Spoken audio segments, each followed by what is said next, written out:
What is up, you heathens and demons, you sinners and saints? Beautiful, blasphemous bastards. Welcome back to The Raging Atheist. My nose started itching as soon as the camera went live. Stupid glasses. Alright, I have a lot to talk about today. Hopefully you guys are doing well.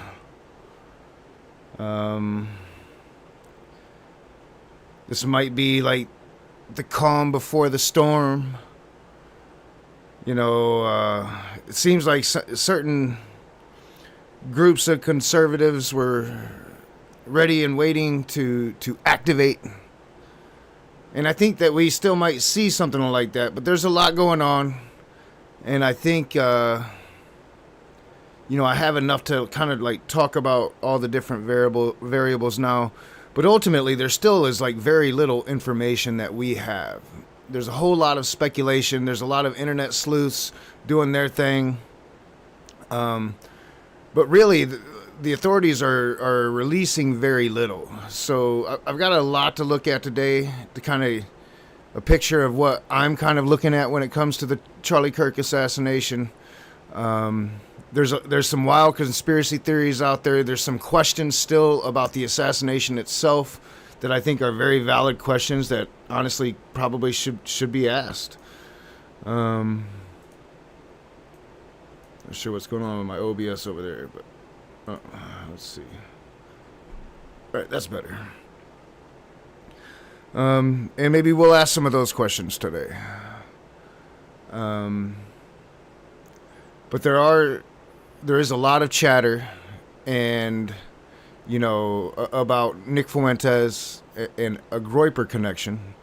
I first became aware of it towards the end of yesterday's stream. In fact, I ended yesterday's stream so I could start really looking into it. Put a few Facebook posts, just kind of fucking with the MAGAs on my Facebook, especially the ones that I've seen on my Facebook social media. Really, you know, calling for violence, all that good stuff, you know, let's destroy all the liberals and the left-wingers, that kind of stuff that's been going on the last few days. We're going to see some of that today. And how are y'all doing? What's up, Ian Davenport? Good to see you. Good to see you, Stephen Ryan Podcast. I thought about setting this up as like a StreamYard today so people could come in. Ultimately, I decided not to. I decided not to have a room last night and not to do a room this weekend, I think. I think I'll set up a room for next Saturday. That way people have plenty of chance, you know, notification, but also there's plenty of chance for more information to come out. And hopefully we'll get the information. I really hope we'll get the information. I'm skeptical that we'll get all the information. I think that there could be several narratives that come out. And ultimately, like, if, you know, and spoiler alert, like, one of the major conspiracy theories going on right now is that Israel did the hit. And I want to be careful when I say that. For one, I don't want to be targeted by Mossad, especially not trying to be killed. But for two, you know, it's always easy to point fingers at intelligence agencies because, you know, they're not going to really provide the information to counter it. So you're never going to really know if it was or was not an intelligence agency. Kind of like still with JFK. Like, I think we all assume, like, CIA probably had something to do with that shit, but we just don't know. And you always gotta lead with, but we just don't know. You know, and I haven't combed through any of like new documents that's come out about JFK. I haven't looked into that in quite a long time. So maybe new shit has come out. I just don't know. Nor do I usually care about conspiracy theories, but which I think I X'd out of the one that I think had a bunch of Groypers in the comments. The one that I got it seems more like Christian nationalist in the comments, but the Groypers seem to think this was probably Israel. But I think they think everything is Israel. And they could be saying that because they understand, like, the smoke's going to be coming down on them. So, I think I'm going to lead with that, and then we'll kind of go back in time to like maybe yesterday roundabouts and kind of catch up. But I think I'll lead with kind of what people are talking about with the Groyper connection. And this probably doesn't have everything. This is something that I found from Keith Edwards that kind of sums up at least what we were seeing initially. And I'm sure that people have been digging overnight. I'm sure videos are being made. I'm sure, I know that articles have started to come out about what the wording on the bullets actually means, because you shouldn't be taking what the bullets are saying at face value, not in today's day and age. So we're going to get into all of that. This video is going to kind of get into some of what we're seeing come out about this shooter. So I think we'll start here, and then we'll kind of go backwards and work our way back to this point later in the stream. Well, we have an alleged shooter. This is from the Trump administration, so we're going to take it all with a grain of... Well, and full disclaimer, this picture here of the Trump shirt, I seen this picture at the end of yesterday's stream, and you guys probably saw a really big smile on my face. But we need to take this picture here with a grain of salt. People can put any t-shirt on anybody. There has been mention, whether it's true or not, that this photo has been altered. I haven't seen any official reports on that. But this is a photo that is circulating, and like, considering today's day and age, you have to take it with a grain of salt. But most of it, most of the pictures that are coming out, you can take at face value.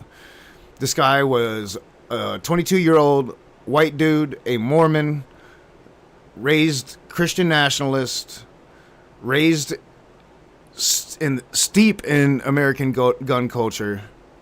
So not what the administration has been saying at all. And we will be getting into like responses from Republicans before and after white boy here gets arrested. But this is Tyler, and Tyler appears to be a Groyper, or at least we're seeing Groyper connections. So let's continue. Salt. But this is who the far right are trying to say is a left-wing terrorist. You let me know in the comments if you think this man is a left-wing terrorist. I will leave that up to you. But what he is this thing where people are alleging this now. We're still getting information about this alleged shooter. So please just take everything with a grain of salt. But it is looking more and more like this is someone who is in a far right, very online young man, and may be what is called a Groper. And I'm sorry to have to explain this to you, but it is important that you know what he is. Gropers are a group of alt-right white nationalists and Christian nationalist activists led by Nick Fuentes, who we've shown on the channel here before. Members have attempted to introduce alt-right politics into mainstream conservatism in the United States. Now, the reason why we know that is because there were symbols on the bullets. All right, so before he gets into the symbols on the bullets, I want to say, again, I had my own experience with the Groypers on a much smaller level than this, thankfully. But, I had made a couple videos back on Nick Fuentes before I started streaming even, and I got a whole bunch of neo-Nazis in my comments and a whole bunch of emails to the Raging Atheist Gmail page, and it was a scary time in my early in the early days of the Raging Atheist, and I kind of stayed away from Nick Fuentes since then. Like, I've always made my opinions of Nick Fuentes known. I think he's a piece of shit neo-Nazi douchebag, but I made like 2 edited videos, and I stopped just because even little old me, a brand new atheist channel at the time that was going, like, didn't really know what a Groyper was just going at a dude that I hated on the internet And yeah, I found out real quick what the Groypers were, and that was like 6 years ago. So they are a much bigger army now, and they've reportedly have been in one of their famous Groyper wars with Charlie Kirk for about 5 years now. Found from this alleged shooter, and of those symbols, they are speaking to kind of like far-right ideology. So here is Jeremiah. All right, so and to this bullet point, there are national articles already starting to come out about what these mean and how we probably shouldn't be taking them at face value. So a lot of Republicans are still running with the bullet, especially the Bella Ciao Ciao, which used to be an anti-fascist song, and also like the Here Fascists Catch bullet, something like that, as being anti-fascist sentiment. But that is because, boomers like myself don't understand current internet meme culture. And I do believe we will be getting kind of further in depth into that. Like, I don't understand it much. I understand like what I get from what I got from the Groypers and what my understanding of, Gamersgate, back in the 2016 era, where the alt-right were waging their meme war. And Pepe the Frog is going to become involved. All of that stuff. So, yeah, and a lot of people who might even be more internet politically savvy than like the average normie. A lot of those people probably have never heard of the Groypers, don't know who Nick Fuentes is. Nick Fuentes is a neo-Nazi that was pushed to the shadows a long, long time ago. But even despite being pushed to the shadows, his voice has just been magnified and magnified. He had a dinner, I believe it was at Mar-a-Lago after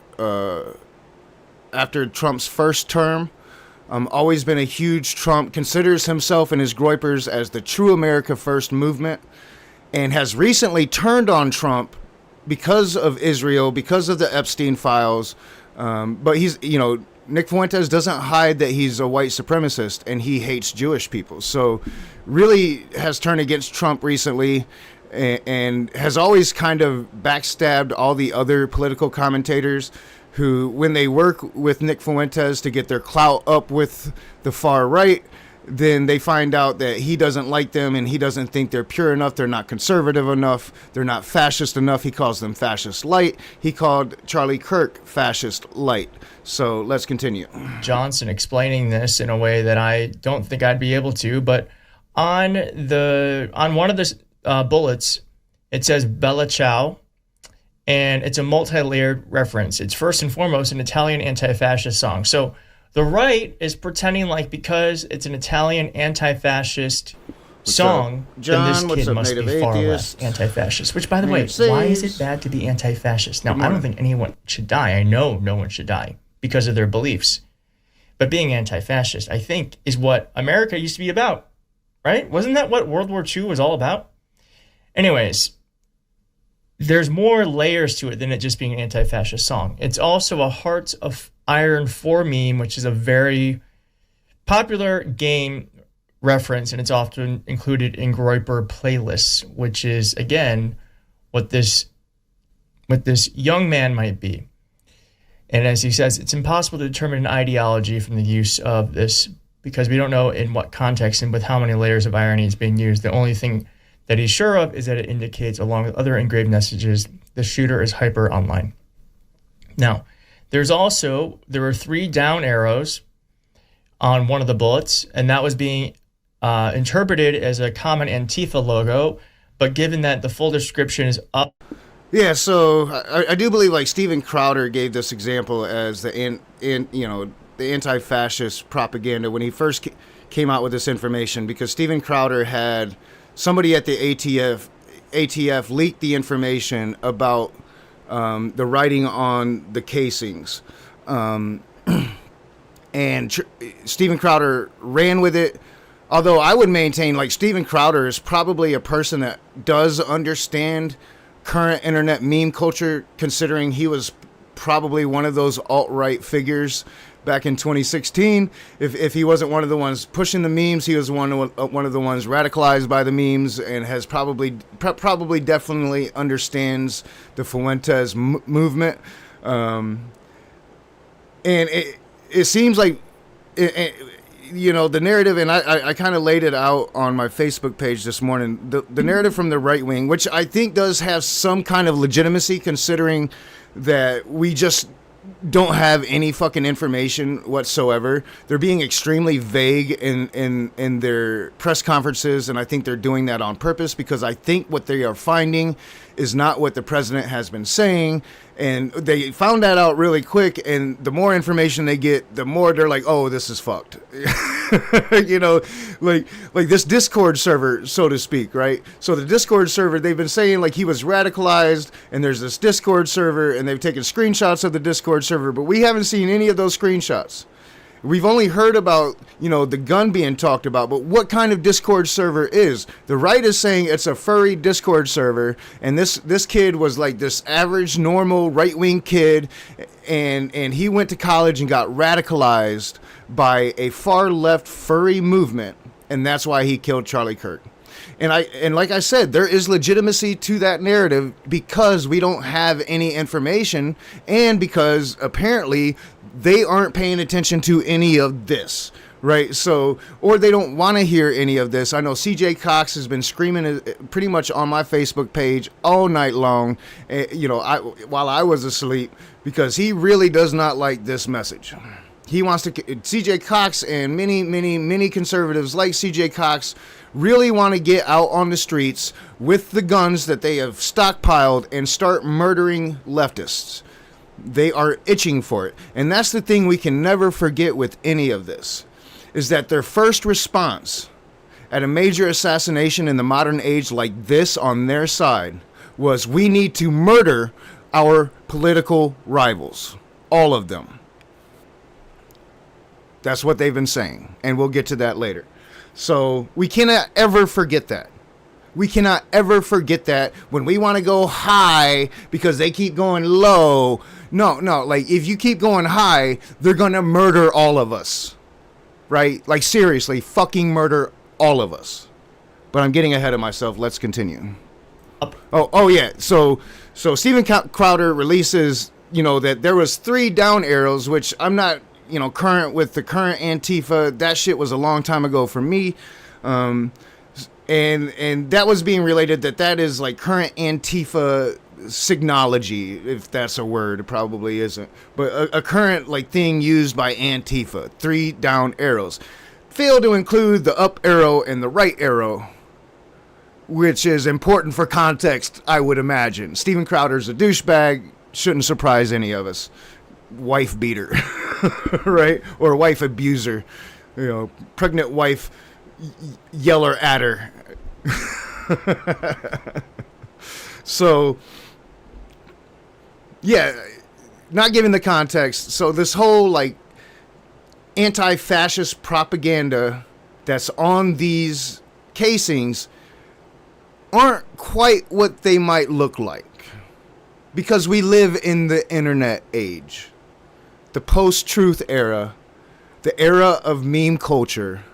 You have to understand sarcasm, and you have to understand what is sarcasm, and that's a impossible fucking thing in the modern age.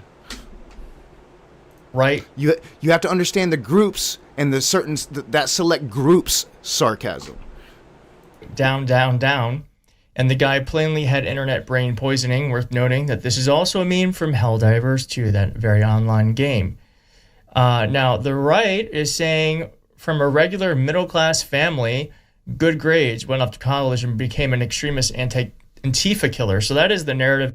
All right, so that is the narrative, and maybe you guys, because you guys are very intelligent, you've been covering this thing a long time, and you've heard me talk about these fundamentalist, extremist homeschoolers, this quiverful movement that wants to raise an army for Christ. You've heard me talk about them all the time, that this is the narrative that they say. This is why secular society needs to be destroyed. This is their problem with colleges and secular colleges, and why secular colleges need to go away. why you shouldn't send your children to secular schools. And it's because of this narrative that you're going to be this guy. You're going to be this white dude from a Mormon nationalist fucking family. Dad's a fucking sheriff, been raised around guns your whole life, been raised to hate leftists your whole fucking life. And then you're going to go off to college and you're going to become a radicalized leftist and betray your whole family by murdering Charlie Kirk. That's the narrative. And they finally have what they're hoping to be a poster child for that narrative. But unfortunately for them, I don't think it's going to play out that way. It might, but my gut is telling me it's probably not going to play out that way. They're trying to concoct that college turned this young man into a killer, rather than, I don't know, there are pictures of this young man with guns his entire life, being around guns. And you're telling me that college groomed him into being a killer? Doesn't make sense to me. Now, Eric Erickson said, we're watching real time on social media the large progressive accounts trying to claim Tyler Robinson is a Trump-loving Republican. I'm just going to pull this photo up again. Where'd it go? You tell me if that's a Trump-loving Republican. Now, again, I've seen mixed reports. This is a real photo. This is a fake photo. We have to understand anybody can put any shirt on anybody. But not surprising, and this goes to just the statistical legitimacy of the photo. Not very surprising, considering the shooter was wearing a black shirt with an American flag and a bald eagle in the middle of the American flag. Not surprising, considering he's a 22-year-old white boy from a Mormon family in Utah, that he would be wearing this shirt. So statistically speaking, I would say this is probably a legit picture. But, you're going to need people really, experts really breaking it down to come to any real conclusion on that. Sarah Longwell said, all Americans watch in real time as President of the United States held an Oval Office address accusing the radical left of Charlie Kirk's murder when he had zero information about the killer. And we also have here that Elon Musk, Grok AI, identified Tyler Robinson, the alleged assassin, as Groper. So there seems to be a lot of there. Now, the Groper. All right, so that was the thing that was being talked about a lot yesterday is Grok saying that. Now again, that's Grok combing the internet. As far as I understand Grok, and I'm not an expert on Grok by any means, but as far as I understand, the current age of AI and we're in the infancy of it, it's basically combing the internet for the references that it's looking for, right? And these specific references from the shell casings, mixed with his name, pumped out that he was a follower of Nick Fuentes and that he was a Groyper. This is some of the things, the other chatter from yesterday, that it was on Nick's Reddit page. I believe it was his Reddit. Maybe it was 8chan, 4chan, something like that. But I believe it was Reddit page. I've never actually been on Reddit, I don't think, outside of maybe clicking on an article on my phone or something. And this is, Groyper's chatting. Community, which is on a website called 4chan, has also kind of started to claim him for their own. It says here, Groper confirmed Nick Fuentes, who was the leader of that movement, is so effed.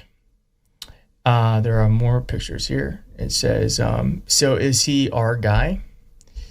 And so someone goes here, convinced it was, that they were very convinced it was someone else. Yeah, so, and that's a narrative that we're going to get into a little bit later, is that a lot of conservatives were assuming it was either a black man or it was a Latino transgender human being. So A lot of people ready to get in their pickup trucks with their shotguns, go around rounding up black folks, kind of like we saw, I believe it was here in Michigan a few years ago, when we saw that horrific murder of the young black man by the fucking rednecks. I believe it was Michigan. I could be wrong about that, but you know, like that was going to be playing out pretty much all over the country, because we have a president of the United States that spent like 2 days lying about everything because he had absolutely no fucking information, or he had a plan for what he was going to make the information look like if he could. But no, or he was talking to Israel the whole fucking time and has been waiting for, you know, mainstream media to catch up. But we'll find out. We'll talk about that later. Turns out it could very well be someone from their community. And it says here that Trump told Fox News that a minister had identified a person as Kirk's suspected shooter from photos made public by law enforcement. According to Trump, the minister got in touch with a deputy U.S. Marshal whom he knew, and eventually the suspect's father got involved. So I just want to point out that the FBI had no role in solving this crime, if this is in fact the killer. It appears it could be. We won't know. There's going to be a trial and all that sort of stuff. But because of the father who turned him in and a minister, the killer was caught. Not because of the FBI and Kash Patel, who wrongly tweeted that they found the suspect when they didn't. Okay. And so we also have Rep. Nancy Mace, who wanted to bring back the death penalty when she thought it could have been a trans killer, which doesn't really happen. But now she's saying, we truly believe if Tyler Robinson had ever sat down with Charlie Kirk, the great debater, the man of faith and grace he was, Tyler wouldn't have pulled the trigger. And she also... Yeah, I believe we'll be talking about that a little bit more later. You know, conservatives, at least, you know, the public ones, I still see a lot of conservatives hanging on to the narrative that, you know, this guy is a Democrat, this guy is a far leftist. But I also see a lot of conservatives starting to switch their narrative now that they realize, oh shit, it was one of ours. So asked for people to pray for Charlie Kirk's alleged assassin, to find Jesus Christ. Do you think she would have had the same decency for someone that appeared to be an ideology she didn't agree with? Perhaps a black person, perhaps a trans person? No, of course not. Kash Patel said this, and that then might be the right, like all of the, let's see. The right wing media more. Ecosystem freaked out. Lastly, to my friend Charlie Kirk, rest now, brother.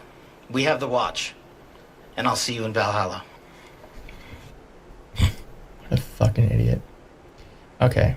As Christopher Hale says here, the Hindu FBI director tells a deceased Protestant he'll meet him in pagan paradise with a Mormon governor watching on. And then someone else also said, telling a guy whose defining trait was his Christian faith that you will see him in Valhalla is so hilariously out of touch that it almost hurts. That shit was so fucking crazy. Like, is Kash Patel like one of these neo-Nazi fucking pagans? Right, like I remember Ocean used to fucking hate those guys. I can't remember what he called them. But like there's a certain set of heathens that are just like these fucking white supremacist neo-Nazi motherfuckers. And is that Kash Patel, like really, like Valhalla? Like that's fucking really weird to say about Charlie Kirk, who is like famously an evangelical Second Amendment fucking nut. Like, which is another thing, like for one, the crocodile tears when it comes to like liberals kind of celebrating or lefties celebrating the death of Charlie Kirk. Like this dude was a fucking racist. This dude was a fucking misogynist. This dude was everything but anti-Zionist and was starting to show cracks there, right? Like was really like had already shown cracks with the Epstein list, was really starting to show cracks when it comes to like the genocide in Gaza. You know, like, just really, like, is this America first for real? But like this Kash Patel guy is such a fucking just deer in the headlights, you know, like I'm a stoner, like knock, I shouldn't fucking be here type dude. You know what I'm saying? Like, why is this fucking guy leading our FBI? I don't understand why him or Dan Bongino are there. They shouldn't fucking be there. Anybody that defends them being there clearly are not serious people. And this MAGA influencer said, this is cringe beyond belief. Kash has got to go. We also have photos of the alleged assassin replicating this far-right meme. You can see here. All right, so this is interesting because I think it could be that, or it could be something completely innocent. Dude just wearing like a black striped hoodie. It would be more convincing to me if this picture had like the beer bottle, although that would be weird for like a Mormon dude to have a beer bottle. Or maybe like the hoodie pulled up and not like the black beret, but I don't know. Now this one it was a bit of the chatter going around yesterday that he was dressed up like Pepe. Maybe he is, but possibly maybe he ain't. You know, like I would say maybe he ain't as well. And then he's here. So again, like that is like where we're kind of getting the sense that this very online kid very well may have been in Nick Fuentes' community. They also have the bullets, and then again, like no far left person would have this written on a bullet casing. And it said, if you read, and I actually agree with that. Now there's anomalies to everything, but most far lefties, especially like what I call woke scold far lefties. Not saying like Max Left by any means, because I think Max Left is kind of anti woke scold. But like the woke scolds, you know, like the people that are going to gatekeep what people say, you know, which I think that does actual harm. Like if you're really trying to fight bigotries, I think when you nitpick the language that you're going to go at, then it diminishes going at the language. So, but that's always been my stance. It's always been, you know, a lot of pretty controversial. Especially in far left communities that do gatekeep those types of things. So, this is pretty much, again, internet meme culture. He's either saying if he had used this bullet, and it had been found, you know, as an empty casing, a bullet that had went into Charlie Kirk, then he could be calling Charlie Kirk gay, laughing my ass off, or he could be talking to the police officers that are going to find the casings, because it seems like he had the shit laid out. Like the Discord conversation about the gun, and I really want to see the Discord conversation about the gun, because it doesn't really make much sense why he would put the gun there if he was assembling it and disassembling it. Not a lot of the stuff when it comes to the actual shooting still doesn't make a lot of sense. Why would he put the gun there? Why would he have those shell casings there? None of it makes a lot of sense, you know. But these are all and it doesn't make sense because they're not really giving us very much information at all. This, you are gay, LMAO. Yeah. Does that sound far left to you? No. And we also have here, there's more images. Here are the images of, this is the alleged assassin at a very... All right, so these are like various pictures from the kid's childhood all the way up into his probably late teenage years, plus 19. Because I think right there you can clearly see he was like older, here younger, grew up in gun culture, grew up like most white boys in Utah probably grow up, especially if they're uber Mormons. So yeah, I mean, this is not what the president told you he was. Whether you think he's a Groper or what, like it's just, it's not what the president told you he was. And one thing that you haven't seen, you have seen connections to the Groypers. What you haven't seen is any like pictures of him going furry. You know, like if he was a furry, he would be furry sometimes, right? Like, so like we haven't seen any of that. We've only heard that from people. Young age, being around guns. And they're saying college. And we do know where they get that, though. It's from one of the memes. It's the OWO casing. And that's internet culture meme. So it's a meme about two furries. So they're assuming this guy's a furry based on this meme. And you cannot fucking do that. Is what radicalized him. Could it perhaps have been the guns? Perhaps it was the guns. Now, Nick Fuentes is speaking out against this. He said a couple of things. He said, we need more from the Trump administration than what we're getting. All right, yeah, so I'll let him continue reading it. But yeah, so Nick has started speaking. And, you know, Nick is going to say things.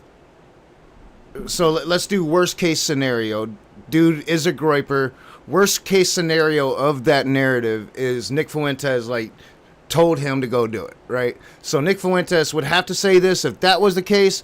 And Nick Fuentes would have to say this is if his hands are completely clean of the whole fucking thing, and his rival, who he's probably, when the cameras are off, laughing about whether he was involved or not, he's probably like really, really glad Charlie's gone because now he can try to step into that void.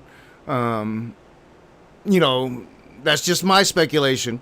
But you know, he would be saying these things regardless of what narrative turns out to be true about Nick Fuentes and his culpability here. Because we're going to get later in this stream, we're going to get to the question, are they going to start to blame Nick Fuentes? And I think if they do, that's going to answer other questions. But I'm not going to get ahead of myself. We'll save that. We're almost done with this. This was the precursor. This was the chatter from yesterday, right? Like, this was the video that I saw yesterday when Bree had came into the stream and had been the second person to talk about this connection while I was streaming yesterday. And I kind of went and I looked for it, and this was the video I saw. And I'm like, oh, yeah, people are talking about this definitely now. So I ultimately decided to end the stream, and I started looking for it, right? I'm not a big, like, internet researcher guy. Like, I'm not going to, like, go into the weeds of the internet and be able to find information on my own. I'm going to let the internet sleuths do it, and then I'm going to try to, you know, wrap my brain around all of the information that's coming in. And hopefully, even if the Trump administration is going to go just, like, completely authoritarian and withhold most of the information outside of the narrative that they want to put forward, then hopefully, you know, people will be digging up an actual truth. Or if this is going to be the narrative that is going to eventually be moving forward, then that's going to answer questions within itself. Maybe. Possibly. I don't know. Like, it is weird. Like, a lot of people are commenting, like, so before Trump, we were the ones that were like, you know, conspiracy theories, you know, we need to debunk these. Like, you can't fall for everything. But now we live in the era of misinformation. And now we're like, I don't know. Me, at least, and a lot of folks. And it is this kind of switching of the guard, right? Because we are in the post-truth era now. And it's fucked up. And we'll get there because we're going to be looking at some conspiracy shit later. And you know, a lot of people are going to say, well, we just look, that's some conspiracy bullshit. Dude's a furry. He's a leftist. Don't believe your lying eyes about all the pictures with the guns and all that shit. He went to college and a very short time went from what he always was to something completely fucking different, right? Based all the information about the assassin and his Discord contacts, everyone must be investigated. Tell us a plan. How will the government stop this from ever happening again? Where is the leadership? So it's crazy that he's being more measured than the president. It's crazy. It's crazy. Now, Ken Klippenstein said something I thought was really interesting. The shooter's political views are the exact opposite of mine. What a coincidence. Yes, indeed, what a coincidence. And then Nick Fuentes, I think, understands that this is bad for him. And he's seeing it before. All right, so again, I'm not sure about this because I don't know if Nick Fuentes doesn't have a Twitter site anymore. I think I know it was taken away from him at one point, but I had assumed Musk had given it back to him. I don't know if he lost it again. Probably did, because I think he's been calling out Musk a lot lately. So I don't know. Asuka Groyper obviously is a Groyper. All right, so maybe this is an official statement from Nick Fuentes, which is what this Groyper is saying it is. But Nick, if this is true and this is really from Nick, now the thing we're going to watch from Nick, I don't think he says this, but I didn't watch all of it, and I'm not going to watch all of it here. I've got the uncut version. We'll watch part of it. You can probably find cuts of it. So, I'm just trying to be fully transparent, trying to be open-minded and fair. I don't know if this is legit. I'm assuming it's legit because it does seem to be coming from a Groyper up here. And to all my followers, if you take up arms, I disavow you, I disown you in the strongest possible terms. This is not what we're about, Nick Fuentes. Maybe that's a quote from previous terms, and this is a Groyper that's realizing one of their own did this. Because, again, there has been a Groyper war with Charlie Kirk for 5 years. And Groypers don't play around. Now, as far as I know, they've never been a violent movement. This would be the first time, and this is why it would be important for us to have all the information to know if this so far what has been a quote unquote nonviolent movement, because you don't know like what activism they do with other movements or whatever. Usually, white supremacists travel in mini circle groups. So, But so far, like, nothing's ever, as far as I know, been done in the name of the Groyper movement or in the name of one of these Groyper wars. Usually, Groyper wars are, internet murder, not real life murder, right? As far as I understand them. So, again, this is all stuff that we need more information. All right, what kind of Discord server was it? Because I'm not going to get ahead of myself, but we're going to watch the Utah governor and the information he's given us, which is very vague, and I think it's for a very specific reason. But we're almost done with this one, and then we're going to be jumping back even further in time yesterday to what people were saying before the shooter was caught. Anyone else, but he said, to all my followers, if you take up arms, I disavow you, I disown you in the strongest possible terms. This is not what we're about. Well, it might not be what you're about. That's what you say, but certainly they're getting the message one way or another, and certainly not from the left. It's not from the left.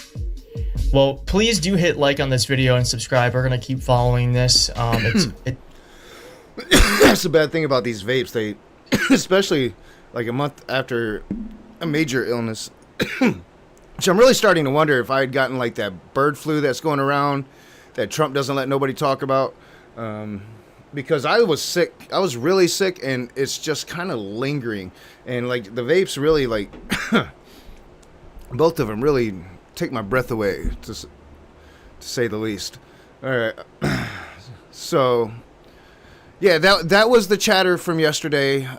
It does seem like, there are national stories coming out about how we need to kind of, pump the brakes on taking this shit at face value, because there might be meanings within meanings within meanings. Like Dune always described it best. Dune was always talking about plans within plans within plans within plans within plans.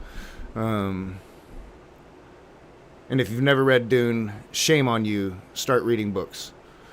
Don't watch the movies. I mean, they're all right, but watch the movies after you read the books. The new ones, anyway. Like, the old one is garbage. The old one is just tried to be a piece of art, piece of shit. All right. I'm going to keep that, because I might show parts of that again later. We're going to go on to this. This is iHip News. This is one of my favorite new, podcasts to listen to. I listen to this almost every day at work. I love these two white ladies here. They're like, white blonde soccer moms that's just mad at what they are fucking seeing, and I'm here for it. I am here for it all day long. You guys will probably recognize them as they talk about Kenkos. But this is them talking about what Republicans were doing before the shooter was caught. And I think this is pretty much going to give us an accurate view of how close we all came to being murdered. If I'm remembering it right. I've been putting this together for a while now. So there are two diametrically opposing reactions of the murder of Charlie Kirk that happened yesterday in Utah. The left, the Democrats, sitting presidents, are condemning this political act of violence and offering their thoughts with the family and supporters of Charlie Kirk. The right is calling for an all-out war against Democrats. This seems to be coordinated. This seems to be intentional. And it is chilling to the bone as Pumps and I sit here and have. Yeah, it does seem to be coordinated, and it seems to be like really easy messaging that their base took up. And it's because they have for a really long time wanted to kill liberals. They have. I remember 10 years ago having to go on my dad's Facebook page and remind him that 2 of his sons at least were pretty hardcore liberals, and he's like pretty much telling his friends that he wants to kill us. You know, this has been a thing for a while, and it's been a pent-up thing, and it's how they can ignore that the actual real gun violence that occurs in America, it doesn't occur on the left wing. Well, it does kind of, sometimes, rarely, but it's mainly on the right wing. It's mainly right-wing dudes with guns. They'll bring up, you know, the problem of black men and guns, and there's definitely a problem there as well, but, you know, like, by and far, like, right-wing extremism is the worst extremism. White men with guns is most likely person that's going to do one of these events. You don't see too many black people actually assassinating fucking people. What you see is gang violence. Pretty much what you see is tensions and results of a systematic racism that was there for hundreds of years, and programs that our government implemented that pushed minorities into projects. And you're seeing the result, and we've seen the results of that since we implemented those fucking programs. So, you know, like it's guns in America is such a deep-rooted issue that has become just the sole reason America is no longer the land of the free, but the land of the blood-soaked grasses. Still a First Amendment right to express our disagreement with other influencers like Charlie Kirk, and also state how saddened we are that somebody in the United States of America is shot from a sniper's nest on a university campus. And so here's just a sampling of what is happening on the right wing. Pop up the first tweet, Kylie. Matt Forney says, for years, the radical left has compared wonderful Americans like Charlie to Nazis. This type of language is directly responsible for the terrorism we're seeing. Now, I had a perfect mashup for once, like, these ladies started to get into this shit. All of this talk about how we're saying the word fascism because we are calling strikes, right? They're calling curves, we're calling strikes. And you know, they're trying to say that, oh, they incited this shooting of this wonderful human being who wasn't a racist, bigoted piece of shit, you know, definitely wasn't that, anything but that. This wonderful human being that did so much for this country definitely didn't divide it as much as Rush Limbaugh and the rest of them fucking douchebags, right? Definitely wasn't that. He was an angel. He was an angel. And those horrible left-wing monsters are responsible for this. It was fucking disgusting. And it's still happening with the likes of CJ Cox, Jill. I mean, you're going to see, like, the hardcore of hardcores be like, nope, it's just like, it's like the mom from the video I watched yesterday. You know, I'm not going to believe what my eyes are telling me, what my logic tells me. Donald Trump says a thing, I will believe a thing. In our country today, Trump is going to destroy the left once and for all. Rest in peace, Charlie Kirk. We're doing it. Oh yeah, all that saying, I had this mashup for, you know, for that. of Trump calling us Marxist, communist, enemy within, how we all need to be locked up. A really great mashup of just Trump being fascist as fuck. For you. And I want to point out that as of filming this right now, there is no suspect. And when there is no suspect, there is no motive. Nobody knows, right? And, I'm not even sure I lost it. Like, because it's not even in my algorithm. It's not in my history. It's just gone. And I'm wondering, like, did these motherfuckers pull this shit? Like, are they scrubbing the internet? Are they? Is this their Reichstag moment? Like for real? Now, who killed Charlie Kirk or why? They definitely wanted to kill him. And they definitely had the skill to kill him and had an opportunity for this to be a mass shooting situation. And it was clearly very targeted at Charlie Kirk. And I want to state that I condemn it with everything in me, but I also condemn the responses from MAGA influencers like him. And I also condemn the response from the sitting president of the United States who riled up a violent insurrection on January 6th. And this same MAGA influencer, a couple hours later, after he sent the first one, then he sent this. Charlie Kirk being assassinated is the American Reichstag fire. It is time for a complete crackdown on the left. I do believe these ladies will go into a breakdown of what that means, Reichstag. If you don't know what it means, I believe these ladies will do it, but somebody will do it eventually. I do know that. I'm not going to do it myself because I don't want to butcher it, but it's essentially using something for a particular purpose. And then, once we get there, they'll say, like, a lot of people, probably myself included, believe that the Nazis did it themselves, but, we're about to get there, I think. Every Democratic politician must be arrested and the party banned under RICO. Every libtard commentator must be shut down. Stochastic terrorism, they caused this. All right, so this is like, and you have to understand, like, this Matt Forney guy, it's being said that like 2 hours before this, he was like arguing with people on Twitter. We'll call it X because it's become the Nazified version of Twitter. But he was having an argument on X with like leftist about not being a Nazi and saying, I think they probably just showed it, talking about how, the left is at fault for calling them Nazis, and here he is just being a flat out fucking Nazi, Reichstag fire.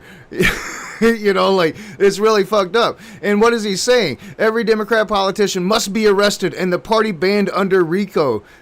Every libtard commentator must be shut down. Stochastic terrorism, they caused this. Fascism in America. So they're mad that we call it fascism as they call for fascism. Let that sink in and let me say it again. They get mad at us for fascism. CJ Cox, just like a day, maybe even 2 days ago, was arguing with me that it can't be fascism because we have a two-party system, and that's not fascism. You have to get rid of the other party, dumbass. And that's what you are calling for right now, and that's what they are calling for right now. That's fascism. And so let's go back in history and let's arm ourselves with what the Reichstag fire was. So I want to point out to you that they will argue that it's not fascism still because they're fascist. And they won't argue that it's fascism until all the anti-fascists are dead and they can be fascist in the open. Initially, he says they called us Nazis. And that's what killed Charlie Kirk. And then 2 hours later, he calls for this to be the Reichstag fire. What is a Reichstag fire? Put it up, Kylie. A Reichstag fire was a major event in Germany on February 27th, 1933, when the Reichstag building, the German parliament in Berlin, was set on fire. A young Dutch communist named Maurits van der Lubbe was found at the scene and arrested. The Nazis, led by Adolf Hitler, quickly blamed communists in general for the fire. Using the fire as an excuse, Hitler convinced President Hindenburg to issue the Reichstag fire decree, which suspended many civil liberties like freedom of speech, press, and assembly. This allowed the Nazis to arrest political opponents, especially communists and socialists, and helped Hitler consolidate power. In simple terms, the Reichstag fire was likely started by one man, though some think the Nazis may have staged it. But it gave Hitler the perfect excuse to crush his opponents and turn Germany into a dictatorship. So, let me come up here real quick. When we tell you that Donald Trump uses Hitler's playbook, that he does the things that Hitler does, this is it.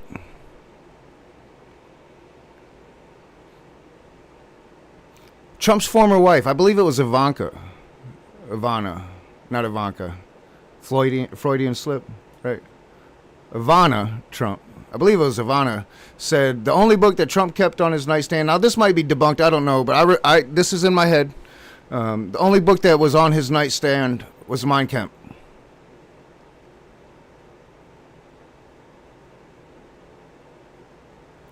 Dad arrested at a KKK rally. Famously threw out the black people from his buildings. Dad and son. Says things like, that's my black person. You know, like weird shit.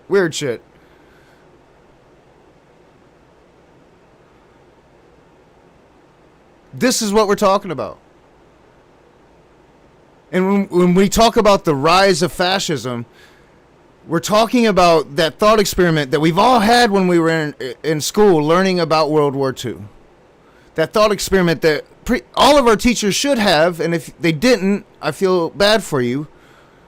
But even me, growing up in North Carolina, had the thought experiment. What would you have done if you were in 1933 Germany and fascism was on the rise? Would you have stood against it? And we're seeing, like, you have to create this, you know, this mode of where truth becomes what you say it is, and it's really hard to know truth.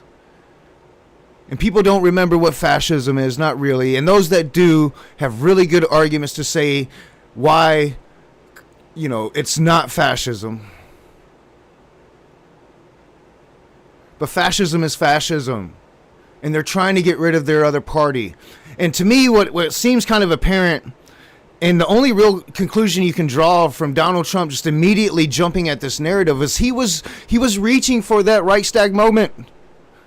It didn't really matter. He had to assume that whoever just killed Charlie Kirk hated Charlie Kirk because he was a conservative. That's what Donald Trump thought. I'm not Donald Trump, but I can almost guarantee, like, that was his thought. Like, whoever did this hated him for being a conservative, so I'm just going to run with it, and this is going to be my reason to solidify one-party rule, which is core tenet of fascism. He thought he had his Reichstag moment, but now he's finding out, no, I didn't. Like, even that morning, he was still putting out that shit. And he probably still is. I don't know, there's just so much, man. So much. So I haven't really seen Trump talking about it recently, since the Fox News thing. So this is what's happening on the right now. They're saying the left caused this because they called us Nazis, and they use comparisons to our school of thought and the way that we want to govern with 1930s Germany. And I want to remind you that Mitch McConnell has done this, that Marco Rubio has done this, and that the sitting vice president of the United States has also made these same comparisons about the MAGA regime. That's exactly true. And in fact, of all the politicians in Washington right now, there is only one politician that is actually called Donald Trump Hitler. And that is the President of the United States, J.D. Vance. No other current serving member in the Senate, and as far as I know, the House, has ever said that publicly. before they flipped. And then a couple of tweets later, this same MAGA influencer calls for not. But you know, Trump did call Kamala Hitler and Stalin, and I had it in my mashup and I lost it. I hopefully the CIA didn't yank it, you know, because it was a good mashup. I'd like to find it, but I couldn't find it. I tried to find it and I couldn't find it again. Style governing, and said this is the right's Reichstag fire. And the purpose of this was what they're doing right now is they're blaming the left for all of this. They're talking about incarcerating people like Pumps and Me. They're talking about arresting Democratic politicians. The difference is there's no communists here, but it's liberals, the left. That's what they're doing. They're calling for this to be a Reichstag moment. And the next step, because when authoritarians get power, Pumps, their number one goal is to keep it. The next. All right. Let me see. Was there anything else in this I wanted to watch? I don't think so. I think that we got most of it. Let's see what that's about. We'll skip forward here. All right. Yeah, I think we can move on. I got a lot to go over. And I got a lot of tabs open, so I want to start getting rid of some. All right, so before the shooter was caught,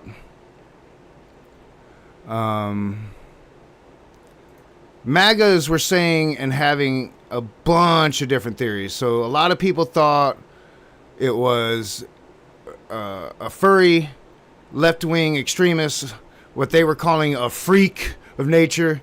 A lot of people thought it was a Latino transgender. A lot of MAGAs thought it was a black guy. For some reason, out of nowhere. I don't know why. And, you know, as they were saying that the left is the reason for all violence,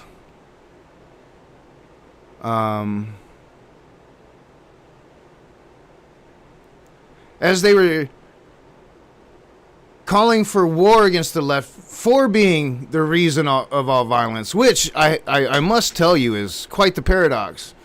That the left is the reason for all violence, but yet we're going to call for war to kill the left for being the reason for all violence, which war and killing is all violence. Oxymoron. But so we had a bunch of bomb threats to historically black colleges, and Reese Waters is going to talk about that in his Racist of the Week, which is pretty much the whole goddamn MAGA movement. So let's check this out. Since we're talking specifics, why don't we take a look at that suspect image which had emerged at the same time as this? Why don't we look at that? So maybe he's just real light-skinned? You think light-skinned? I don't know. That curl pattern don't look familiar. That curl pattern don't look like us. This just must be the reflexive anti-blackness. This just must be that anti-black racism that just when you just return back to your natural state.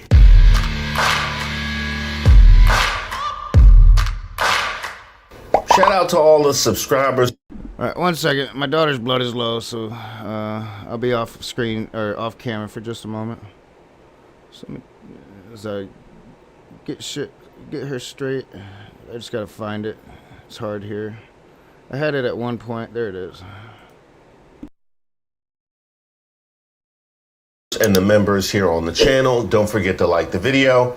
I am Reese Waters, and this is Racist of the Week, where we explore the stupidity and hypocrisy of discrimination in hopes we can build a more perfect union. And also laugh. As usual, I would like to thank today's sponsor, Racism. And of course, if you have any nominees, you can drop them in the comments. You can email me at admin@reesewaters.com. Good morning, ladies and gentlemen. We got him.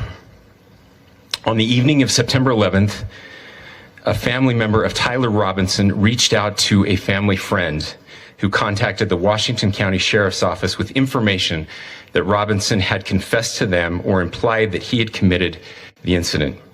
This information was relayed to the Utah County Sheriff's Office and scene investigators at Utah Valley University.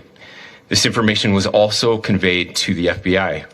Investigators reviewed additional video footage from UVU surveillance and identified Robinson arriving on UVU campus in a gray Dodge Challenger at approximately 8:29 a.m. on September 10th, in which he is observed on video in a plain maroon t-shirt, light-colored shorts, a black hat with a white logo, and light-colored shoes.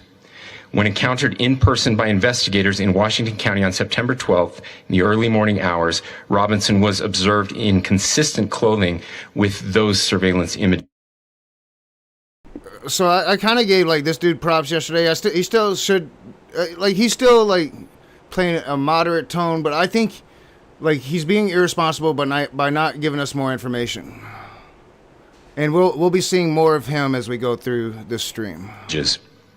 Investigators interviewed a family member of Robinson who stated that Robinson had become more political in recent years. The family member referenced a recent... See, and I thought this from the very beginning. What does that mean, more political? Why not say it? Why are you not saying what that means? And I think there's only one reason you're not saying what it means. Because it doesn't mean what the President of the United States, who is fucking insane, has been saying. That's the only reason I can think of. That's very vague language. Why are you not saying it? An incident in which Robinson came to dinner prior to September 10th, and in that conversation with another family member, Robinson mentioned Charlie Kirk was coming to UVU. They talked about why they didn't like him and the viewpoints that he had. The family member also stated Kirk was full of hate and spreading hate.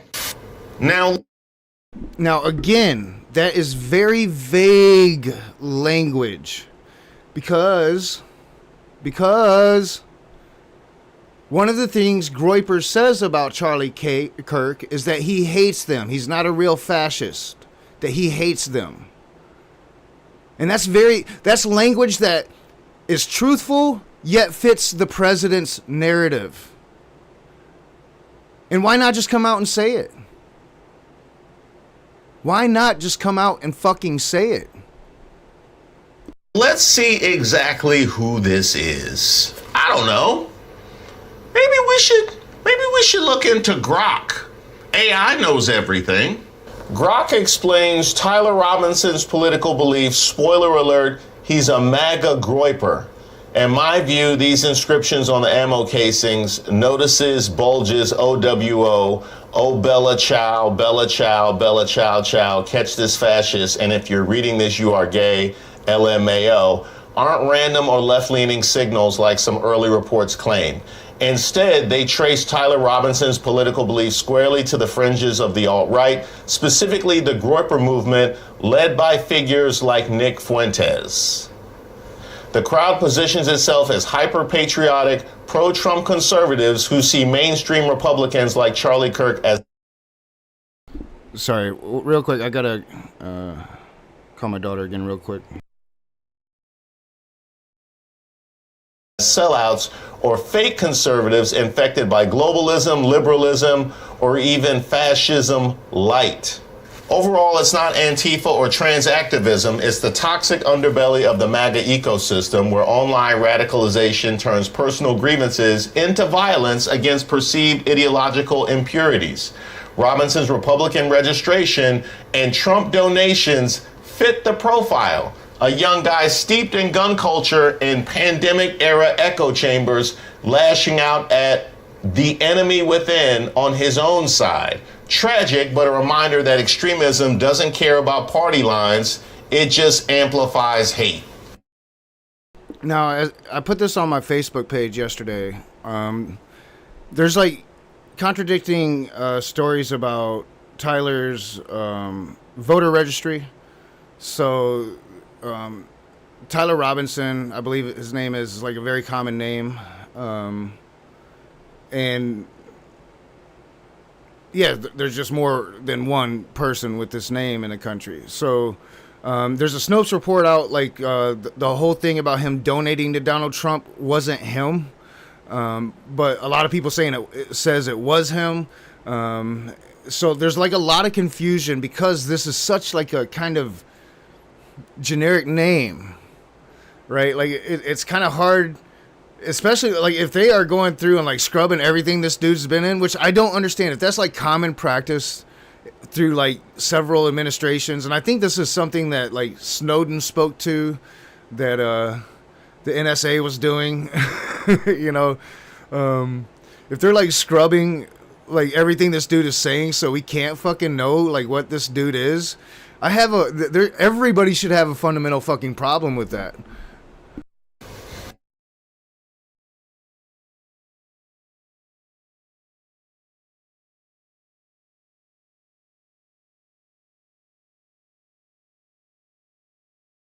Oh!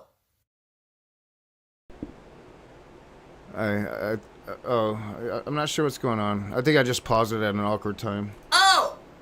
Charlie Kirk got murdered by one of his own. Let me say it again so it can sink in.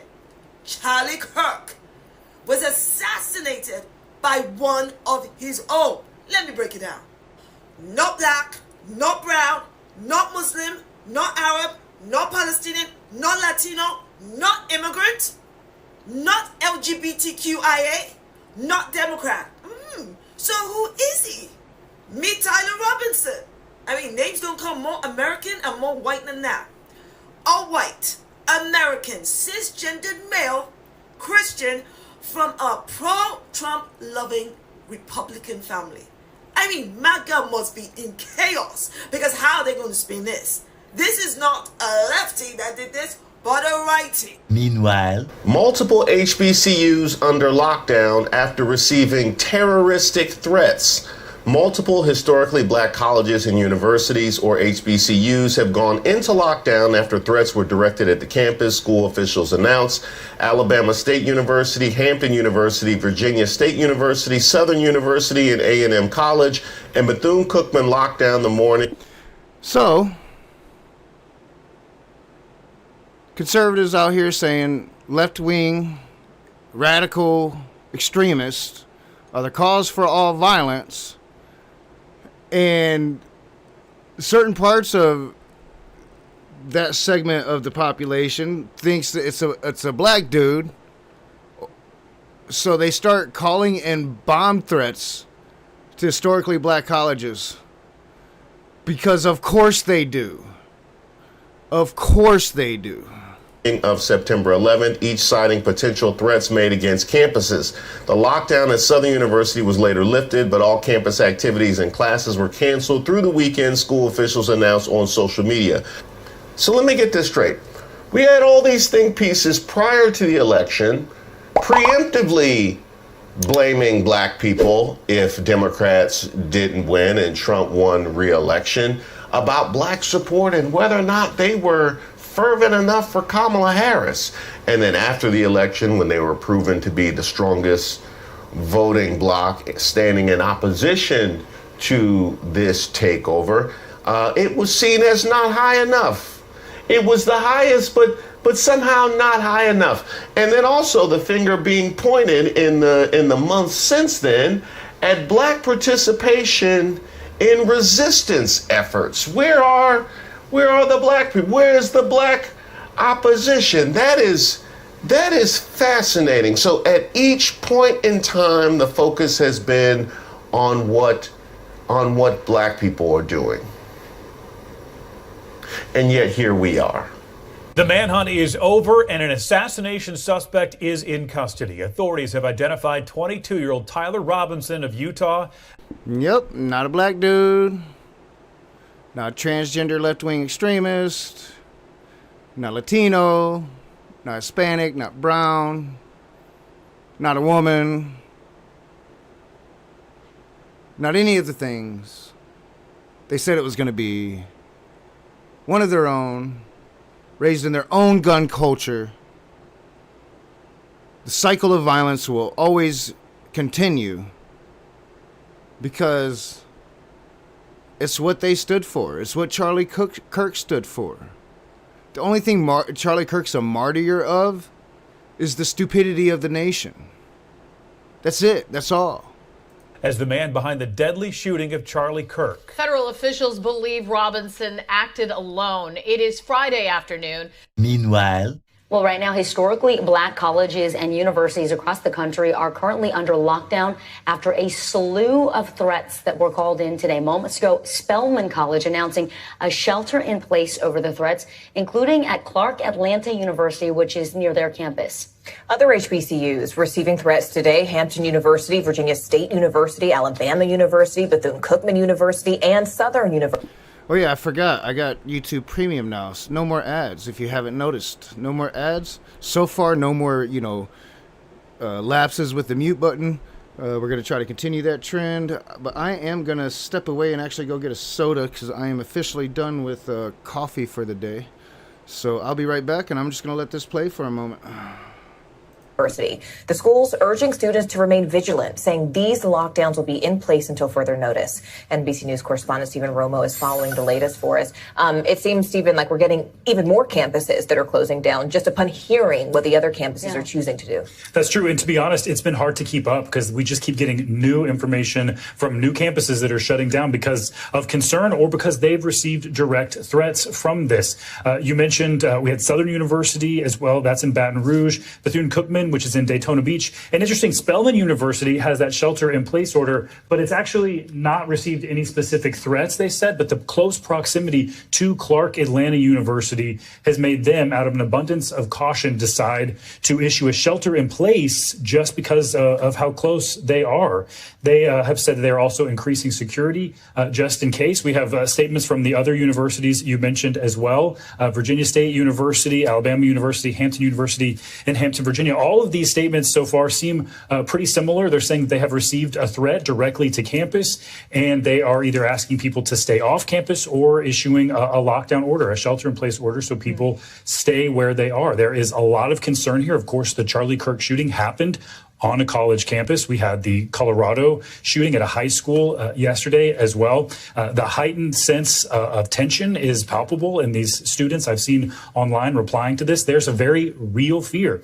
Having lockdowns on campus and these types of threats is not unheard of. It's pretty common. But all of these happening today, specifically at HBCUs, is causing a lot of concern. That's right. Specifically at HBCUs. Now, since we're talking specifics, why don't we take a look at that suspect image which had emerged at the same time as this? Why don't we look at that? So maybe he's just real light-skinned?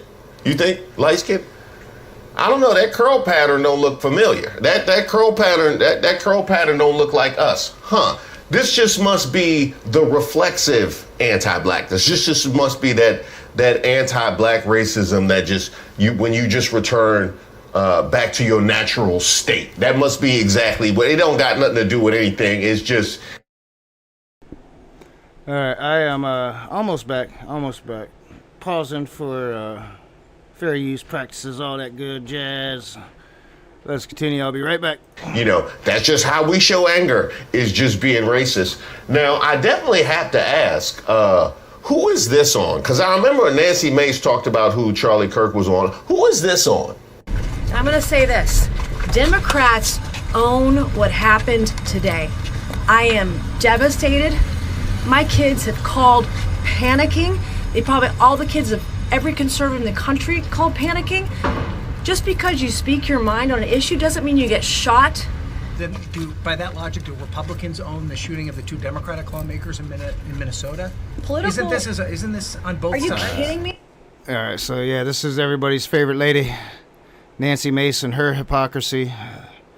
That old Doc Holliday quote from Tombstone: "Hypocrisy that knows no bounds." My daughter will be coming up shortly, so I'll be back off camera for a second while she's up here, but I'm back. And yeah, this is crazy shit. It's, you're gonna literally say, like, we're violent and you're gonna threaten to kill all of us. You're gonna send bomb threats to historically black colleges.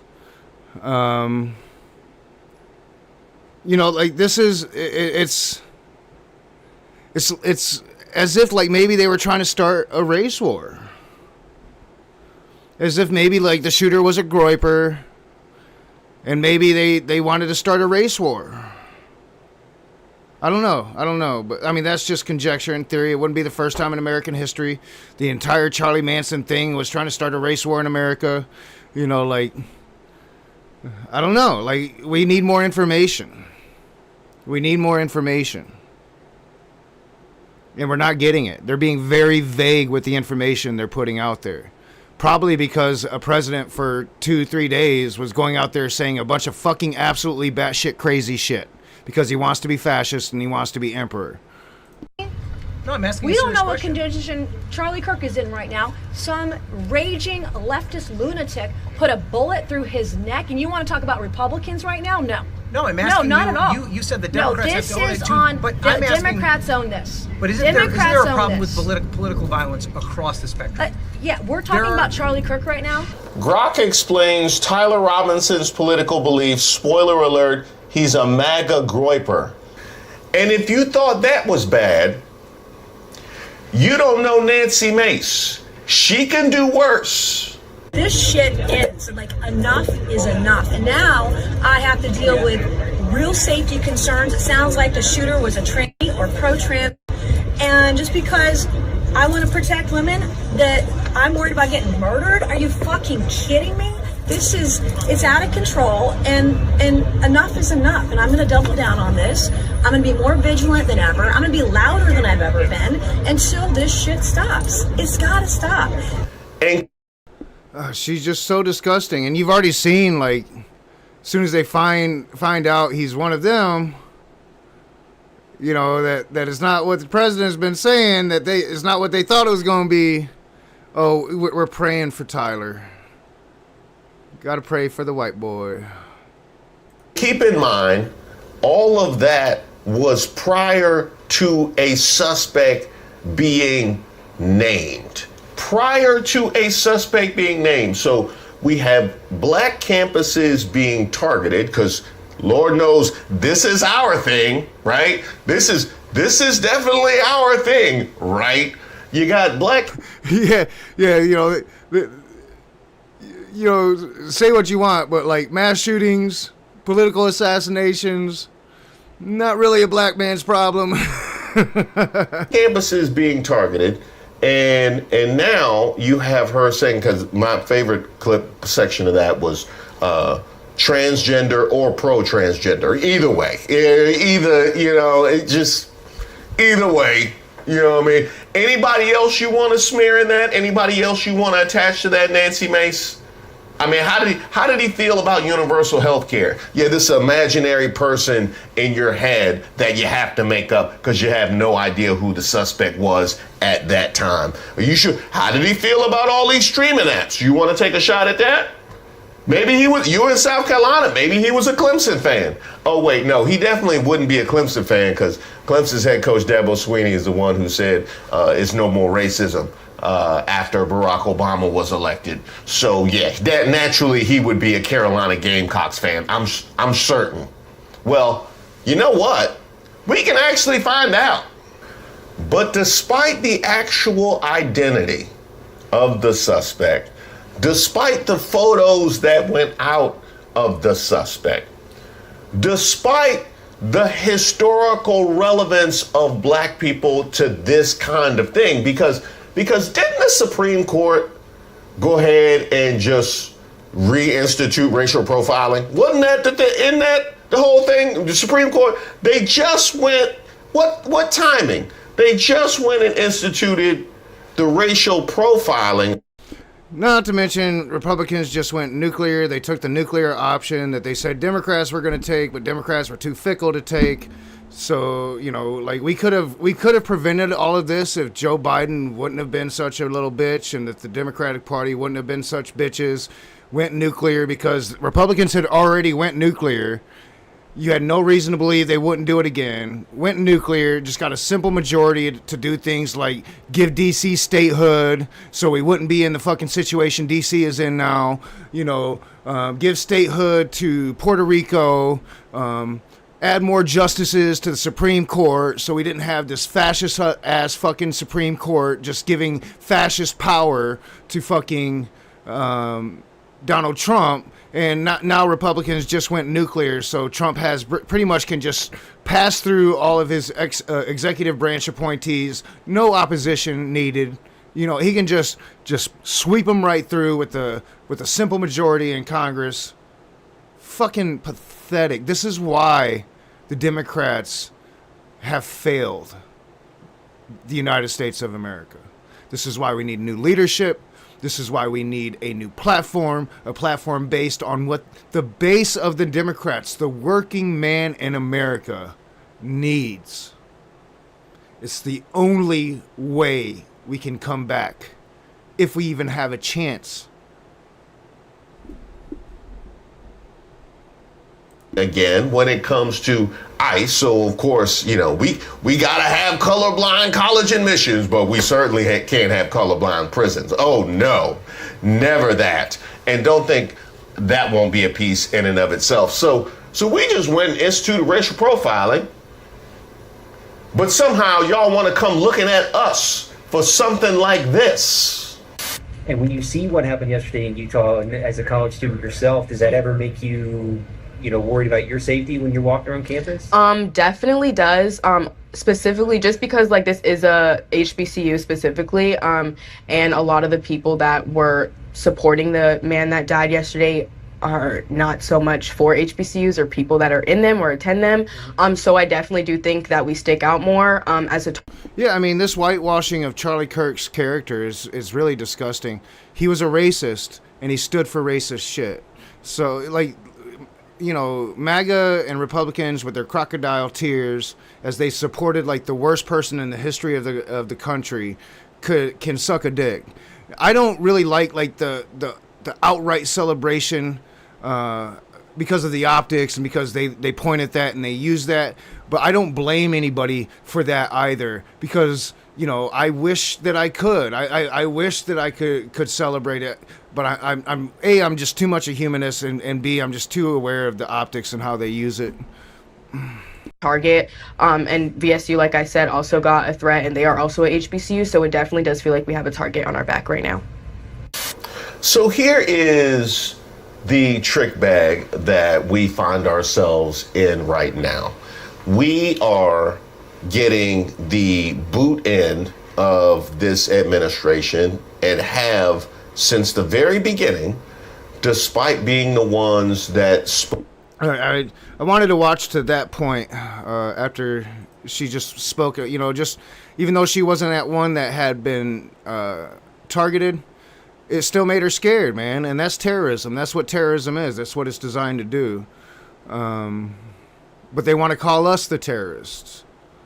When left-wing extremism only accounts for 4% of American terrorism historically. It's like 76% right-wing extremism, and it's like 22%, something like that, Islamic extremism. So, I mean, it's such an outright lie to portray us like this. Now, this is going to be talking, I kind of watch all of it. I kind of want to watch all of it, but we're already running right around an hour and a half, and I still have quite a bit. Like, you know, we've got to work our way back to the Nick Fuentes angle and what Nick Fuentes is saying still. But I want to watch all of this because this was posted 17 hours ago. This is Law and Crime Network, and this is basically talking about, this is the actual information that we have right now with all of this fucking talk, you know. And I'm not talking, you know, the talk about the Groypers, because that's, I think, going to become really important information. And once the mainstream media actually catches up and I think it's going to be an embarrassment on how long it's going to take them to kind of catch up to the story, right? Like, because they just don't know internet meme culture. They probably never heard of a Groyper a day in their fucking lives, you know, like, you know, it's going to take them a while to catch up, and it's going to be fucking embarrassing. But this is, you know, despite their calls for war and left-wing extremism is the worst extremism, they're basing all of that bullshit on this small amount of information that we have right now. And these guys are going to lay out what that small amount of information is. With the arrest of Tyler James Robinson, the suspect in the killing of Charlie Kirk, we just got our hands on brand new court paperwork. We are talking potential charges. We are talking bail. We are talking now a new detailed timeline of events, and we're going to break it down for you in real time. Welcome to Sidebar, presented by Law and Crime. I'm Jesse Weber. All right, so we're doing something very different here on Sidebar. We are breaking down this legal paperwork we just got our hands on in real time. No prep. I'm literally looking at this right now. This is new paperwork that was just filed in connection with the arrest of Tyler James Robinson, the 22-year-old who is suspected of killing Charlie Kirk. Now, what do I have in my hands on? I have an affidavit of probable cause. I have an order from a judge denying him bail, and then a public safety assessment report. I'm going to break all of this down in real time. He hasn't been officially charged yet, but this is what he has been booked on. I want to bring on trial attorney Rich Schoenstein, who's going to break this down with me in real time. So we're both looking at this. Rich, good to see you. By the way, good to see you. Great background. Is that real or is that AI? I mean, it looks like a really good no. This is my real brother's real house in Columbus, Ohio. It looks good. Looks good. Okay, so what I want to do first is go into this affidavit of probable cause, which led to his arrest.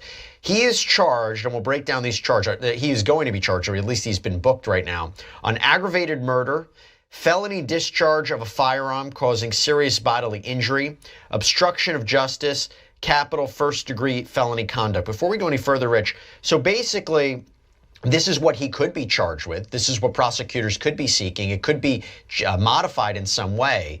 But at this point, this seems to fall in line with what the allegations are. Right. I mean, basically, the charges here are murder, illegal discharge of a firearm in public where he did it, and obstruction of justice, which I think means flight. And as you say, there are other possible crimes that might or might not be added later. And so let me read through this whole probable cause statement. And it says, I believe there is probable cause to charge the defendant with these charges. I don't believe so. This is from an arresting officer. Maybe undiagnosed. I'll see at the end. Brian Davis, officer's name. This is in the county of Utah, state of Utah. Okay. I believe there is probable cause to charge the defendant with these charges because the following information was obtained by your affiant from police officers, multiple video recordings posted on social media websites, Utah Valley University campus surveillance cameras, and those who witnessed the incident. On September 10th, 2025, Charles James Kirk was at the Utah Valley University UVU campus in Orem, Utah for a political event. Mr. Kirk is a conservative political activist who was scheduled to speak at an event in the courtyard area on the UVU campus. The courtyard area is to the west of the Low C Center building. According to video recordings, Charles was wearing a white... John Hudson says, and I know personally that John Hudson lived in that area for a long, long time, says they will wait to the 72-hour mark before charging in Utah weekend hours. Don't count, so by Wednesday there will be charges. By Wednesday, so yeah, there should be charges by Wednesday. Right now they're just holding him. They've booked him. And at first, he was responsive, but since those first moments of being locked up, he is no longer cooperating. I do know that for a fact, and I also know that he wanted to kill himself instead of turn himself in. His dad talked him down. White t-shirt and dark pants, sitting under a white canopy in a courtyard of the campus facing to the east. The event was attended by hundreds of individuals. Charles was surrounded by people with multiple individuals to his left, right, and rear in front of the canopy. Behind the canopy was a walkway used for access to various parts of the university. Charles was holding a microphone and speaking to a crowd. While speaking into the microphone, a loud gunshot was heard at approximately 12:23 hours, and Charles appeared to have been hit in the neck. Now, and I've also seen, I'm not sure how true it is, that somebody else has been arrested, but I'm not sure if it was the roommate, and they're supposed to be trying to get more of these Discord conversations, although I think Discord came out and said they deleted the accounts. And there were no conversations, and they deleted the accounts. I mean, it's fucking crazy what's going on. It's kind of crazy what's going on. It's interesting because I kind of did a separate sidebar on this about there was speculation whether or not he was hit in the chest and it ricocheted into his neck, but here he says it's been hit in the neck. Blood was seen coming out of the left side of his neck as he fell over to his left. Charles was transported to Panagos Regional Hospital in Orem. Apologize if I'm mispronouncing that. Charles was pronounced deceased at the hospital. Investigators reviewed the Utah Valley University surveillance cameras.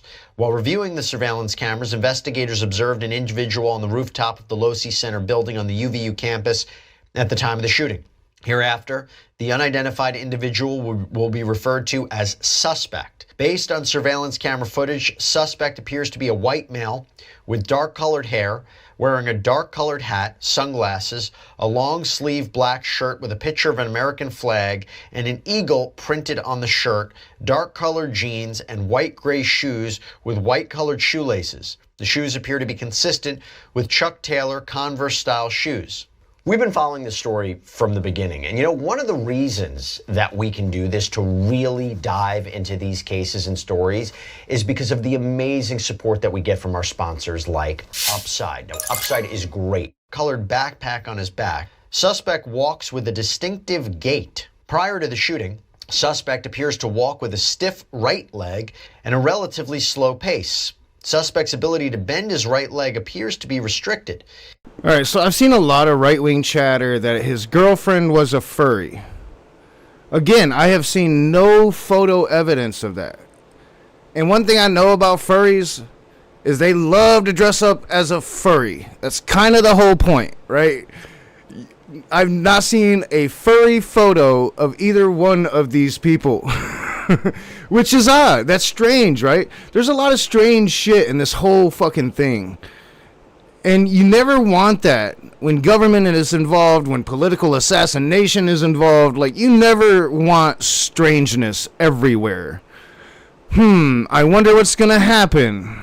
Investigators were able to track suspects' movements on the UVU campus starting at approximately 11:50 hours on September 10th, 2025. At approximately 11:50 hours, a UVU surveillance camera first captured suspect walking across a grassy area north of Campus Drive at approximately 800 West. By the way, so here we see, like, at this point, I would call it the infamous Donald Trump photograph, right? And we have to be honest about this. This could be taken a lot of different ways. Now, I'm going to maintain that what I see is he took what appears to be a Grinch, made it look like Donald Trump, made it look like Donald Trump's carrying him on his shoulders. I would say it's like not talking shit about Donald Trump at all, right? His little brother there is carrying real weapons, real guns. The orange cap on the tip of his rifle is something hunters use, so when they're walking around in the woods, they have an orange cap like that on the end of their barrel, and then when it's time to kill their prey, they will take that orange cap off. Real weaponry, going trick-or-treating is it's Utah, right? And this is a Utah Mormon family, and this dude was raised as a gun-loving Utah Mormon, not atheist like Brett Keane was saying, for whatever fucked up reason he was saying. A Mormon, gun-loving, MAGA-loving family. Now, the grandmothers come out and she says that they've got the wrong guy, that they're all Trump-loving Republicans. They don't know any Democrats. Some of the things the grandmother said, clearly she just doesn't have all the information, unless, certain conspiracies, that are cropping up turn out to be true. I'm going to go ahead and foreshadow once we get there, because we'll be getting there.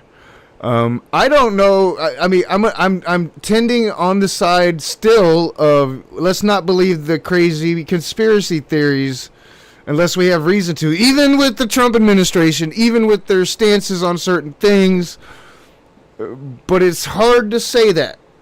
It's hard to err that way, and I'm not sure if that's the correct way to err in the modern day and age. But that's what I'm trying to do, and I might be doing it unsuccessfully. We'll see. We'll see what comes out of me when I talk about it. We knew that there were surveillance footage, but now we're really getting this in depth. A suspect walked south through the parking lot and approached a pedestrian tunnel that runs underneath Campus Drive.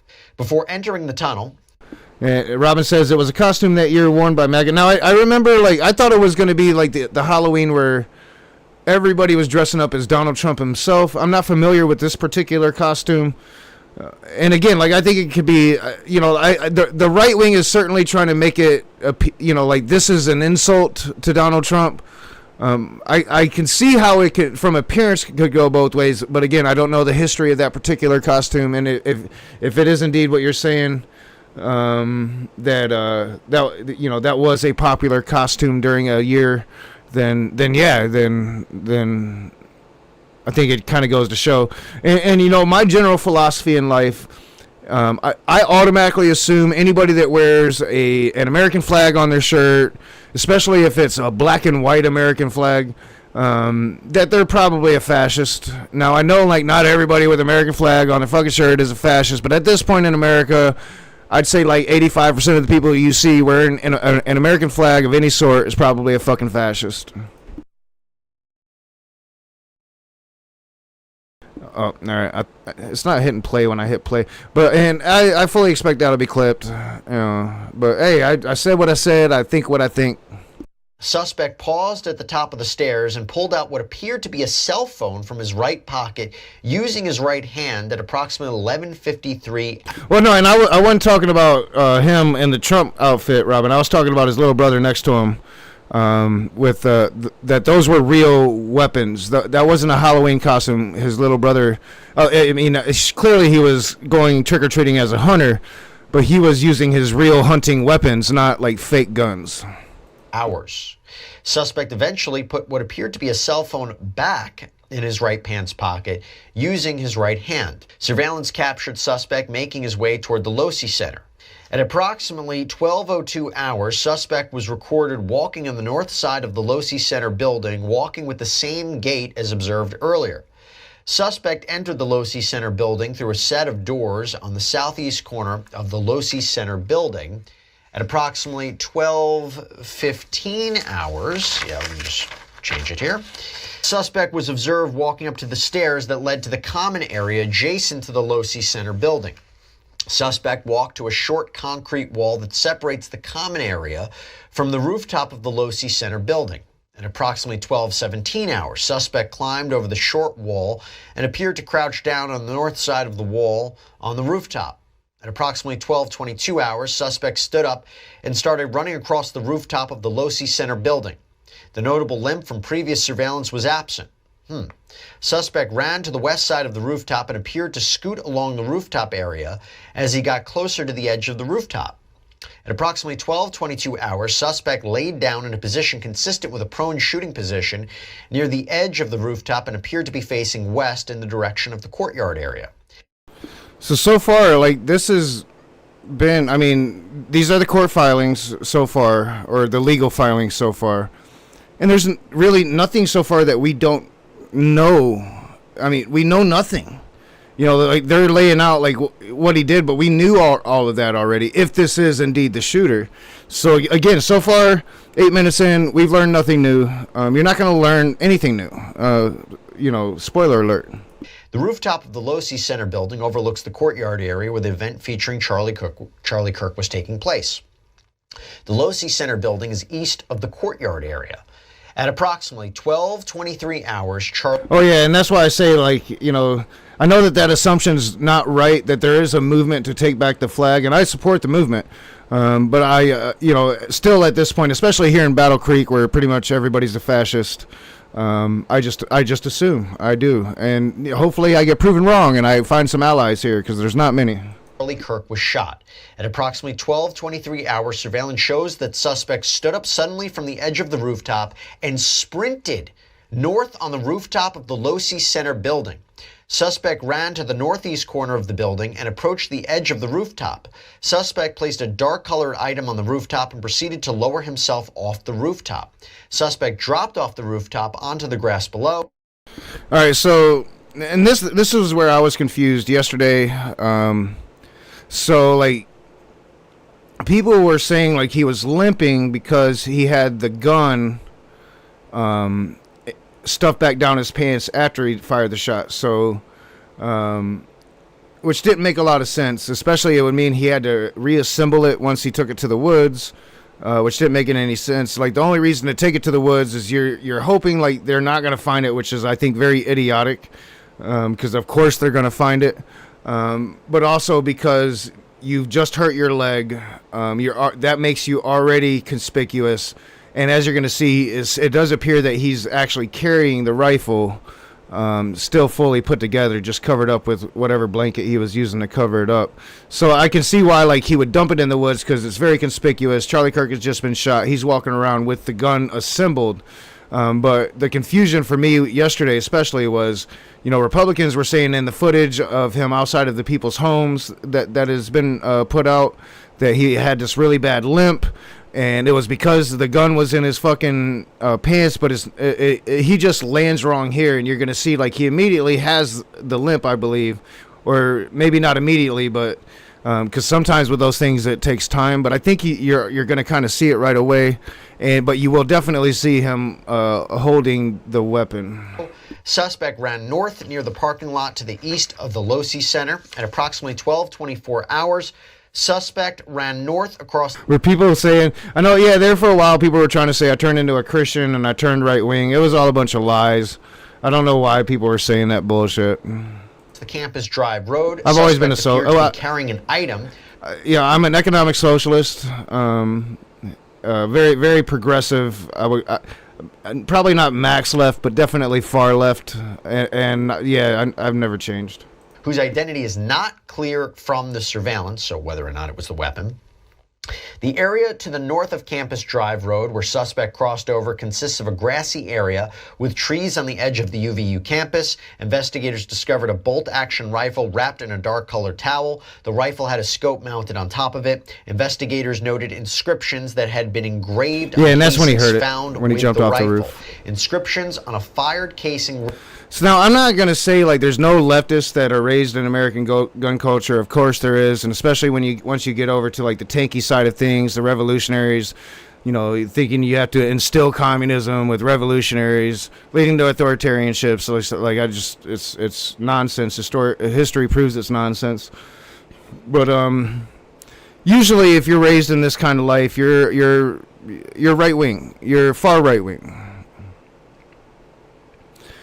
This is, and no matter what they want you to believe, it might happen on very rare instances for people that are predisposed, like from some kind of like mental health issue, that you can go from one extreme thing to another extreme thing in like this very, very short amount of time.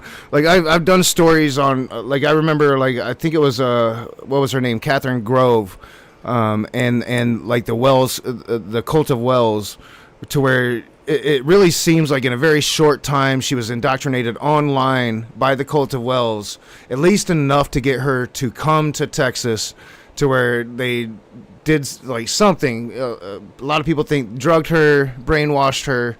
So I'm not saying it's out of the realms of possibility, but people don't just go to college and go from what they've always been their entire lives to something completely, extremely different.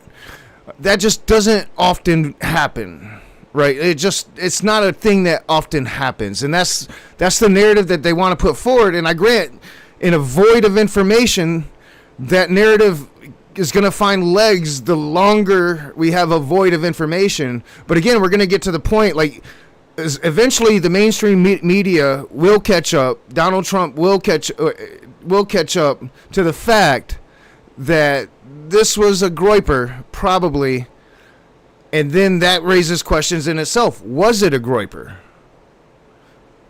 Who stands to benefit the most from all of this?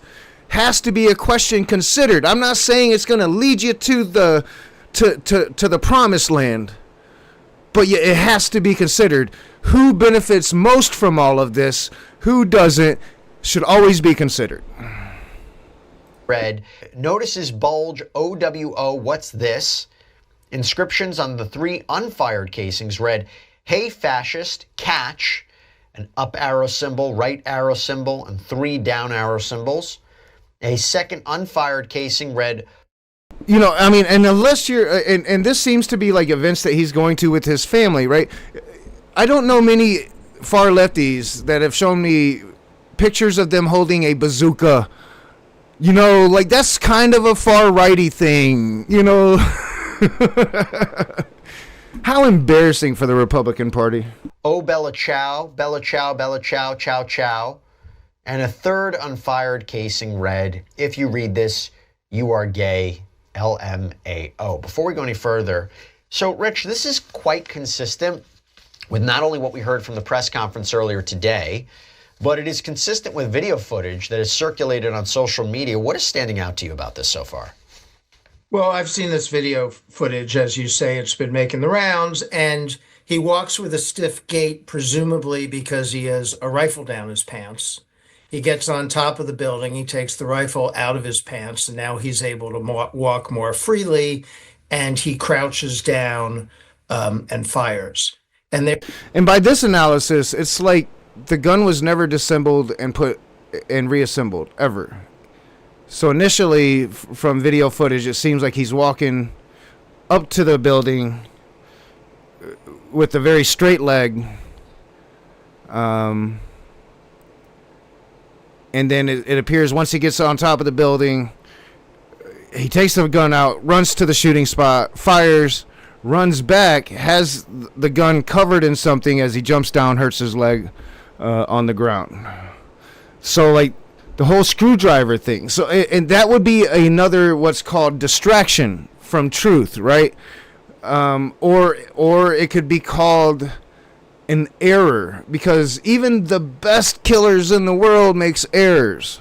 So, you know, everybody's human. Human error is, you know, it gets harder and harder the more training and muscle memory you have, but human error is always a factor in everything. As we are going to start to move into first Nick Fuentes' response, or that'll be coming soon, but then, you know, like, are they going to start blaming Nick Fuentes?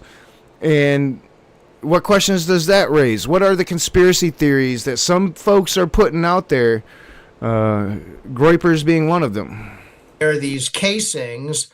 I'm not well versed enough to know what exactly those casings mean, what they're references to. I see that I've seen reports that they might have some connection to video games, but I don't know.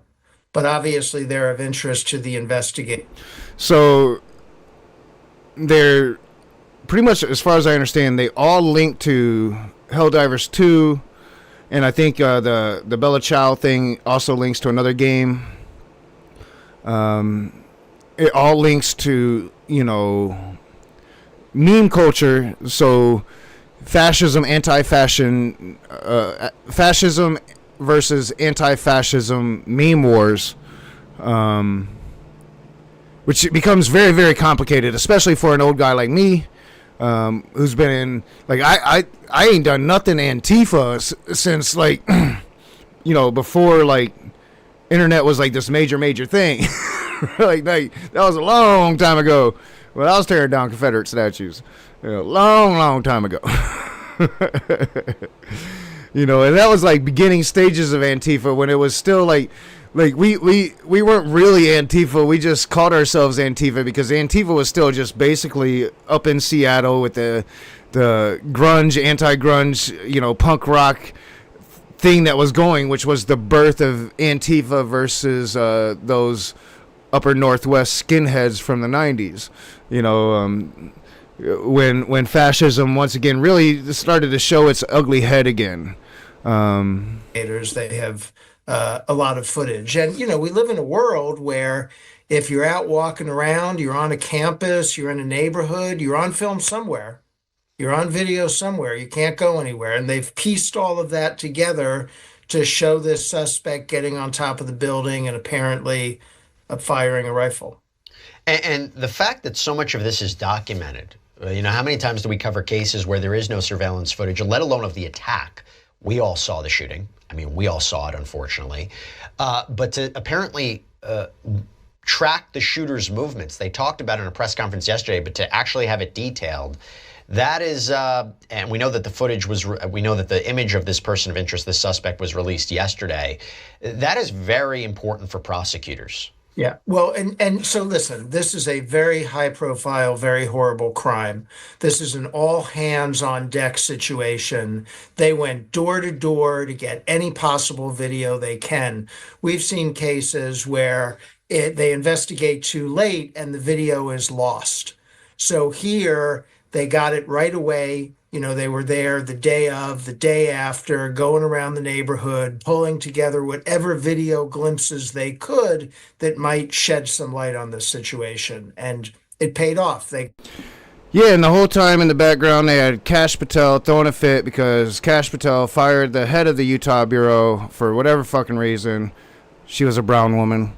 And yeah, it was kind of chaos. And if the funny thing, like if you notice that press conference from yesterday, Kash Patel speaking, and that FBI agent behind him that had been speaking up to that point didn't look really very fucking happy because Kash Patel was throwing a fucking fit behind the scenes because he's a petulant child that shouldn't be the head of the FBI, and because he fired all of the key career people that were like legitimate fucking law enforcement agents for the FBI.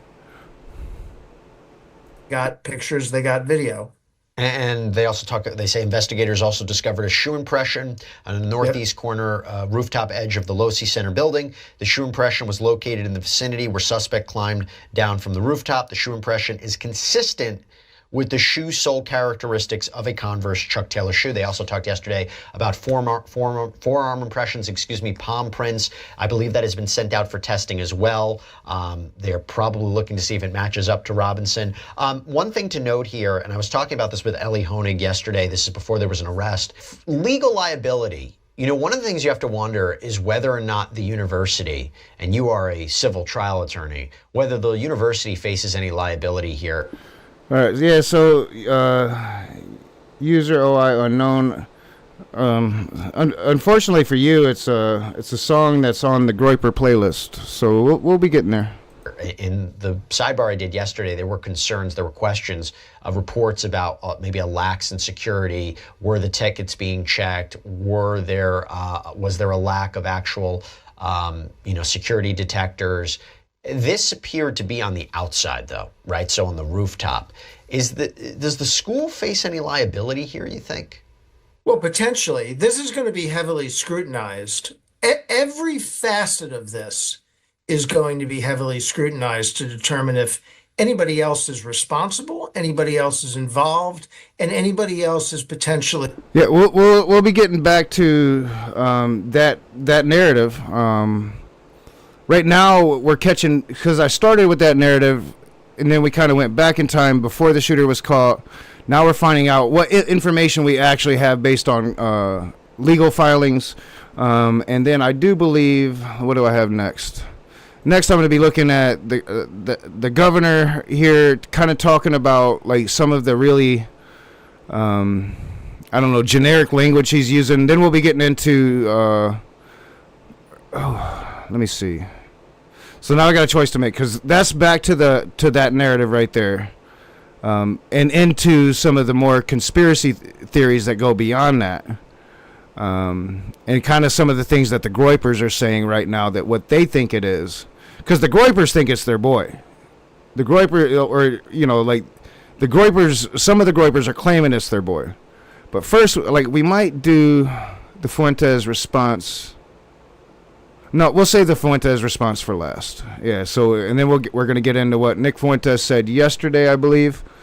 And I'm trying to be fair on it. Like, I've laid out the Republican narrative, the right-wing narrative. I've laid out the left-wing narrative. I lay open my biases. I tend to side with the left-wing narrative at this point. I'm not going full tilt with some of the conspiracy theories coming out yet. We'll be getting to those. But yeah, I am trying to be fair about... and that's possible too. Maybe a fake Groyper, maybe a Groyper on the fringes. Like, he was a Mormon. You know, I would say that is an anomaly as far as I know amongst Groypers. I am trying to be fair to the narratives here. I'm not trying to be like, this is what it is. Like, my main thing that I'm saying is we have very little information, but we do have what the internet does is find information. We have that going on. While it does appear like government is wiping away information, which is bad, but we have that going on with the government really telling us nothing. And in a void of information, conspiracy is born. So, and they are creating that atmosphere. That is my main message. We don't have shit for information now. We need to make sure we get the information. That's why, like, I am not scheduling an open room to have a conversation about this until next Saturday, hoping in hopes that by then we'll have more information and hopefully have like a serious conversation about this instead of just a bunch of conjecture. You know, I am trying to be fair about this. So let's get back to this, because right now what I'm watching, these are lawyers talking about the legal documents that's been filed since they caught the shooter.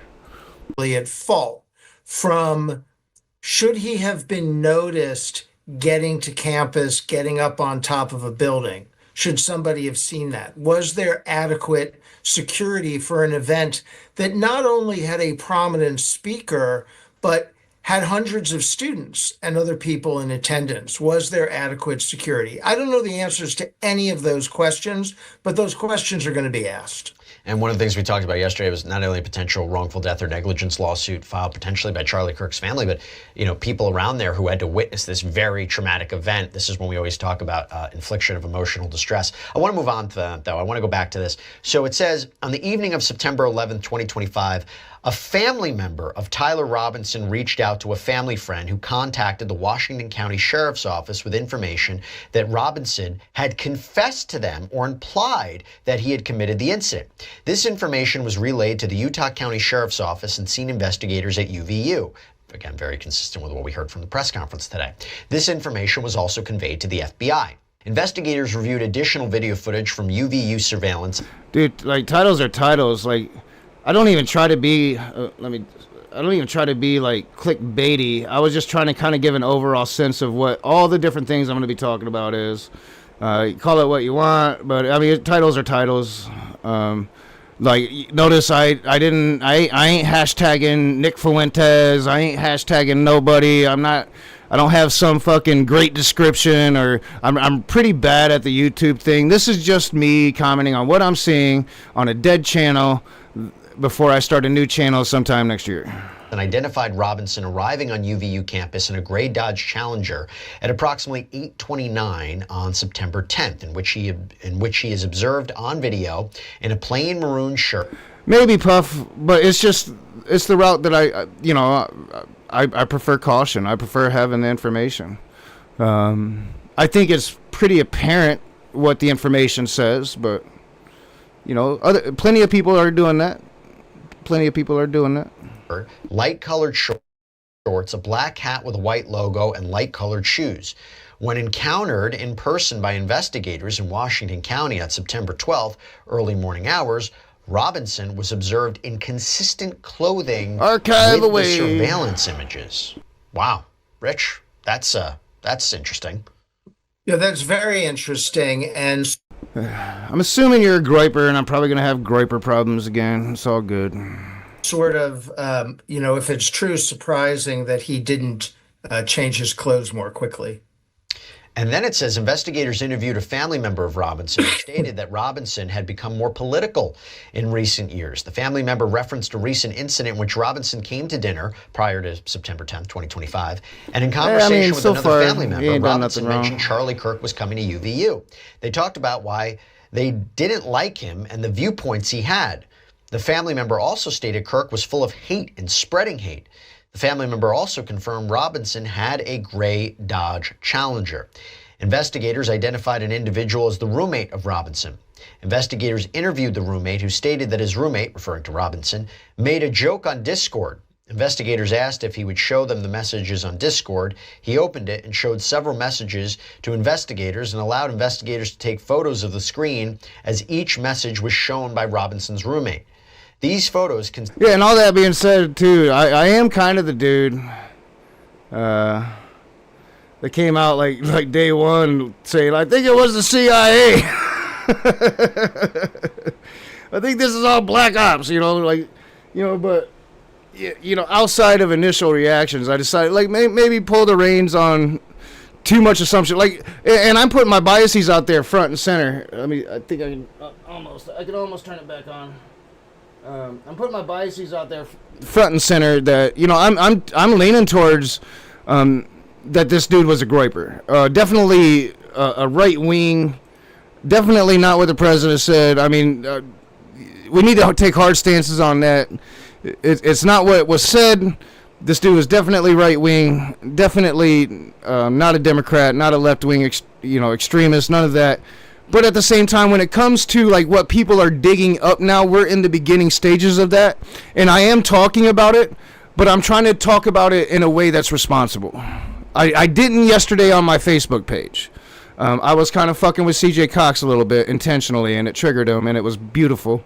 Consisted of various messages, including content of messages between the phone contact named Tyler with an emoji icon, Robinson's roommate's device. Well, I don't think you can call it a gaslight beef when, and I'm not sure what you're referring to there, but I'm assuming you're referring to, if this was a Groper, it was a casual Groper, whatever. No, I don't think you could say that if that's your point when, the Gropers have been beefing with Charlie Kirk for, at least 5 years.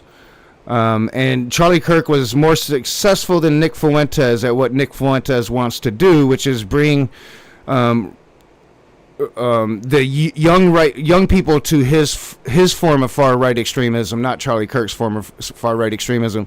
I think that there's complete merit to the narrative, without doubt. I think logic kind of brings you in this direction. But again, I'm not sure that the Groypers did it, because there's a lot of questions about this shooting in itself. But this is a long stream. We're 2 hours in now, and I still got a long ways. We still got a long ways to go. The content of these messages, I'm changing here. The content of these messages included messages affiliated with the contact. Tyler State. So there's that picture again, and Robin, I was talking about the younger brother there. Those weapons are real weapons. I'm assuming with live loads, since he's got the orange cap on the barrel there. Can't really see the weapon, but I'm assuming since that one's real, that one's probably real there as well. This is a right wing family. Stating a need to retrieve a rifle from a drop point, leaving the rifle in a bush, messages related to visually watching the area where a rifle was left, and a message referring to having left the rifle wrapped in a towel. The messages also refer to engraving bullets and a mention I don't think of the I scope insulted him, of the rifle did I? being unique. I think I told you guys not to ban him, and that he hasn't done nothing wrong. I don't know. He's got some emotional issues, I think. Tyler also mentioned that he had changed outfits. Based on the evidence detailed in this statement, I believe there is probable cause that Tyler Robinson committed the crimes of aggravated murder by shooting Charlie Kirk in a circumstance that put many around him at grave risk of death, felony discharge of a firearm, and obstruction of justice for moving and hiding the rifle believed to have been used in the shooting. Okay, first thing I want to go through here, Rich. Now you see why he's being charged with aggravated murder. There's an enhancement statute that's listed. They're basically saying that the reason that you can get this as, I believe, a capital offense, right, the highest offense in Utah, would be this was amounted to a danger to others in that crowd, even though there was only one shot fired at Charlie Kirk. Yeah, I think that is why that's in there, and also it goes to the issue of bail. There might be other ways to enhance this in terms of the capital nature of the crime. I'd have to... See, I really want them to get to talk about the Discord server, because you're going to see, there's nothing new.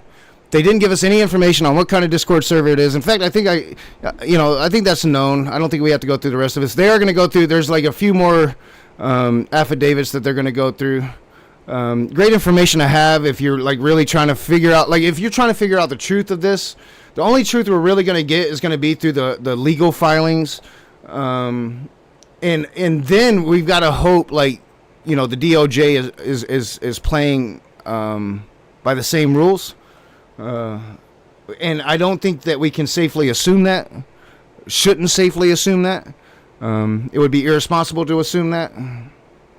But I think we can move on from here, because I really want to get into this and just this vague language here that this guy is using. So let's get into this. Governor Cox, thanks for being with us. I'm wondering what stands out to you, what you know about the suspect right now. Is there something about his history that really stands out to you?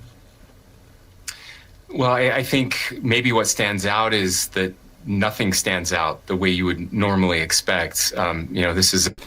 And maybe that's a soft curveball to President Trump. Like, nothing stands out as you would expect. Like, I think he's using very deliberate language, and I think he's using it for a specific person. This is a good family, a normal childhood, all of those things that you would hope would never lead to something like this, and sadly it did. So there's so much we still don't know, but certainly there was a radicalization that happened in a fairly short amount of time. And again, that's not too. Sometimes when we talk about people getting radicalized, that's to blame others instead of the person. And I don't want to take away that agency. This person made a terrible decision and will pay the price for that. But I do think it is important and instructive that we try to do as much as possible to learn the types of influences that would lead someone to make just such an awful, evil decision. Notice, again, very general language. He's not telling us what those influences are. Now, the narrative has been, it's been a left-wing influence. Right? The narrative that the right wing are clinging to desperately is this is somehow some furry left-wing extremist. That somehow he went from those pictures of holding the really big guns to a furry left-wing extremist. That's their narrative. That's what they are saying. At least the ones that I see. Some of them. Some of them are real quiet now. Some of them are saying, you know, it was a furry. It was a furry. That's what it was. It was a furry. An anti-fascist furry. So, very, very vague language. Not telling us what this ideology is at all. And I want to talk to you about that because you've talked very strongly about social media. I don't do a lot of social media, but I was looking at it today, and there's endless conspiracy theories about other people involved. There's videos of people making hand signals that seem to be people wiping their hair or adjusting their hats. Do you have any evidence that there was anybody else involved in this? Absolutely none. And again, the investigation is still ongoing. There's a lot we don't know that we're still piecing together. But there's enough that we do know that makes it very clear that this was. So again, you know, shortly after this, as far as I understand, as soon as he said, shortly after him saying there isn't anybody else involved, like they arrest another dude. So like, yeah, the language is all messed up here. That this was one person. But I could be wrong about that. Again, I'm not sure to the accuracy of that, but that's what I saw this morning. A very, again, tragic, terrible, awful decision, but no one else involved. You've called this a watershed event in our history, and that the chapter is still being written about what kind of a watershed event is it, what direction the country goes from here. Can you just talk about that a little bit, and how do we all help write that history? Yeah, so to me, I look at this. It feels like something happened. This is big, and it's big for a reason. Again, somebody who was involved in political speech, political discourse, doing the very thing that is the foundation for our democratic republic, and then losing their life, which makes it harder for all of us to do the thing that we should do, and that's dangerous in a different type of way. And so the question is, we've certainly been building to this. I don't think it's a surprise to most people.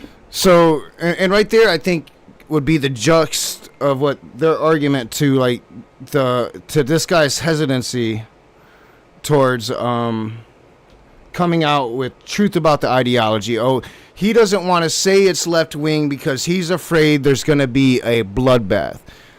Legitimate, considering I think the narrative of the right wing, but I don't think that a Republican governor of Utah would be avoiding that. Right, I think if that was the narrative, he would probably run with it. Now, that could be my assumption. Maybe he has better ethics and morals than I am granting him. I'm assuming that he's being hesitant with the language because we have a president who's known to punish those who say things that he doesn't want to hear. That's what I'm assuming, because I think I have very good reason to assume that. Not because he's afraid that it's going to lead to a bloodbath, because it's going to be like, because it's a left-wing ideology and people are just waiting for him to say that. I don't think they need to wait for him to say that. You know, again, bomb threats to HBCUs. I think he's nervous and he's speaking to the president. And I don't think the president is going to pick up what he's putting down unless he is aware of other information. People that something terrible like this could happen. President Trump was almost assassinated a year ago.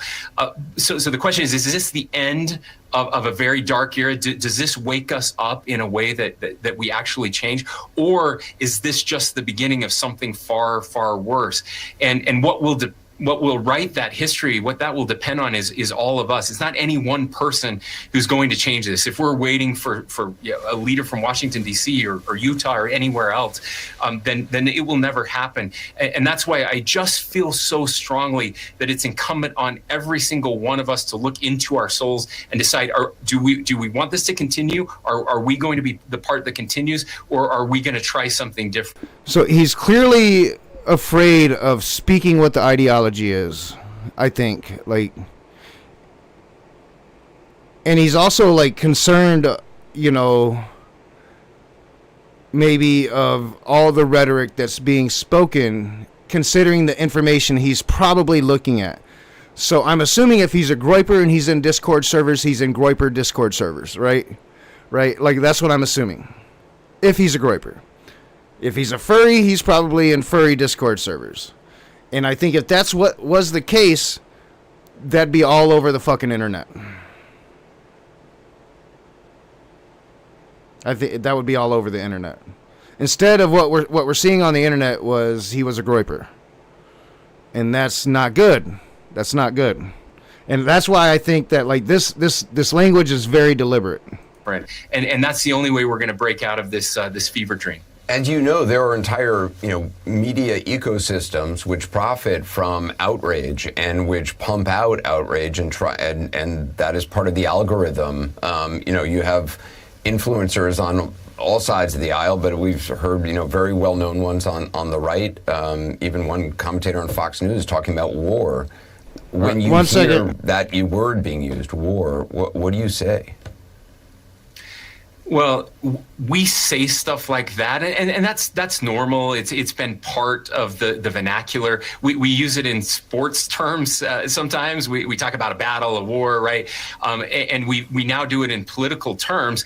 And I don't think most people actually mean it, because war is my kids and my grandkids getting shot in the street. That's no one wants that.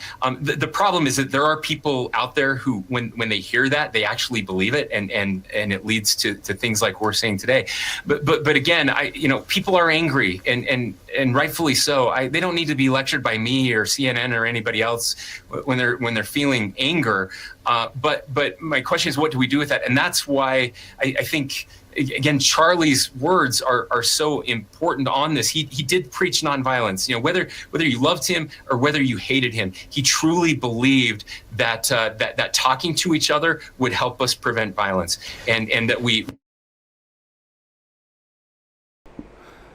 I really hate the whitewashing of Charlie Kirk. Maybe he did preach against violence. I don't think I've ever really heard him speak to that. Maybe he did, maybe he didn't. He definitely stoked racism. He definitely didn't mind all the fascism that was coming to America with the immigrants and shit. And I shouldn't say with the immigrants, for the immigrants. I hate the whitewashing, the crocodile tears of the Republicans who have no problem with Trump being a horrific, horrible person, have no trouble with themselves being horrific, horrible people, with their followers being horrific, horrible people. And then as soon as people who might have been treated as second-class citizens by Charlie Kirk express any amount of, I'm not sad that he's dead, then it's, oh my God, I can't believe, spare me your crocodile tears, seriously. Seriously, you don't care when it's yourselves, you don't care when it's Trump, you don't care when it's your fucking followers. Spare me your crocodile tears. We don't need fascists gatekeeping the left. Fuck all of you. Just because you think you have power and you're fascist and you think you're just gonna come around and kill us all, it's probably not gonna be quite that easy. We desperately need more of that. And so that's all I'm trying to do is trying to turn that introspection in each of us. Me too, by the way. I screw up all of the time. The problem, Anderson, is that the incentive structure in social media and, quite frankly, the incentive structure in politics right now, it doesn't lead to depolarization. The radicalization that happens through those. And, this dude is speaking, though, to his own people. He's not speaking to us. He's not speaking to us right now. Do you notice that? He's speaking to his own people. He's like, dude, y'all are saying a lot of shit, and I'm seeing a lot of shit, and it ain't what y'all are saying, and y'all need to stop. Y'all need to stop. That's what I take from it. He's not speaking to us. We're not the ones out there saying, destroy liberals, war. We're not saying that. They are. He's speaking to them. Because he is seeing the Discord servers. Algorithms on social media. And again, that's why Charlie said when things get dark and rough to put your phone down, to read scripture, to hug your family. That's what we should be doing. Well, I actually want to put the social media post that he said, because you quoted this earlier. He said this in June. I'm putting it up on the screen. It said, when things are moving very fast and people are losing their minds, it's important to stay grounded. Turn off your phone, read scripture, spend time with friends, and remember internet fury. The mainstream media is trying to paint this guy as some fucking saint, and it's disgusting. Is not real life. It's going to be okay. It's interesting, this suspect, from what I've, read, pretty much the same shit they did with Rush Limbaugh. Republicans. It seems like he has a good family. I'm not sure how much he is online. I've been streaming for a while, online, but we have certainly seen many young men getting lost online. What do you do about that as a legislator? I mean, some schools are kind of slow to really figure out plans for social media, for phone use in schools even. It's the greatest mistake we've made in the last decade. And I'm very proud that Utah is leading the nation. We passed the most comprehensive social media bills 2 years ago. We're still fighting in the courts over those bills. And that's a whole conversation in itself, because it's invasion of privacy. Privacy rights are a big issue. Anytime you go into the internet and try to do anything in the internet, what are our privacy rights? What aren't our privacy rights? We've already given away so many of our privacy rights. It's crazy. So you really need to fight for whatever privacy rights you have left. I think it was Secular Pagan Mom sent me something about some city in America wanting to use more HCCTV cameras, shit like that. What do I think about it? I think overall, we should probably generally try to fight to save what privacy we have left, because we pretty much already sacrificed all of it. But I would have to, and I haven't yet, really look into the specifics of it and the detailed information behind it. Because I know places London, I know has cameras everywhere. I just really worry about, we've already given up so much of our privacy rights, giving up anymore. passed a ban on cell phones in classrooms this year. We have to do this. The research is incredibly clear. Jonathan Haidt, who I know you know, has been on the programs here. His book, Anxious Generation, it lays that out very clearly. But we really are pushing. And AI is only going to make this worse, especially for our young men, where we've got an entire generation that is struggling, that has been lost. They've lost purpose and meaning. And we've got to find purpose and meaning again. Governor Spencer Cox, thank you for your time. Thank you, Anderson.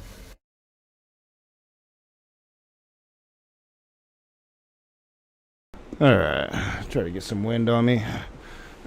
I am sweating. This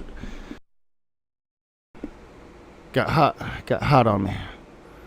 All right, so yeah, I mean, just really vague language, not giving us any information, not really filing any information, which I would say that's not abnormal. That takes time. But like not saying what the ideology is, I think is a huge mistake, and it leaves this vacuum, this void for conspiracy theories to spring up. And we're going to get into that, and we're going to look at a conspiracy theorist now, Kim Iverson. Now, I think she was once linked to like Andrew Yang and that whole fucking, I don't know, I think they consider themselves enlightened centrists. He tried to pretend he was some kind of progressive back in the day, but then she went on to be like, you know, really like anti-COVID vaccine, anti-mask, one of those. I don't know too much about her. She's going to start with the Nick Fuentes connection, and then she's going to get into some of the conspiracy theories surrounding it. And again, like once we get over here to Nick Fuentes' responses, I'm hoping I don't forget to look at the comment section, which this is like, you know, black guy in the corner. I'm not OHGI. I'm not sure if Nick Fuentes is affiliated with this, but this is essentially like this dude brings Nick Fuentes to YouTube. Because I don't think Nick Fuentes is on YouTube anymore because he's a white supremacist. What happened? Turn that back on. So yeah. So once we get there, I really want to look at these because you'll see like Groyper's talking the conspiracy. It was really bad in the other one that I had, and I might pull that one back up just so we can look at the comments because it's really apparent there. But we'll start here. She's going to get into it. She's going to start with the Fuentes connection and, you know, how she thinks once the media catches up to this, that everybody's going to be blaming Nick Fuentes for the death of Charlie Kirk. It's just waiting for the media to catch up because the media doesn't know what's been going on, really. The media doesn't look at what's really going on. So we're going to check this out. They're going to be blaming this on Nick Fuentes. All right, again, where is the gun? Where's the image of the gun with this kid and the gun? We're not seeing any images of this kid with a gun. We're not seeing him jump off the roof with the gun. Where's the damn gun? And if he was jumping off the roof with no gun, how did the gun end up in the woods in a bush wrapped in a towel with all these inscriptions? Well, and I think right there, like, from what we saw in the video, he is carrying, like, you don't really see a gun, but you see something that could be a gun. On it, okay? This kid is clearly not some radical trans activist. You know, we're seeing that this is a family that loves their guns, Republican family, right? They're Trump supporting and Christian and all of the things that would not at all be this narrative that the mainstream is going with right now. But I think they're about to change it, and they're going to go to the Groypers and they're going to go to Nick Fuentes because that's a conservative group that also has been pro-Trump for, you know, somewhat kind of mixed on that. And to be clear, she's not saying that that's the conspiracy. She's saying that's reality. I agree with her there. That's where I'm leaning myself. But the conspiracy will come. Christian and loving guns and all of that. It's that group, and they're going to blame it on Nick Fuentes. And all of this leads to one place, which is where it led me yesterday. The messages that they're claiming are not exactly liberal messages. Let me see if I can. Oh, sorry. Hold on. Let me find the right thing before I play this for you. But here is New York Times. Here we go.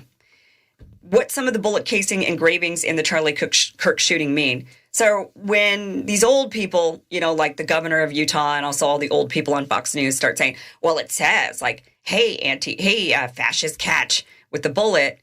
And look at all of these kind of clearly these are clearly woke liberal engravings. These people are old people. I'm an old person too, quite frankly, and I had to talk to younger people about this. But younger people who are in the gaming community are saying these are gamer references. This is for the gamers. And in fact, they're kind of used a lot in the Groper circles. They're used in the Nick Fuentes Groper circles. So once the mainstream news kind of catches on to this, they're going to go in that direction. So the New York Times, they say, here's what some of the bullet casings engravings in the Charlie Kirk shooting mean. Many of the messages adopt the flippant, sarcastic chatter often found on online message boards and in-game chats. Sarcastic. So it has one of them had like an up arrow, right arrow, 3 down arrow symbols, as the governor described. This is a reference to a sequence of controller moves that unleashes bombs in the popular video game Helldivers 2. Another phrase of the cartridge's notices bulges, OWO, what's this? That is used for trolling with roots in online role-play communities. Some of the other messages on the unfired cartridges appear more politically straightforward, including one that says, hey, fascist catch.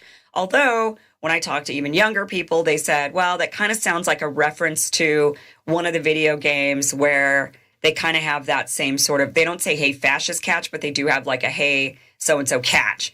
And they're throwing like a bomb or a grenade at them. Well, and from what I've heard, it's also directly in Helldivers 2 as well. That I think they're saying like in the opening sequence, excuse me, they drop a bomb on the fascist or something. I'm not sure. That's what I've heard. So also another featured was Bella Ciao. That is also known in the gaming community. It's an Italian song adopted by anti-fascist resistance during World War II. It is still sung by the Italian left and in other countries to commemorate the fight against fascism. And it also appears in a recent Netflix series. And it's also used in these gaming communities. So it's this online, a lot of these phrases are coming from this online gaming community. We know that the kid is you could see he gamed because you could see in the picture here. See if I could, the bottom left corner, let me remove this lower third for you. The bottom left corner, you could see him there playing video games in the gaming community. So it looks like he was definitely a gamer. Also, we asked Grok about this. It says, yes, Bella Ciao, the iconic Italian anti-fascist partisan song, has been ironically appropriated as a meme or joke within Groper circles, the far-right online subculture associated with Nick Fuentes and his America First movement. Groypers... I would say millions, John Hudson. Millions. Like, I literally would. There's pretty good analyses on that. Charlie Kirk was very unsuccessful at first. Very unsuccessful. The crowds he used to draw was nothing like the crowd you saw when he died. In fact, those crowds are last couple years type shit. Really came to prominence during the first Trump term. Found his footing, and Turning Point really started to become a major player because of his relationship with Trump, but more especially with Don Jr. They were really good friends. So he I would say probably radicalized millions with Turning Point, because him and Donald Trump, that's one thing they've been very successful is reaching through certain echo chambers, young white men, and radicalizing them with great replacement theory. Great replacement theory seems to make sense to young white men who can't find a date, who maybe aren't top of the class anymore, sees a lot of brown people around them, or young white men especially kind of quarantined within all white areas but hear about the influx of the evil brown aliens, like, yeah, I would say millions. It's known for their ironic, edgy humor and trolling of mainstream conservatives like Charlie Kirk, whom they often label as fascist or insufficiently nationalist, have incorporated remixes of the song into their playlist and memes, particularly during the so-called Groyper Wars, where they targeted Kirk and Turning Point USA events. For example, for instance, a popular Spotify playlist titled Groyper Wars, America First, features a Hugel remix of Bella Ciao. Yeah, so like the person that was saying like there's no connection between Bella Ciao and Groypers, you just don't understand internet meme culture, I guess, or you're a Groyper trying to like groip out of it. But clearly there's a connection. Clearly they use this language much in the same way, like to kind of like normalize it, to take it back, to take it from the anti-fascists, to make it their own, to lob it at people like Charlie Kirk, to be like, you're fascist light, you're not fascist enough. It's sarcasm. It's internet meme culture. Alongside other tracks used to mock leftists or perceived fake conservatives. This usage flips the song's original anti-fascist meaning into a satirical taunt, aligning with the group's penchant for post-ironic 4chan-style humor that blends gaming references, furry memes, and political edginess. It's not a core joke like their frog imagery, but it has become a recognizable, ironic signal in their online spaces, especially evident in recent discussions around the Charlie Kirk shooting, where the engraving was linked to the subculture. So this is a Groyper. These are Groyper references, Groyper subculture, and Tyler Robinson being a conservative Republican, donating to Trump, liking Trump, coming from this. Again, there's inconsistencies there. Like I said, I did see a Snopes report that he didn't donate to Trump. Again, a lot of not much information. People are digging stuff up. Internet sleuths are doing their thing. The far left is doing their thing. The far right is doing their thing. Nick Fuentes, as you're going to see, is doing his thing. And there's this vacuum now for what we're going to see. And I'm not even going to dismiss this theory completely, because we just don't know shit. And there's a lot of weird shit, man. A lot of weird stuff. Gun-toting, Christian, all-American family was probably, they're going to say, in the Groyper circles, following Nick Fuentes. And I'm telling you, any second now when mainstream news picks up on this, right now they're still loving the whole, we got to go after the left, and the left is the problem. But pretty soon they're going to have to drop that when more about Tyler Robinson comes out. And instead they're going to go in the Groyper direction. And they're going to want to silence Groypers. They're going to say they're dangerous. They worked together as a team in order to do this. He wasn't alone. Now, what I'm taking from this, despite like Andrew Yang connections, I think from what I get, she seems to side with the Groypers. I don't know much about this woman. I don't even know how this made it into my feed and my search this morning, but I find it interesting. And I've heard this, like, again, the Groypers are saying what she's saying. So I think she's picking up the Groyper narrative, like what their response is going to be once mainstream media picks up on this. Shooter, there was a whole group of them, a group of Groypers, and they went after Charlie Kirk because Nick Fuentes has been sowing a war between the Fuentes Groypers and the Charlie Kirk's Turning Point USA people, and they're going to blame it on Nick Fuentes, but this is for a greater purpose. And who benefits? Who benefits from this?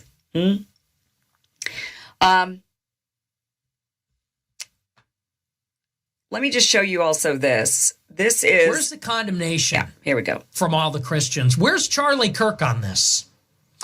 Charlie Kirk cannot call himself a Christian anymore. Sorry, you forfeited. Can I say real quick, before I'll play the rest of this, but this is from... Yeah, I mean, so it's been a known, like, war between Charlie Kirk and Nick Fuentes. So these are the two people that reach the youth, the young white youth. You know, the Candace Owens, the Ben Shapiro's. Those are for the older 20s, 30s, 40s people, right? Nick Fuentes and Charlie Kirk are the youth movement. Now, Nick Fuentes has been very successful considering he's a white supremacist, uber Catholic, in a prominently like fundamentalist Christian society that used to really hate white supremacists, but he's done really well. But he hasn't done Charlie Kirk well. You know, he hasn't done that. So when we're talking about benefits, she's going to get into a certain country that might benefit from all of this, and she's not going to be wrong. But Nick Fuentes is going to benefit from Charlie Kirk being gone as well. Now, I'm not saying anything. I'm not implicating anything. I know nothing. I would hope that Nick Fuentes had nothing at all to do with it, even if his Groypers did. So I'm not saying that at all. I'm just stating you have to make those considerations. He is going to benefit, especially if he can step into that role. If he can get that audience too, which I think Turning Point themselves are going to have something to say about that. I think Charlie Kirk's wife is going to have something to say about that. I can see her taking over that role and being probably very, very successful at it. And I can definitely see Nick Fuentes' attacks coming towards her soon. But this has been a thing for a while now. And it's not like a surprise to anybody. Like, I don't even really follow Nick Fuentes. I know who he is, but I've heard of his feuds with all of these commentators, but Charlie Kirk especially. Like, Charlie Kirk is the one that he feuds with the most because Charlie Kirk is his direct competition. You know, these are business models. These people make lots of money. And Charlie Kirk is his main competition. So I'm not saying anything. I'm just speaking. He benefits from Charlie Kirk being gone. Before Charlie Kirk was killed. And this kind of showcases a bit of the Groyper war that was going on between the Turning Point USA Charlie Kirk crowd versus the Groyper Nick Fuentes crowd. And if you're not familiar with this Trump war, benefits, so Nick Fuentes and his Groyper crowd are conservatives. They're Christian, conservative, typically they're painted as a Christian, conservative, probably white male, gun-loving, Republican, but they turned on Trump when it comes to foreign policy, his love for Israel. Like, she left out the worst part, white supremacist. I didn't hear that. Maybe she said it earlier. Israel. That's why, like, I had to, excuse me. When I started listening to this, I'm like, well, she seems to be on the Groper side. Let me Google who this is. Excuse me. So I Googled it and found out about the Andrew Yang connections, the conspiracy theories that she's put out in the past about COVID-19 vaccinations, masks, all of that thing, all of that stuff. She was a major, I guess, leader in the anti-mask movement, the anti-COVID vaccine movement. That's where they've really turned on him. And these wars that we've been doing on behalf of Israel, and Nick Fuentes is very much a huge critic of the U.S. foreign policy, doing whatever Israel wants. And Charlie Kirk's group was a similar age. Nick Fuentes, Charlie Kirk, really young, appealing to those, Gen Zers. And they're both within this conservative, white male, gun-toting, Christian, American Gen Z circle, but they have very different views when it comes to Israel. Charlie Kirk was real pro-Israel, and Nick Fuentes' crowd was against Israel. And Nick Fuentes' crowd was saying Israel's the culprit of a lot of problems, and the Charlie Kirk crowd was a bit more mainstream. And so there was a war really about a lot of that. And Nick Fuentes feeling like the Charlie. So all of that has been playing out, especially since the strike on Iran. I think that was like the final straw for Nick Fuentes. When he saw, it was one thing, it's one thing for Trump to like bend over for Putin. Another thing for Trump to bend over for any Jewish person, even if I'm not sure if Nick Fuentes is one of the white supremacists that at least appreciates Israel because they're able to have an ethnic state, wants to emulate Israel in that regard. A lot of white supremacists do. Like a lot of white supremacists will tell you they have no problem with certain Jews at least when it comes to, designing their ethnic state after certain Jews have. So I'm not sure if Nick Fuentes is one of those. I haven't watched him enough. I watched him enough to be like, yeah, I hate this fucking guy. I did a couple videos on him because he's a white supremacist, and I cover white supremacists. I get attacked by Nazis all the fucking time. Not like Vosh attacked or like a major person who would go after Nazis or tankies or something like that. But I get attacked by them when I make videos. They find even little old me. They know everybody that says anything about them. I'm sure, at some point, I'm surprised it hasn't happened yet. We'll get the Groypers again. Maybe old boy earlier was. And if he's really truly butthurt about that assumption because he's not one, it's only because the Groypers are bound to come. But again, I don't know if the Groypers did this. I don't know if Tyler's a Groyper because there's this vacuum of information. The FBI could let us know right now. The governor of Utah could let us know right now what kind of Discord servers were these. Just tell us. Just tell us, and then we can go from there whether we believe you or not, but at least just tell us. Was it left-wing or right-wing? Give us that much. Because now there's a whole lot of speculation. And people have literally been calling for blood. For blood. Like, if I was a major left-wing person right now, I would do nothing in the public. Nancy Mace can scream and curse all the fuck she wants about how her life is on the fucking line, when really it's Democrats, liberals, leftists. Those are the lives that are really on the line right now. Really. Kirk crowd wasn't America first enough. And, I think a lot of people would have that criticism that if you're going to be... Well, I know he hates Jews. All Nazis hate Jews, but some Nazis make room for Zionists because of their ethnic state. They admire it. They want the same. So some Nazis do make room for Zionists. Pro-Israel at all, you're just simply not America first enough. And that is where this... and we can't assume, I can't assume because Nick Fuentes hates Israel. So he's not pro-Zionist at all. So yeah, I think it is safe to say he's a true Nazi. He hates Israel, and not for the same reasons that I am against the genocide in Gaza, but he is against the genocide in Gaza. And this is really played out with Charlie Kirk. And Charlie Kirk was really looking like he was cracking when it comes to Israel right before he died. That is a thing. That's a thing that they're not going to talk about.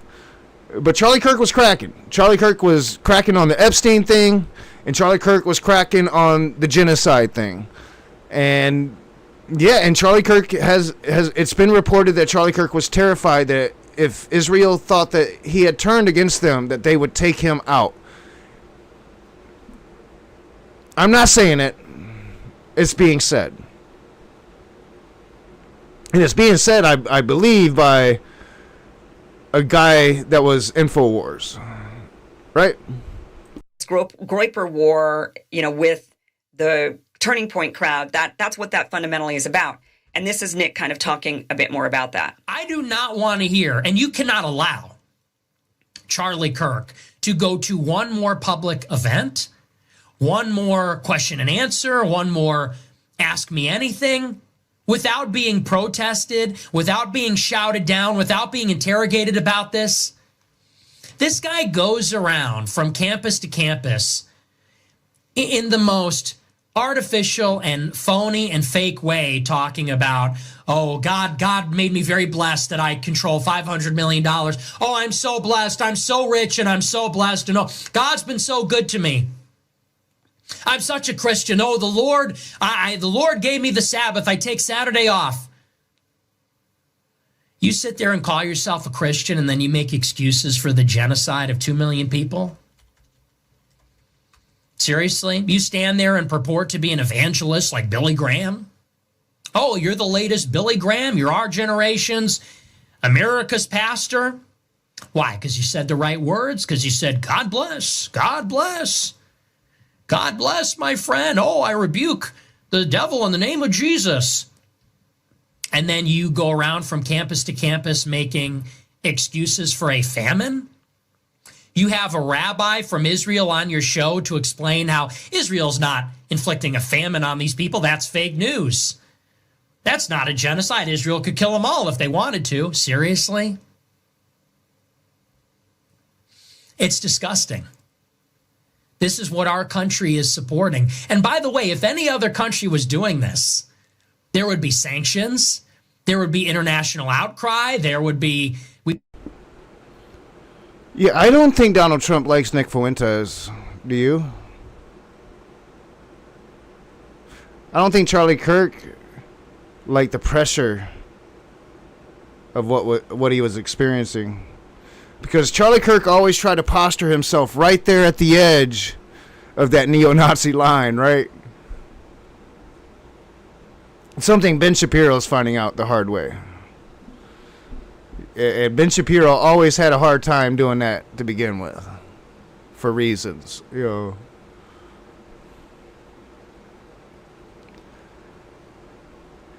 And I think what we're seeing is the base...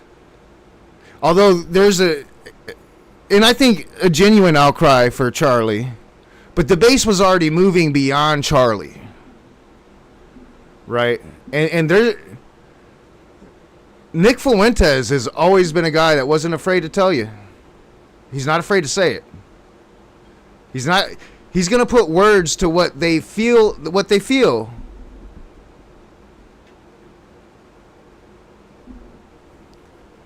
And when we watch, his response from yesterday, he's going to tell you, like, I have real credibility when it comes to the far right.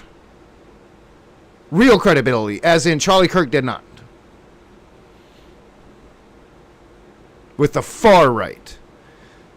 And Donald Trump went around and fucked around and found out what it was like when he fucked with the far right. And Nick Fuentes has not just been a problem for Donald Trump and Charlie Kirk, but Nick Fuentes is a huge fucking problem, as you can see, for Israel. We would summon the ambassador from that country. These are subcontractors for Western publications. These are journalists that work for Reuters and the Associated Press being murdered by Israel.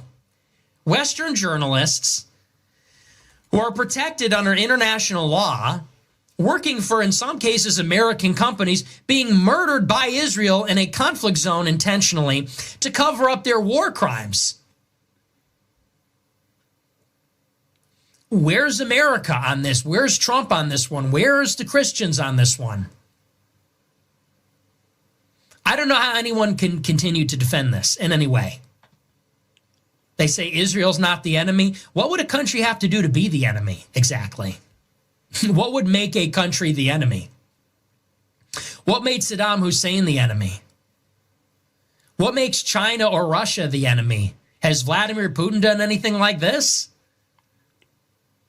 What makes Putin the enemy? What makes China the enemy? What makes them the enemy that does not make Israel also our adversary and actually a friend that we should continue to support? Okay, so that gives you a little taste of what this war was about between the two. And when they dive a little bit deeper into Tyler Robinson's history, they're going to find that he was probably a Groyper. And they're going to start blaming this on the Gropers. And who does this benefit the most? Well, here's something kind of interesting. Now, I blamed this, and many still do point the finger at Israel. Now, why? Because Israel has the most to gain when it comes to Charlie Kirk's death. Now, people say, but no, why would Israel do that? Charlie Kirk was a fan of Israel. He was a supporter of Israel. In fact, just like what you heard Nick Fuentes say, that Charlie Kirk even observed the Sabbath on Saturday, which is actually when Jews... I know, John. It's so hard to sit there and, yeah, I mean, everything he said and everything he's about to say is completely fucking rational and logical, and it's why he's so fucking just dangerous. Like, man, to me, Nick Fuentes has always been way more dangerous than Charlie Kirk. Far more. Like, if you want to, and not dangerous at a violence level, maybe not until now, and not putting that on Nick, but if this guy turns out to be a Groyper, and really unfortunate considering the Groyper that was just in front of Mehdi Hassan, and, like that wasn't great optics for them. But yeah, it's the anti-Semitism, he doesn't really care about Palestinian people. If it was Americans dropping bombs on Palestine for whatever reason, he probably wouldn't mind and probably cheer it. It's because of the anti-Semitism. And so it's hard to, when he's sitting there making all the points, because they're right and they're true. But we know, if you understand who this person is, where that comes from. And it doesn't come from the same place, so it makes it dirty. It makes you want to go take a shower after you hear it. It's fucked up. But this is the conspiracy theory. And again, it's not something I'm jumping in on right now. I'm just not. There's a lot of weird shit going on, and Israel is an easy explanation for all of it. And I'm not saying it's not the explanation for all of it. And I think the longer this type of shit continues, right, the more it's going to become fucking apparent. And I think that's kind of what they're going. If this is true, it's what they would be going for. Like, they have to stop this, and that would take something drastic. That would take, or I don't know. I don't want to get ahead of myself. I don't know how much of this I'm going to watch, because I don't want to be promoting conspiracy theories. But it does make sense that they need America. They can't have Americans asking for release of the Epstein files if indeed Epstein was a Mossad agent. They can't have that. They cannot have that. They can't have a Nick Fuentes turning their most loyal supporters into Nazis. They can't have that. And this is a way, especially once mainstream media catches up to this shit, to take care of two birds with one stone. So you cannot dismiss it, man. You just cannot, because so much weird shit is happening. I don't want to promote it, but I know CJ Cox is flipping out just because of the Nick Fuentes connection, thinking all these things and saying all these things about me. But that's not even as far as it goes. And I'm going to show you that the Groypers are saying that. And when the media catches up with them, with this, when the mainstream media catches up with this, that's going to be what their defense is. It wasn't us. It was Israel.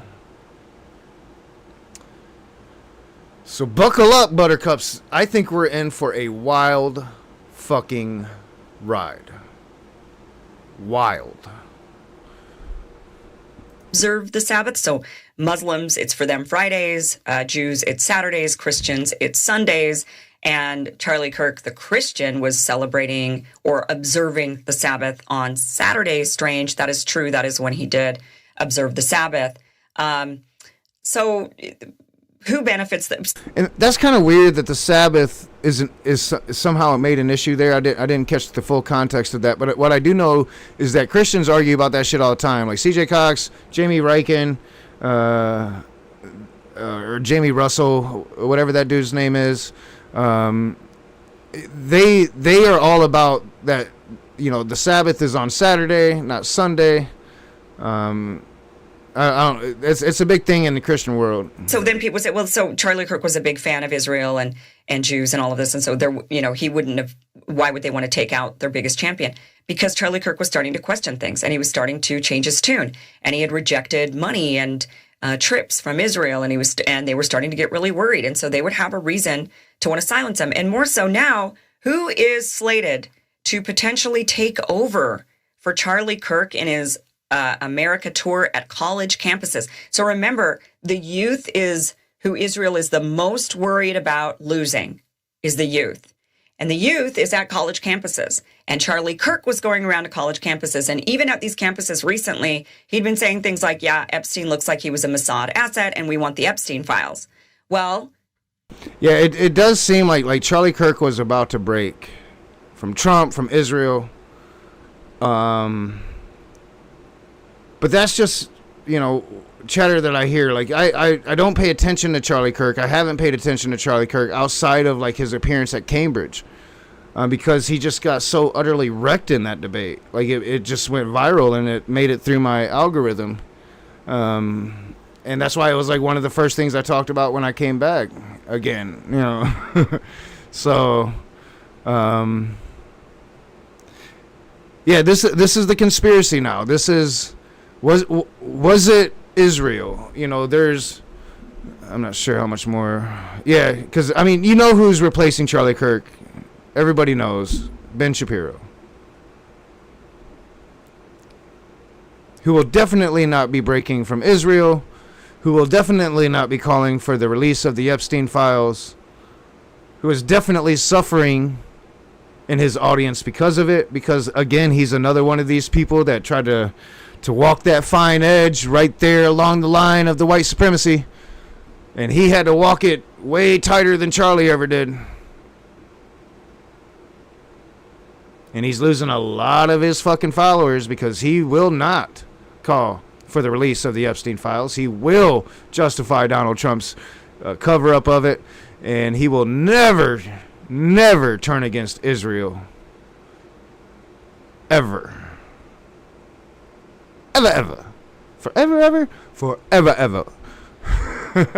Now there's going to be somebody else going and doing the. And here I am, like, you know, promoting the conspiracy because these are the times we live in.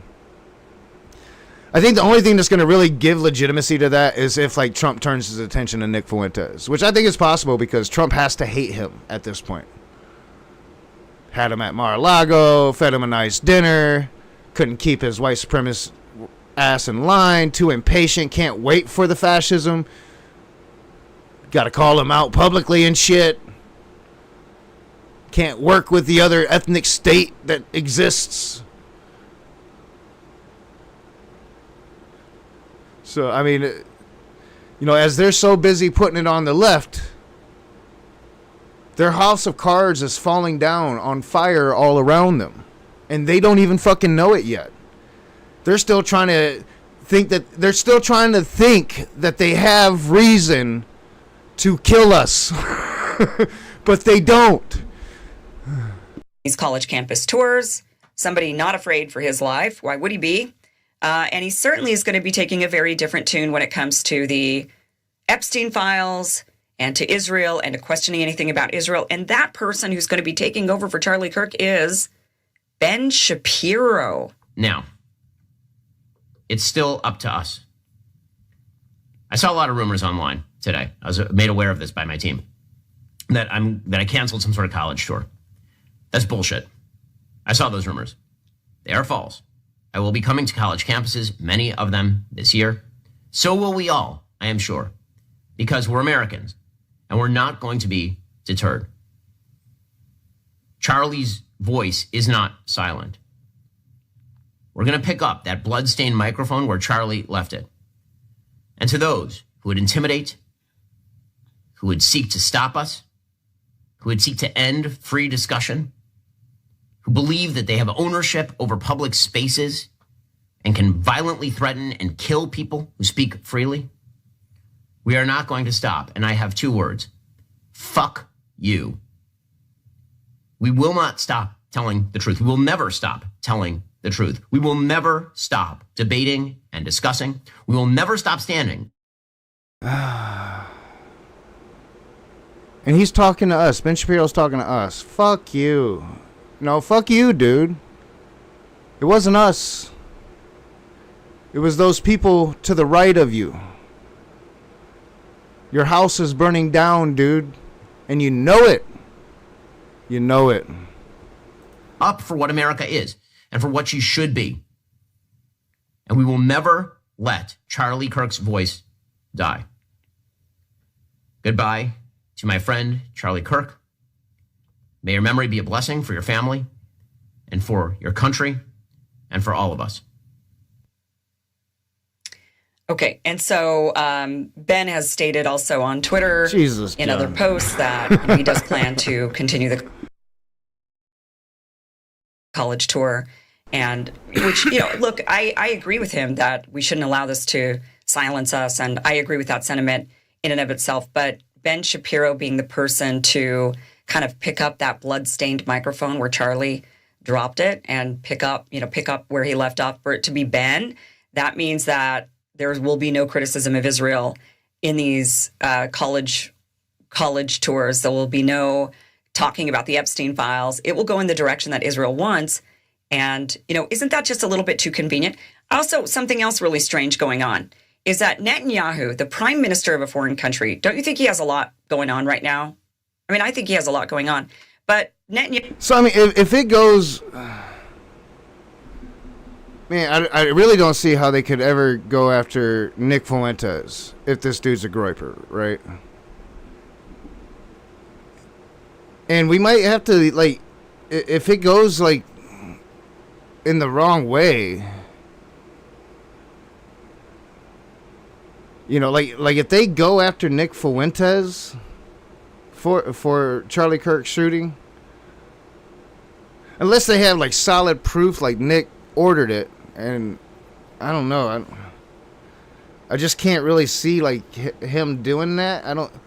He might imply it or rile up somebody, kind of like the dude on Fox News, what was his name? Bill Riley, I think, riled up, you know, his viewers about a certain abortion doctor, you know, but, you know, like, he never got charged with the murder, you know, like, the dude that committed the murder got charged with the murder, right?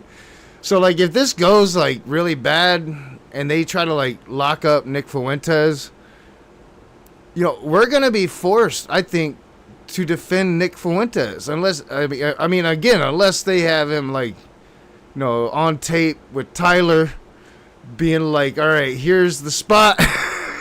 You know, like, it's going to be really hard to put that on Nick Fuentes, you know, and shouldn't. Just like they shouldn't put it on all of us just because it would have been one crazy left-wing extremist, right? Like, that's not what we do in America.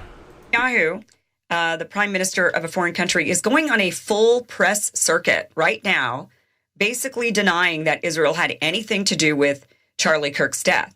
And that in and of itself is suspicious. To be going on this full-blown denial tour, like, it wasn't us. There's all these other people. It wasn't us. You know, like, a little bit suspicious. They go, you know, they have no limits. When you hate Jews, when you hate the Jewish state, you're willing to say anything and promote all these absurd rumors.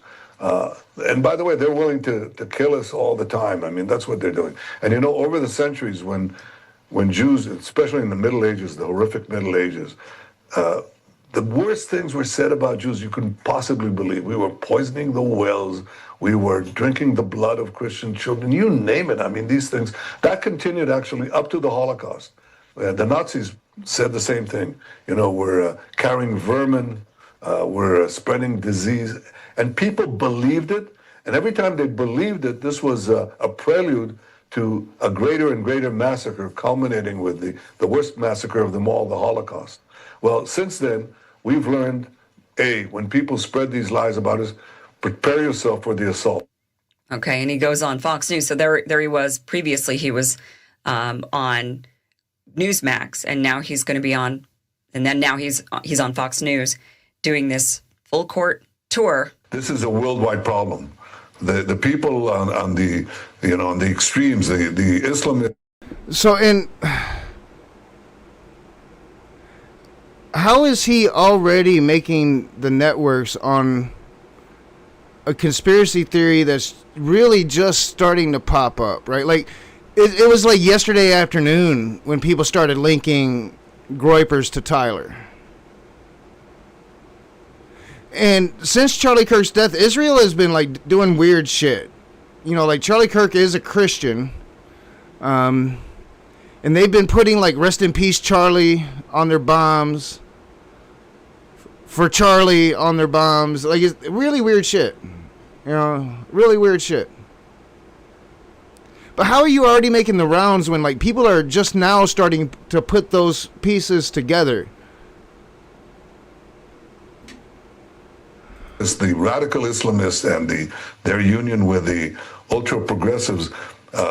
They often speak about human rights. They speak about free speech, but they use violence to try to take down their enemies, whether it's president.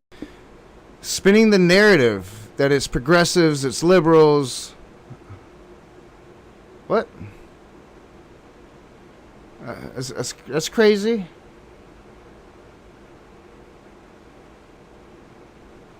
And he never said that when it was Obama president. He never said that when it was Biden president. He didn't. I don't even remember him talking like that about Democrats and progressives when Trump was president the first time. I think he walked a fine balance because he understood the political situation at the time and understood that Democrats might come into power again. And now I'm thinking he thinks that they might not. Huh. President Trump, who's been almost assassinated twice, or they tried to kill me here too, but they got Charlie Kirk, and it's just heartbreaking. Now, the enemy that they'd want to be taking down when it comes to the narrative in the United States would absolutely be Nick Fuentes, his growing popularity, and the Groypers. That is who they would need to take down here in the U.S. because guys like Nick Fuentes are dangerous to them because they're persuading an entire population, an entire generation to be mistrustful of Israel. And so you'd want to go after Nick. You'd want to go after the Groypers. How do you do that? You haven't been able to silence him. You haven't been able to censor him, but you can if you say that he's responsible in some way for the death of somebody like Charlie Kirk. This is also something really suspicious. A mural was already unveiled in Israel on behalf of Charlie Kirk. Now, remember, over the last few weeks, Charlie Kirk had suddenly become a bit more questioning of Israel, a bit more skeptical of Israel. And yet, now that he's dead, before he could fully turn, they're able to just claim him as theirs, say Charlie Kirk was a pro-Israel guy. Charlie Kirk he loved Israel. He was a great friend to Israel. Charlie Kirk was so wonderful for Israel. Right when Charlie Kirk was starting to question things, and right when Charlie Kirk... It is very weird. I mean... Not subscribing to this conspiracy theory yet, but it is weird. I find it odd. I do find it odd. And like I said, if this Groper thing turns out to be a thing, eventually the mainstream media is going to have to catch up to it. So, like this person might have been a quiet kid, but he talked to people and he was online, and I don't know. I don't know how good the NSA is. We might find out, but it's kind of hard to wipe away what people remember of a person, right? Like his girlfriend knew who he was, right? Why don't we have interviews from her yet? Isn't that weird?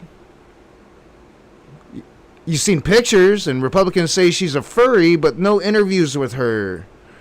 No interviews really with the family at all. It seems like they would be like, maybe, I don't know, working, hiring lawyers. I mean, it is still early, but we should be starting to hear from them, you would think. It seems like we're not hearing much of anything. And that's fucking weird.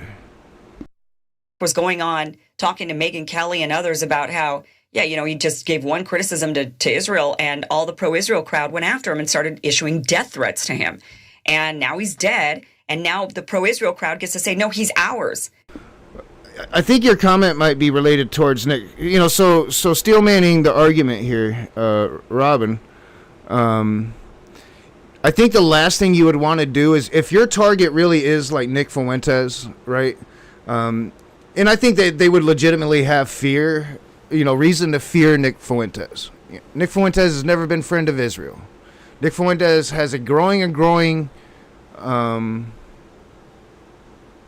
ability to reach the youth of the conservative movement, right? The future of the party that's going to prop up his country, Israel. So... because it's becoming more and more apparent. Never mind. Try not to. All right. It's becoming more and more apparent that the Democratic Party is going to be forced to back away from their support of Israel completely. And you just heard, Netanyahu right there. They have no reason to cling to it outside of their donors' demands, because he's just straight up fucking bitching them out, throwing them under the bus to steelman the argument, right? And in reality, that's what he's doing, that regardless of this particular argument. So the last thing you would want to do is take out Nick Fuentes if he's your target. You don't want to make Nick Fuentes the martyr. No, you definitely do not want to do that. You make Charlie Kirk the martyr. Before he, goes any further with the breaking of those ties, and now you embrace him, and you wait for your puppet president. Puppet president might be too strong a word. You wait for your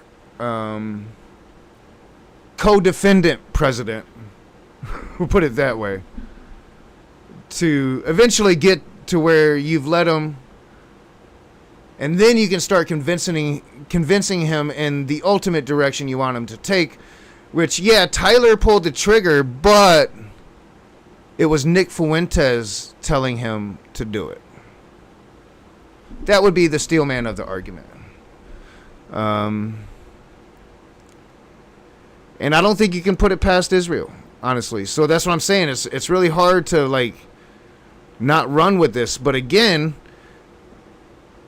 we have to see if this dude turns out to be a Groper, because gonna have to eat some crow if it turns out that he did go to college and he did radicalize left, and there's solid evidence of that, right? And solid evidence he was the lone shooter, that those odd distractions were just odd, not distractions, just odd things happening. Yeah, it's I don't know.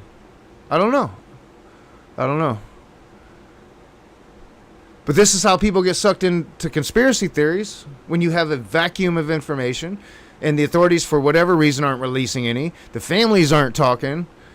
Fuck, dude. There's nothing. We have nothing to go on, any of us, outside of, these connections to the Groypers. He's our guy. We're going to keep him as ours. And now, look, they've unveiled a mural in Israel. Well, I'm not sure, Robin. Because America First, people like Margaret Taylor Greene are really starting to break away from the president. I think Gates is starting to break away. America First people, if they're saying the president isn't being America First enough, that's a Nick Fuentes thing. That's what Nick Fuentes has been saying. That Nick Fuentes and the Groypers are the true American First. The rest are fascist light. That's his words. That's what he's been saying. This is all just a... I don't think I have him saying that. Like I say, he doesn't stream on YouTube. The only way I found it is what we're going to be looking at next, which we're probably going to go there soon. I don't want to get... I think we've gotten far enough into the conspiracy theory at this point. So we'll move on. And this was his response from yesterday. The only... I don't think that this is anything to do with Nick Fuentes himself.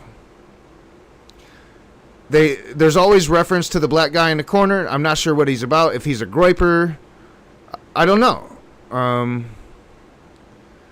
It would be funny if this dude right here, because I've never heard him speak that I can remember. I have watched a few of these because they've been popping up recently through my algorithm, even before the Charlie Kirk assassination. It was mainly due because, Nick Fuentes has been going hardcore, propping up Gavin Newsom, just really, going at Trump, at all these people, Groper wars, for real. Not anything he's done here on the internet. Groper wars with power. But wouldn't it be goddamn funny if this dude in the corner here, they call him the black guy in the corner, and some of the racists have, they'll be thankful for him, but you can see their grudging thankfulness for him providing Nick Fuentes for them on YouTube. I've never heard him speak. Now, maybe he has, And somebody can prove me wrong or prove it's not Jill. Because wouldn't it be fucking funny if this was Jill? Just the black guy in the corner giving us the white supremacist. Wouldn't that be fucking hilarious? All right. So this was Nick Fuentes' response. I think this came out yesterday. Evening, everybody. You are watching America First. My name is Nicholas J. Fuentes. I am joining you tonight under some very dark circumstances. Normally, I like to say we got a great show for you tonight, and I think it. And real quick, before we get into like the response, because I don't know how much of it I'm going to show, and it's pretty much the end of what I'm going to do on the stream here. I've been streaming over 3 hours now, so need to be wrapping it up.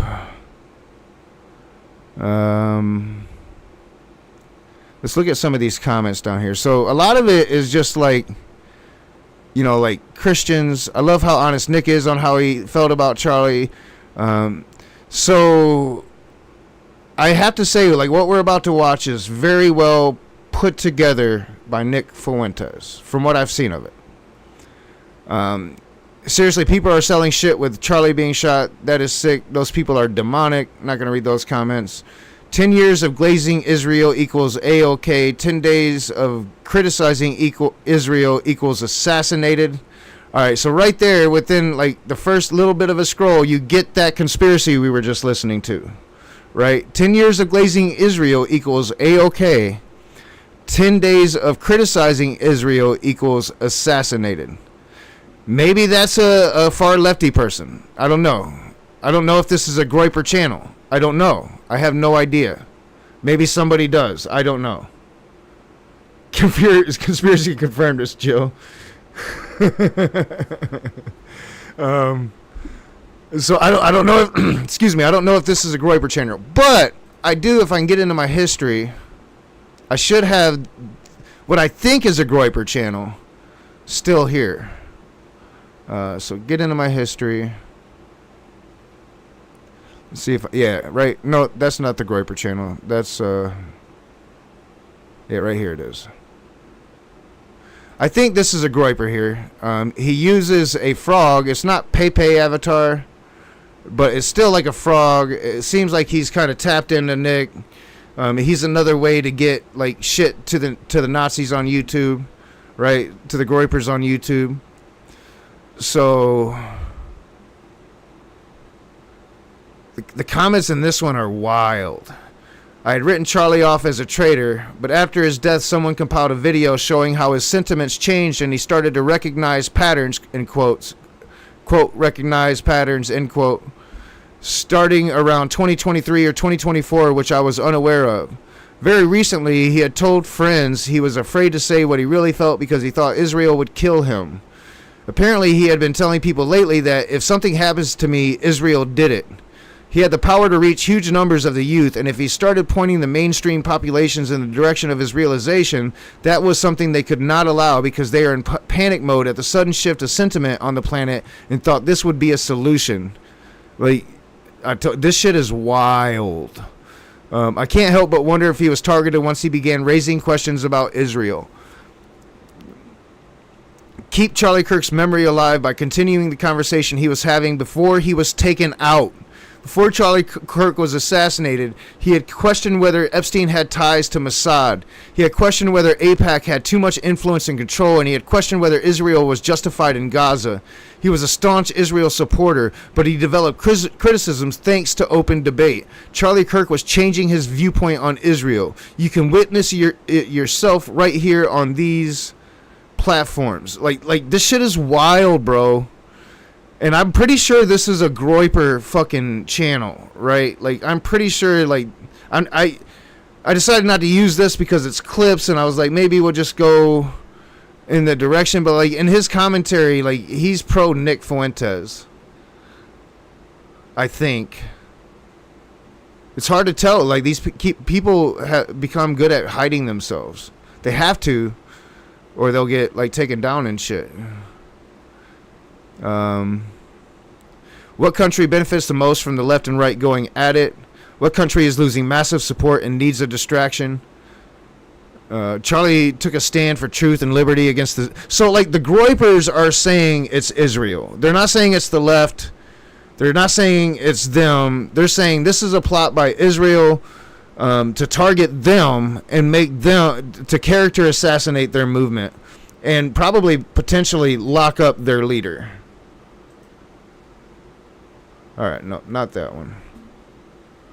We'll watch Nick Fuentes, his reaction, because nothing racist here. It shouldn't be anything really triggering, at least from what I've seen of it. It seems like he is prepared for the moment, is what it seems like. It's going to be an excellent show, but of course the news is unbelievably tragic. Tonight, as you know, you're all gathered here. We're going to talk tonight about the death of Charlie Kirk. And even saying that out loud, the words are still very surreal and disturbing. I said this last night and I meant it as I watched the chaos and the tragedy unfold yesterday afternoon. And I know everybody else feels exactly the same way. It didn't feel real. That's the characterization I keep seeing from everybody on TikTok, on Instagram, on Twitter. People have been profoundly affected by this, and we're not sure why. And hopefully we can talk a little bit about maybe why that is. But as I said yesterday, like many of you, I got the alert from a friend of mine. Yeah, the guy who was here earlier called the shooter a wannabe Groper. So that's another justification. This was a guy that just wanted to be a Groper. I mean, he was a Mormon, and we're like mainly Catholic. I mean, Nick is uber Catholic. Was either at the event or had friends at the event. Like, fuck the Pope Catholic. That's what Nick is, I think. A friend of mine texted me and said, Charlie has been shot. I said, Charlie Kirk? They said, yes. And we watched it unfold live. We're still getting updates. We don't know exactly what transpired. And again, we'll get into some of that as well. Some of the uncertainties and unanswered questions. But I am devastated and legitimately affected and struck viscerally. Such a sensational video, images, such an unspeakable, horrible tragedy. And I literally had to take a day to collect myself. Normally, this is a current events show. I'm live every night and I discuss the news of the day. And I've been there through many of the big developments over the years. Same day, January 6th, Trump assassination attempt, the elections, the pandemic. But this one was different. Somebody needs to clip out my Jill prediction, because if this turns out that black guy in the corner is Jill, I'm gonna be a fucking prophet. It already is gonna seem like I'm prophetic if the media does catch up to this Groper thing, because I'm pretty sure everybody, all the Trumpers in my family, just think I lost my fucking mind with some of the stuff I've been posting. So when they start hearing Groypers in the media, they're going to be like, oh, Ronnie does kind of know what the fuck he's talking about. Is he a prophet? Should we make a religion out of Ronnie now? And I think everybody feels that way about it. It felt like a nightmare. That's the only way that I can accurately describe it, actually.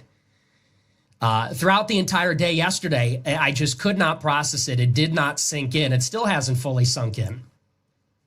Like I said earlier, you say those words, the death of Charlie Kirk, the assassination of Charlie Kirk, the murder of Charlie Kirk. I watched his Wikipedia page go from Charlie Kirk is to Charlie Kirk was. You want to know the fucked up thing, bro? This is how these people really feel about each other, right? So Steven Crowder was the #2 podcast, or conservative podcast, whatever list. Somebody showed a Spotify list, something like that. And I don't know how real this is because, people can't fuck around. But if this is true, this is fucked up. I'm trying to be fair through this whole thing. He went from and after Charlie Kirk died, he changed it from #2 to #1. And it wasn't like the listing of the Spotify or something. It was his edited profile of the thing, right? It was That's what these people really. If that's true, that's how they really feel about each other. And Nick Fuentes just vocalizes it publicly, and they all hate him. They all fucking hate him. They've all been burned by him, including Donald Trump. All of them. It doesn't feel real. It feels like a nightmare that we'll never wake up from. And I say that as somebody who was. He's like the Ted Cruz of conservative media, right? Because all the conservatives hate fucking Ted Cruz. Always have. Well, before Trump, like, they hated Ted Cruz. It's why it was so hard for him to get behind Ted Cruz in that first fucking Republican primary where Trump eventually just wiped the doormat with Ted Cruz's face, you know. Not even a fan. Not a friend. And actually an adversary, a foe. I can only imagine what his friends, his colleagues, and especially his wife, his young children, you can only imagine what they're going through. And so what happened yesterday is still so raw and so sensitive. The country is profoundly affected, at least some of it is. We'll talk about that too. And so tonight I'm going to try to the best of my ability, carry out my responsibility. I believe, and I think you know, that I'm somebody that many of the young people, young conservatives are looking up to. I have a lot of credibility with the far right, the radical right. And it was 10 years ago, you would never hear anybody say that loudly, what he just said. I have legitimate credibility with the far right, with what did he say, the extreme right? How did he phrase it? Let's listen to it again. Colleagues, and especially his wife, his young children, you can only imagine what they're going through. And so what happened yesterday is still so raw and so sensitive. The country is profoundly affected, at least some of it is. We'll talk about that too. Went back too far. And so tonight I'm going to try to the best of my ability, carry out my responsibility. I believe, and I think you know, that I'm somebody that many of the young people, young conservatives are looking up to. I have a lot of credibility with the far right, the radical right. The far right, the radical right. 10 years ago, nobody would say that publicly. They would dog whistle that. And that's what he's saying. Charlie's gone. And now I have legitimate. And you're really mad that Charlie's gone. You're angry about that. And where that anger is going to take you, I have real legitimacy there. Real legitimacy. I am real far right. I am the real radical right. Put it together, like he Nick Fuentes is cooking right now. And I think they said there was like 180,000 people watching this live stream, wherever it was, in the comment section. Somebody put that. Let's see if we can find it. I remember reading it here in the comment section. And I'm like, if that's fucking true, bro, that's a lot of people. I won't. I'm just scrolling, not really looking, so I probably won't find it. But it's here. I know I saw it, and it didn't seem like it was that far down. But I did go pretty far down. Like, I'll be going down these rabbit holes now.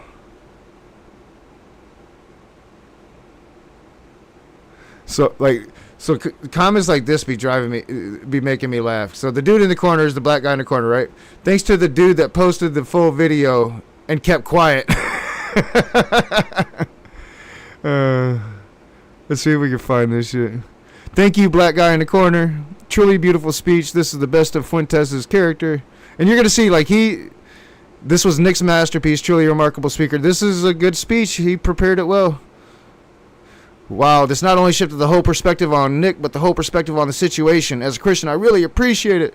I don't really, and that's why like I had to go to that other one, because these ones are like a lot of Christians blowing smoke up Nick Fuentes' ass and thank you black dude in the corner posts. But there was one where like dude was like, there was like 180,000 people watching this stream yesterday, live. I'm not gonna find it though, and I'm not gonna spend too much time looking for it. But it's there, and if that's true, that's fucking crazy. That's fucking crazy. Black guy in a quarter should be the FCC chair.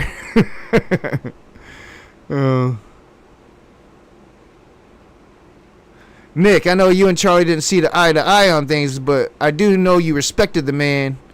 Like, not like he was literally like pretty much calling him a fucking race traitor. I'm not gonna find it. All right, let's go back up.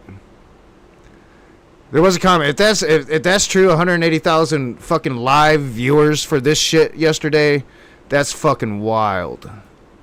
And throughout his career, Charlie Kirk always characterized me as a troll. I don't say that with any malice I agree, at this point in Kincaid. time, but The that's what he pendulum said. has swung right.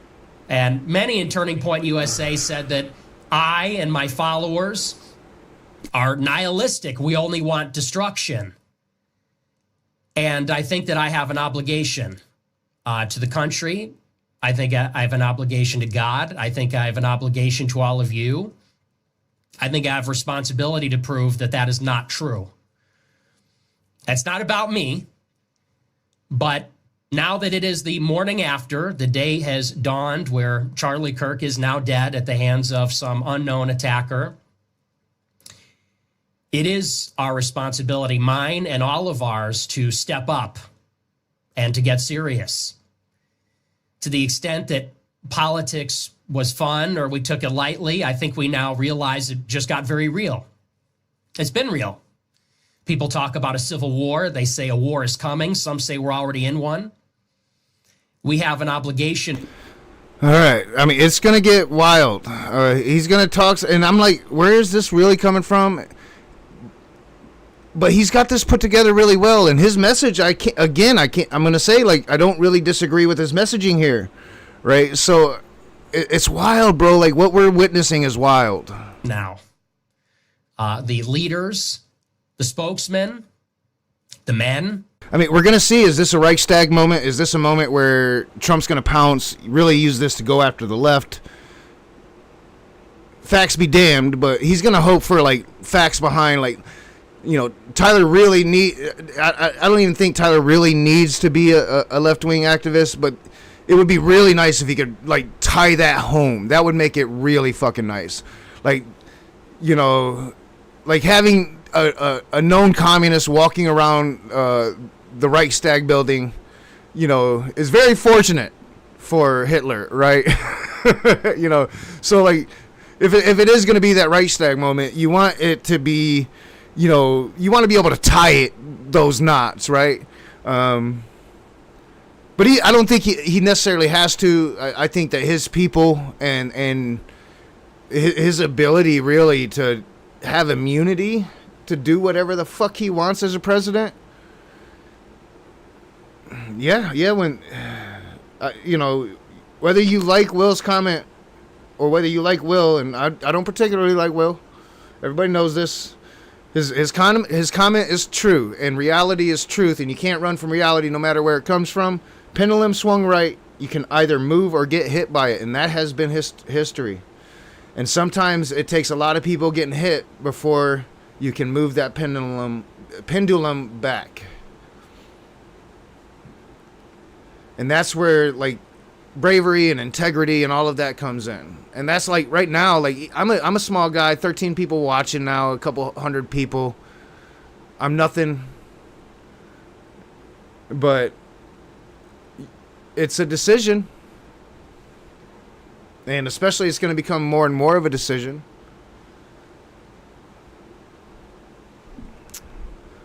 So, but he puts this together really well, and you're going to, you know, once again, you're going to find yourself, it's going to be hard to disagree with him.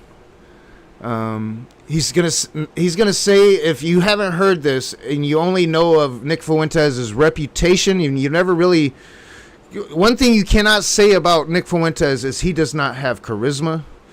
He's got what they call it. It is fucking scary what this man can do and how he can move crowds. It's not normal. This man is a very scary individual. So it's really hard to agree with him. But I think you'll, at least for what the part I saw, I'm like, oh my God, he's fucking, you better step aside, Turning Point, because he's going to take that. He's going to take that. The young men, the elderly men, we have an obligation to lead. And I want to start, yeah, I gotta turn my camera off for a second. Any of it by saying this, just as a general note. I've been around now for 7 or 8 years. That's not a very long time, but it's long enough. I've lived through a lot of these events, Charlottesville, January 6th, the Groyper War, many things. And I know that in my career, I've made a lot of mistakes. I've done things I regret, said things I regret. I've made a lot of the same mistakes twice. And I've been lucky because I've lived and I have this platform and I'm able to speak to all of you in spite of that. And I think maybe one of the reasons why is because I have been afforded the opportunity to learn a lot. Having been in the center of dissident right-wing politics, far-right politics, in the center of this cultural moment, whatever you want to call that, as an archetypal disaffected young white man, angry young white man, Trump supporter, however you want to characterize that. I have been in the thick of it for a very long time. And seeing many crises and tragedies and things that we cannot explain, things that are difficult to cope with. I will say first, as I said, as a general note before we move on, it cannot be overstated how important it is in a time like this to put our intentions in alignment with the will of God. Everybody's very emotional. Everybody is whipped up, and rightfully so, justifiably so. People are furious. I don't know that the left fully understands that. I don't know that normies fully understand that. People are absolutely beside themselves. Oh, we fully understand it. I mean, I haven't seen anybody in my family take up cause to like destroy liberals. They've been quiet to a point. Like their outrage has been like people celebrating the death of Charlie Kirk, shit like that. And it would be pointless for me. Like, I have a policy of not commenting on family posts. None of them have anything to do with me, and it would only make them not want to ever look at any information I might try to provide to them. Right. So, but I haven't seen any of the like kill liberal shit from my family yet. Maybe from my dad, but my dad's not on my Facebook anymore. I don't see his shit anymore. We had a run-in over this Trump shit. Like that came to a head about a week and a half ago.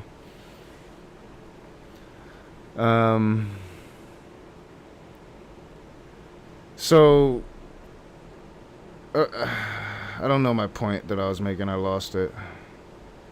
I'm just gonna let Nick do his thing here. He's gonna cook here, Oh yeah. So we do understand it though. We've all seen it, and I know I've seen it, not from my family, but I've seen it from other people on Facebook.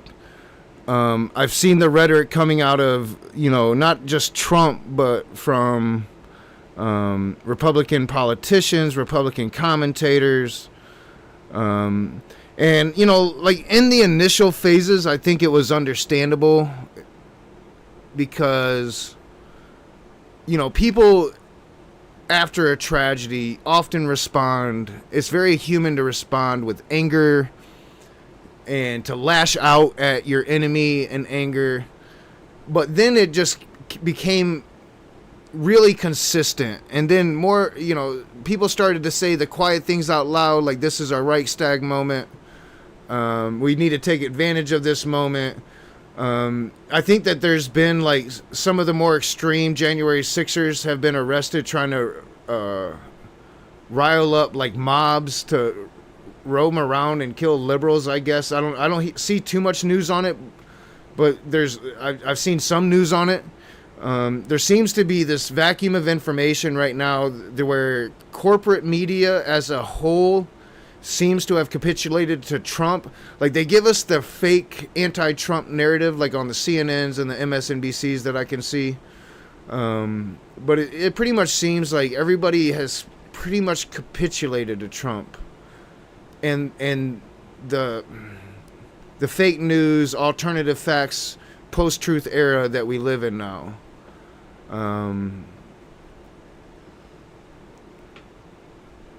So we do see that outrage. We know that it's been there for a long time, and we cannot forget this. If the bloodbath doesn't happen because they realize it is one of their own, it is a Groyper, or the Groyper is a patsy for Israel, you know, and they go in that direction, we can't forget it.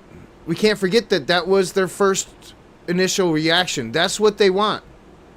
That's what they've always wanted.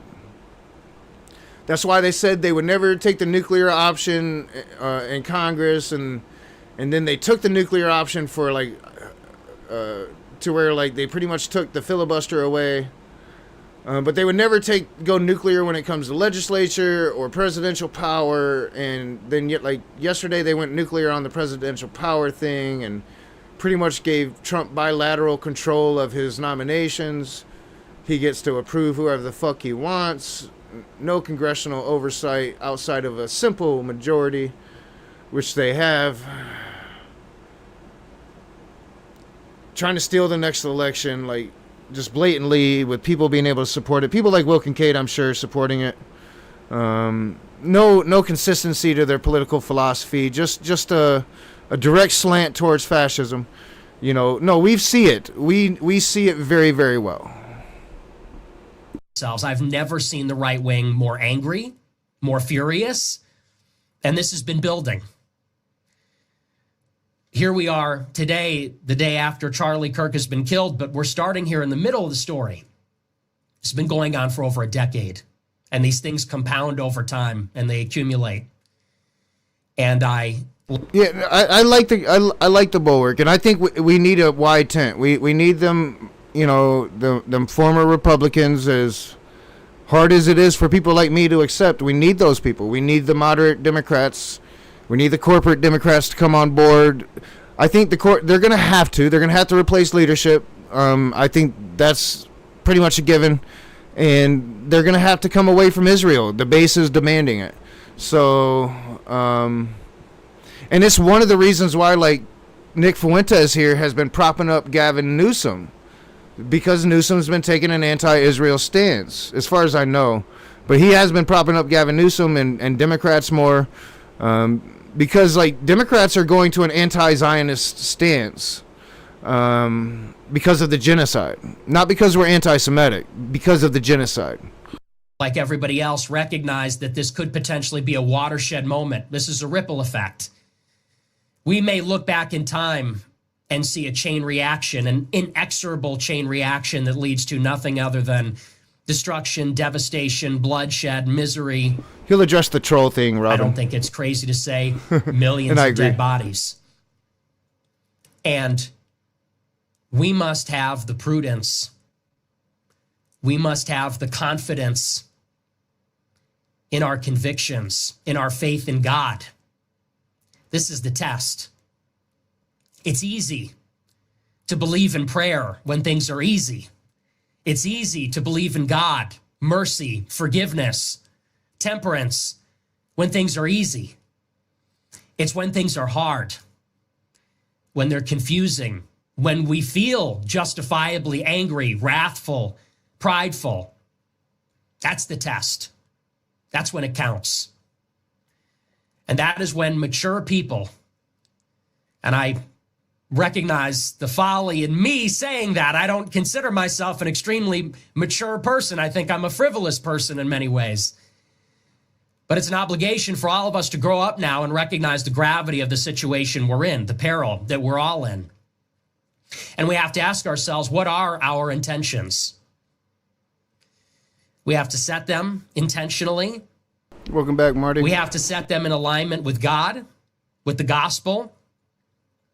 We have to think not just about the present moment and what we're feeling, but about the long term, the good of our country, the good of our fellow countrymen, both the people we agree with and disagree with, our children, our progeny. And we have to think about that moment before God. We have to think about our moment before God in judgment. And we're asked about that golden rule. We don't save ourselves. We approach God with humility. We approach the judgment as weak, as mortal, fallen. Before we take up arms, before we relish in our anger and sit with it, sit with our rage and resentment and fuel it and get into these loops, feedback loops, I think it is so important. And this is why I said last night I wasn't going to do a show, and I really meant it. I think everybody needed one night at least to sleep on this, to pray, and to pray not just for the repose of Charlie Kirk's soul and for his wife and for his 2 young children and for the people affected in his organization and for the people. Man, I hate it when people are fake about death. And he feels, I mean, he knows he has to do this, and the whole thing is kind of fake. But, like, just as a whole, like, we just watched you tear Charlie Kirk a new asshole for his support of Israel.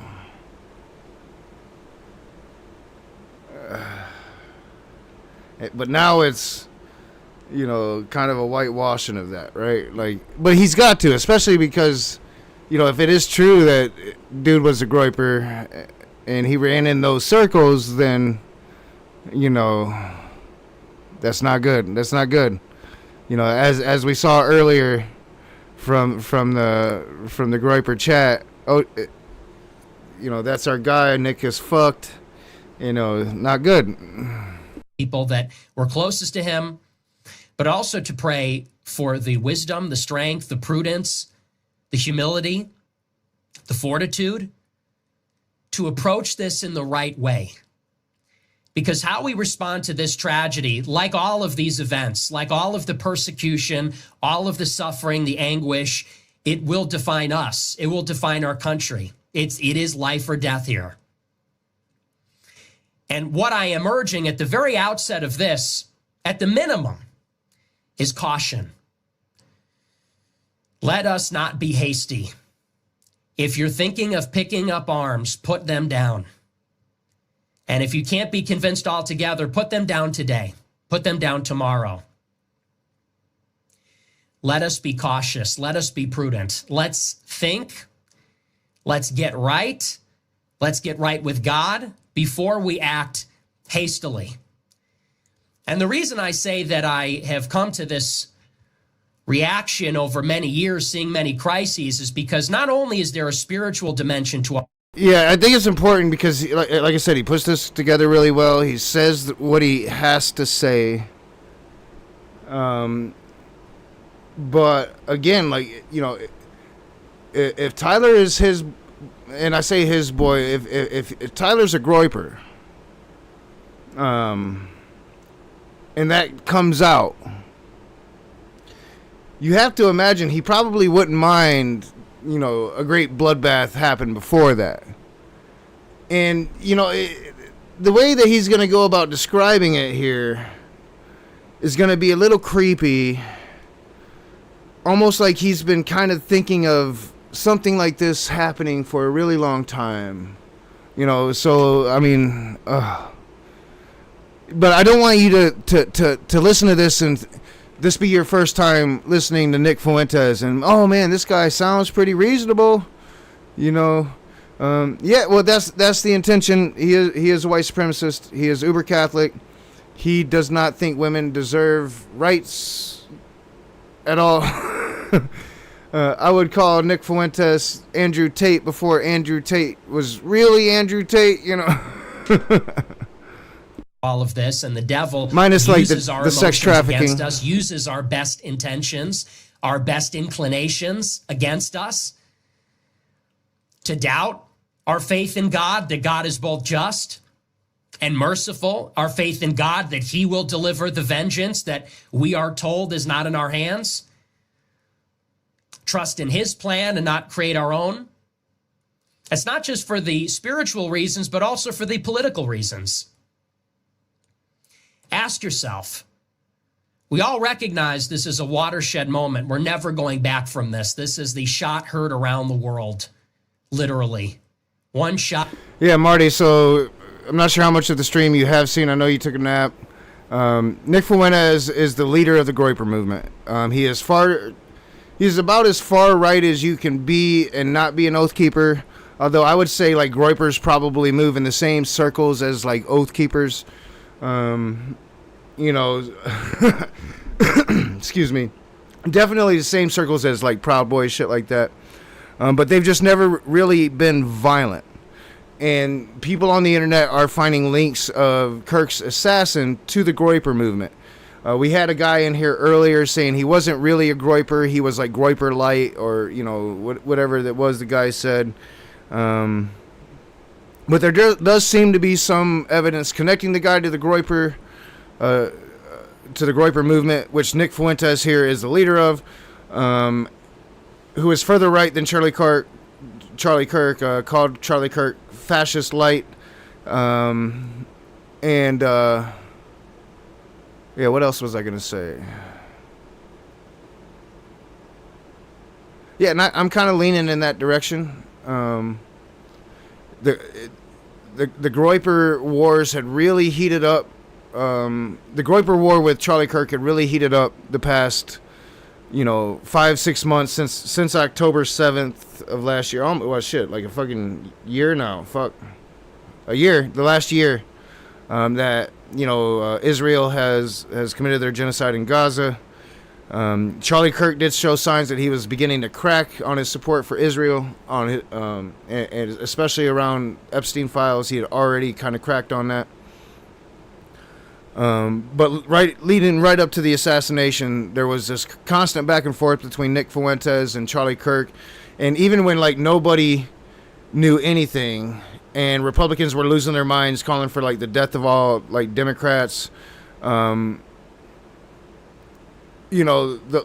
rational people that were saying, hey, wait, hold your, you can't assume this is a left-wing extremist. This could be anything. This could be, somebody coming farther to the right, somebody really upset over the Epstein files, like Charlie Kirk might have fucked dude's wife, like you don't know anything, right? Like, and we still don't. I've been really noticing, like in these press conferences, the FBI, the governor of Utah are using very plain language, and they're not telling us anything. They tell us that there's a Discord server that it seems like Tyler was radicalized on, but radicalized how? They don't say that. They don't say left wing, right wing. They don't say anything. And it's like they're trying to prepare somebody that might not like getting information he doesn't want to hear to get a lot of information he doesn't want to hear. Which would be, it's not one of theirs, it's one of ours, it's one of Nick Fuentes' people. Like it seems like if it was indeed like a left-wing furry community or whatever the fuck they're trying to say, furry anti-fascist community, that information would probably be out by now. I think I'm safe to guess that. One kill, an international incident, and a outpouring of both love and affection in the vigils that you see for Charlie Kirk across the country, but also in anger and resentment, hatred, people ridiculing his death, all of these different things. It's important also to understand that politically, it is in crises like these when we become instrumentalized by forces outside of our control. When we take our eye off the ball And I don't want to be too explicit at this moment now, but when we take our eye off the ball because of something so sensational, because of something so emotionally charged, that's why they do these things. That's why supernatural as well as societal forces do these things or capitalize them and take advantage of them. And people, guided perhaps by good intentions or righteous indignation, become unwitting instruments of forces beyond their control, beyond their understanding. All right, here we go. They become pawns in a lot. He's coming to a point, I think, I don't know, because I don't watch him. I stopped watching them when the Groypers started coming after me. Like, Groypers are scary folk. Again, like, so for anybody watching, you know, you might have had a first contact with Groyper if you don't really quite understand what a Groyper is yet. With the Mehdi Hassan viral clip where Mehdi Hassan is on the Jubilee surrounded and he's talking to the guy and the guy's like, yeah, I'm a fascist, and then has that really creepy laugh. He was a Groyper. He was an uber Catholic white supremacist, just like Nick Fuentes here is. So, you know, like, the Groypers are a nasty, nasty lot. They usually do, like, internet assassination. This would be the first time, like, somebody carried out, as far as I know, like, a public assassination if guy is, in fact, a Groyper. Larger game. And so, in order for us not to be agents of evil, a supernatural evil, a worldly evil, in order for us not to be instrumentalized by sophisticated and powerful forces that would use this tragedy to manipulate society. I'm trying to think if the Groypers might have came after me before I started streaming, but I think it was when I first started streaming. I'll have to see if, because those videos might actually be up now because I put everything back up. But I haven't seen any, like, neo-Nazis commenting on them, and I figure they probably would. Every time they've been up, I get neo-Nazi Groypers commenting on them. So I have to look and see it. If they are up, I'm going to take them down. It is important to debunk Nick Fuentes, but you really, like, if you're going to debunk a white supremacist, you need to be able to really do it. Like, because white supremacists, when it comes to their white supremacy, are like atheists, or they're like American atheists when it comes to the Bible.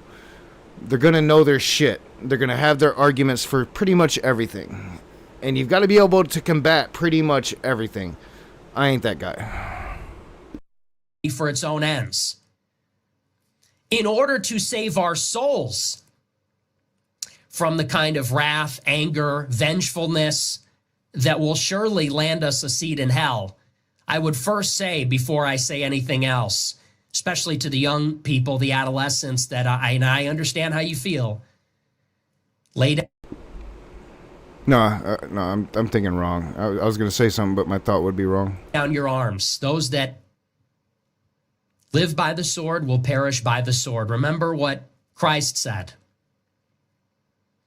This is our cup to drink from, all of us.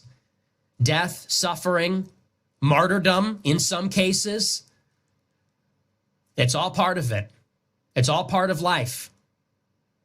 And not to be fatalistic and not to minimize it, but as a Christian, we can't always talk about the prosperity gospel. We can't always talk about making money or prosperity and the kumbaya. We also have to talk about the other side of things, which is that we have a Lord and Savior that was crucified on the cross by our sins, by our own iniquities, all of us, and not just the killers and the scoundrels and not just the obviously evil people, but also sometimes ourselves. Assuredly, everybody, you and I, everybody. So we have to take those things into consideration. We have to be humble about these things. And so that's just a word of caution. That's me trying to do my best to be responsible here before we get into the larger subject. So we'll talk about it now. As you know, Charlie Kirk was assassinated yesterday afternoon doing one of his Change My Mind events, his college tour. It was one of the first stops on his new college tour in Utah. Started out like any other day. And I'm sure for him it was just another day. He's done this hundreds of times. He got dressed. He went to the event, talked it up with politicians and friends of his, said this is going to be a great event, filmed TikToks. And all of a sudden a shot rang out. He died, I assume, instantly, although some of the details are uncertain. People fled. He's now gone. And the first thing I want to say about it after the word of caution is this. Of course, I don't think we've missed it. I did watch like a good distance into this, probably about half of it. I thought we were getting there, but maybe not. Hopefully I didn't miss it, like where he talks about like bloodshed and millions dead. I might have missed it. I might have glazed over it. I do tend to, especially like, this is a very mild Nick Fuentes, who probably understood that there was already chatter connecting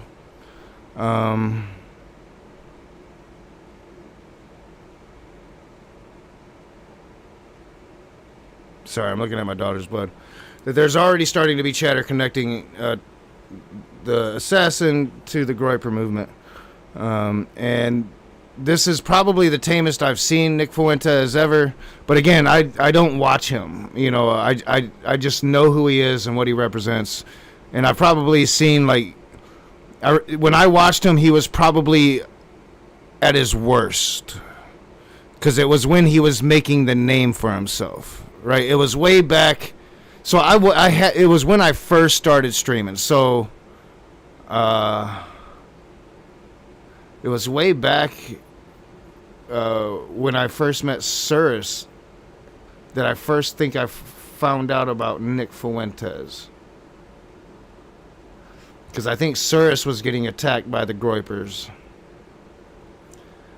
And then I think Cyrus was getting attacked like really majorly by the Groypers, if I'm remembering it correctly. And then I made a couple videos and it came to me.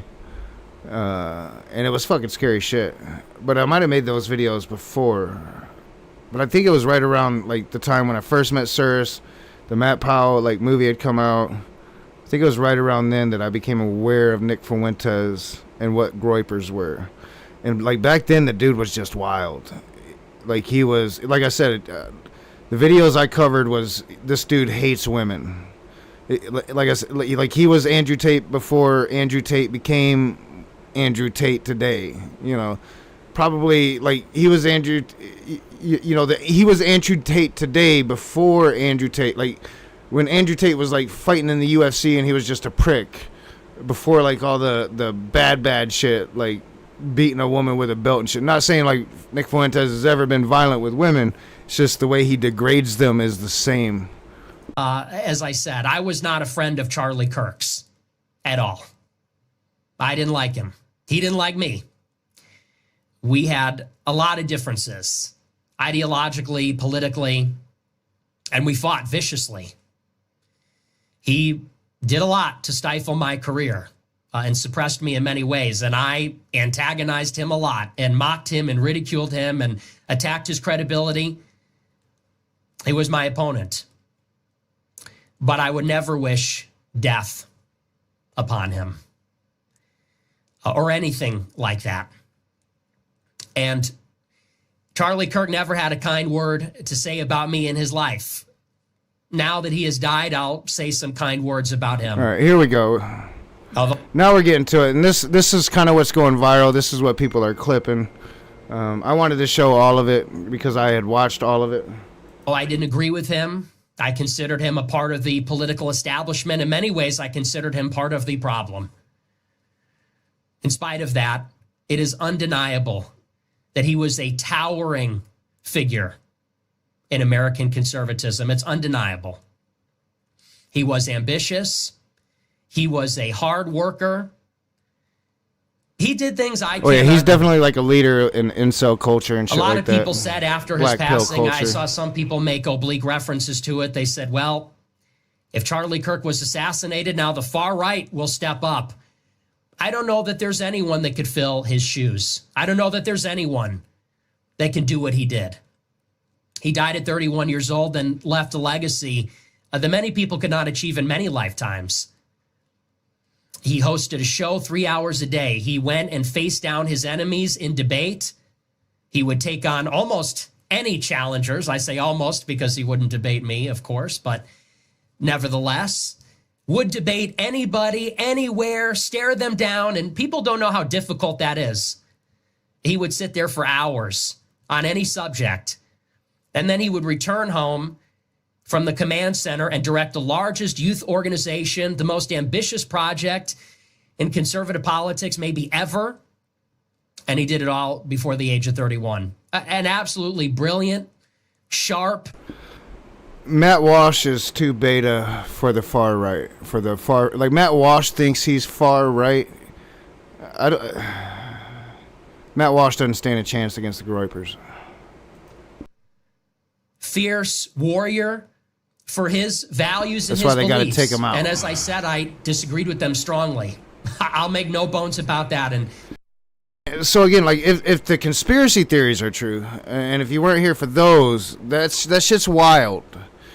And it seems to be like Groypers that are really afraid of Israel right now. Like Groypers think Israel assassinated Charlie Kirk, that Israel is setting up the Groypers to become the fall guy of the Charlie Kirk assassination. Like right now, Republicans are going silent, which is an indication that they're starting to get information, right? At least the public ones are going silent. At least until I started streaming this morning. Because clearly, like, there is information out there, and they are getting it, right? We're not getting it. They're getting it. So this shit is going to get wild. Like, once mainstream media catches up to the Nick Fuentes connection. It's going to get wild. And Nick Fuentes might just be hoping that they don't catch up fast enough for what he hopes is going to happen. But he's going to, of course, say that he doesn't want it to happen. But he's going to go into some pretty fucking graphic detail about it. that hasn't changed. But you have to admire that this was a fighter, this was a worker, this was a champion, and above all else, maybe this is what I respected about him the most. We had our disagreements. Where we did agree is that he would go to these college campuses and proclaim the name of Jesus Christ. And ultimately, that is why he was killed. Everyone will be persecuted for the sake of Jesus Christ. Anyone, everyone, fighting and winning that spiritual battle for Christ and for his kingdom will be persecuted for his sake. And I don't believe Charlie Kirk was any different. We disagreed on much, but we agreed about. So again, there shouldn't be like bloodshed in the streets, right? Like there shouldn't be, like, you guys are crazy coming in the side chat, but I kind of have been waiting. I've been streaming for a long time. I've been kind of waiting. I am a really, really small channel.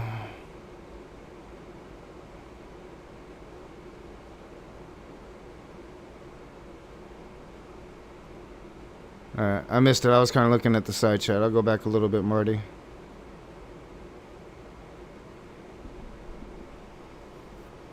Yeah, well, that's what they're all saying. I think.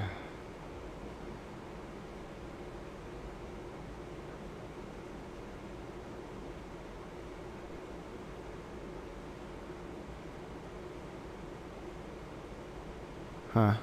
Alright, we'll go back a little bit. There doesn't need to be bloodshed. A man was assassinated. It's sad. It's sad that children lost a father, a wife lost a husband. It's sad that he chose to denigrate people and make certain people second-class citizens. That he chose to live on those edges and make people hate him. He was generally a shitty person that's now going to be, like, I guess, made into a saint. But, like, there doesn't have to be bloodshed.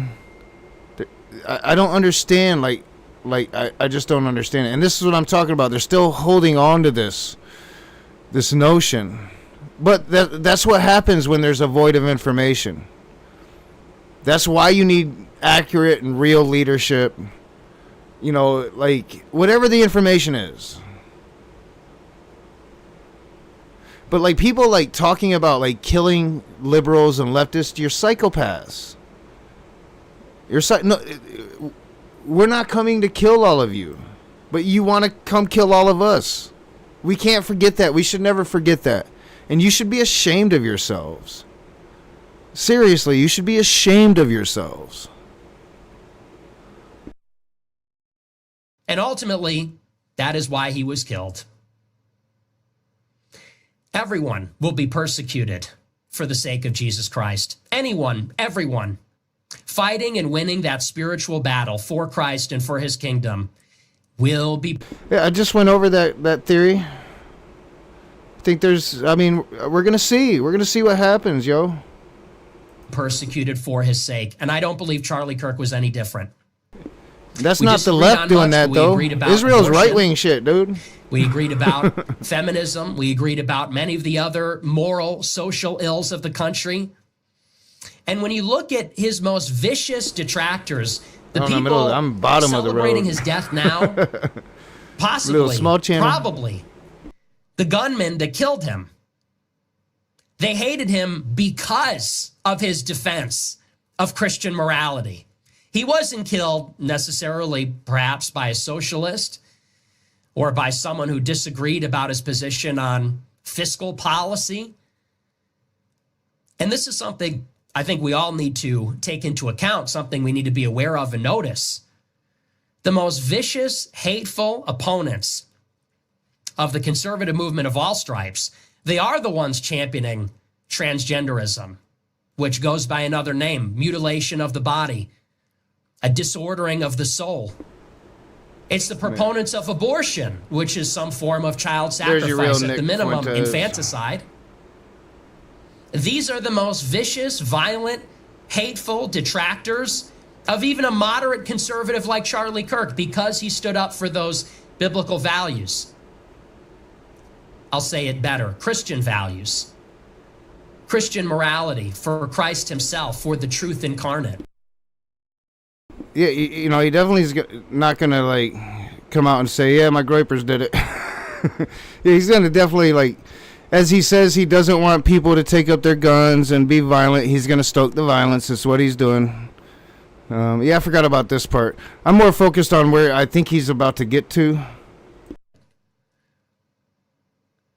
And for that, I consider him a true martyr. And I hope his reward is in heaven. I'll also say he was clearly I don't know who a you loving think you're father. talking to. I don't trust anything coming out of the Trump government. Not a goddamn thing. I am not a Trumper.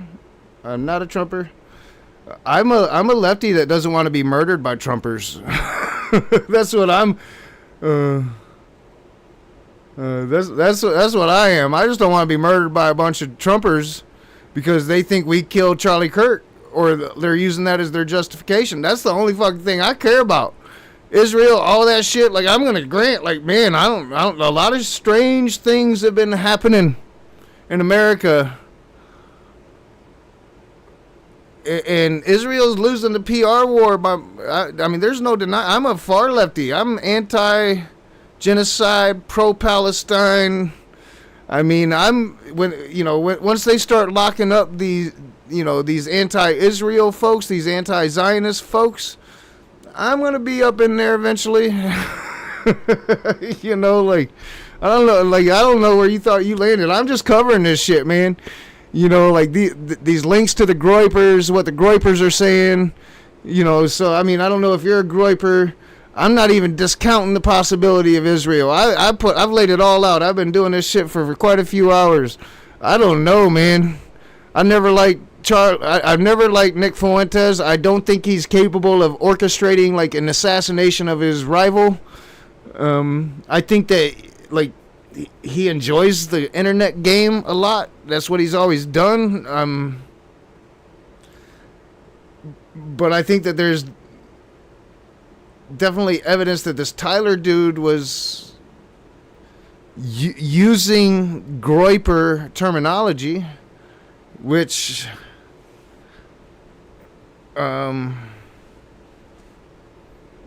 yeah, it was, I don't know. I don't know.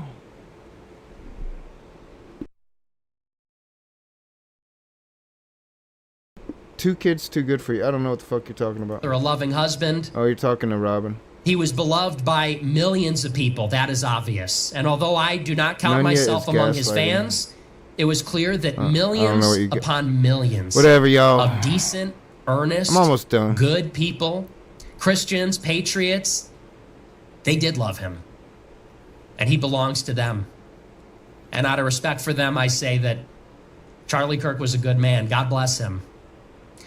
And despite our differences, our past debates, I consider that over. And I pray for the repose of his soul, for his family, for him. That's Charlie Kirk. Yeah, now, it's over. aside from that, it's important to say that it's obviously a horrific thing. And I think that what is so striking about it is because it became so real in that moment. It was such a graphic video. This is somebody that we felt like we all knew. I never met him. I never shook his hand. I never spoke with him. I saw him, and I've been at arm's length with him before, but I never knew him. But to us, he was imminent. He was ubiquitous. He was all over TikTok, making content. He was synonymous with campus conservatism. And like many personalities, politicians, Incel in the chat, the kind of medium that he used, social media, live streaming, we all developed a parasocial relationship with him. And whether we loved him or we hated him, he was known to us. You could probably just boot him. And other people that we know die, but they die in hospitals or they die when we're not looking. He was publicly executed, suddenly, unexpectedly, in front of millions of people on camera. And we saw in graphic detail his life end that way. I think that's why this is having such a profound effect on people. And the reason that it has shaken everybody to their core, and in some ways, unconscionably has become divisive somehow, is because there are a lot of decent people still left in this country. And maybe they're right wing and maybe they're left wing and maybe they voted for Trump and maybe they didn't. But in that moment, when they saw this young man, this young father, this young husband, a good man, a congenial, by every metric, a positive, cheerful person, a generative person, someone who loved America, fought for what he believed in, a disciplined person, did not indulge in vices, a family man, to see someone like this gunned down in cold blood in such a cowardly act from such a distance like that.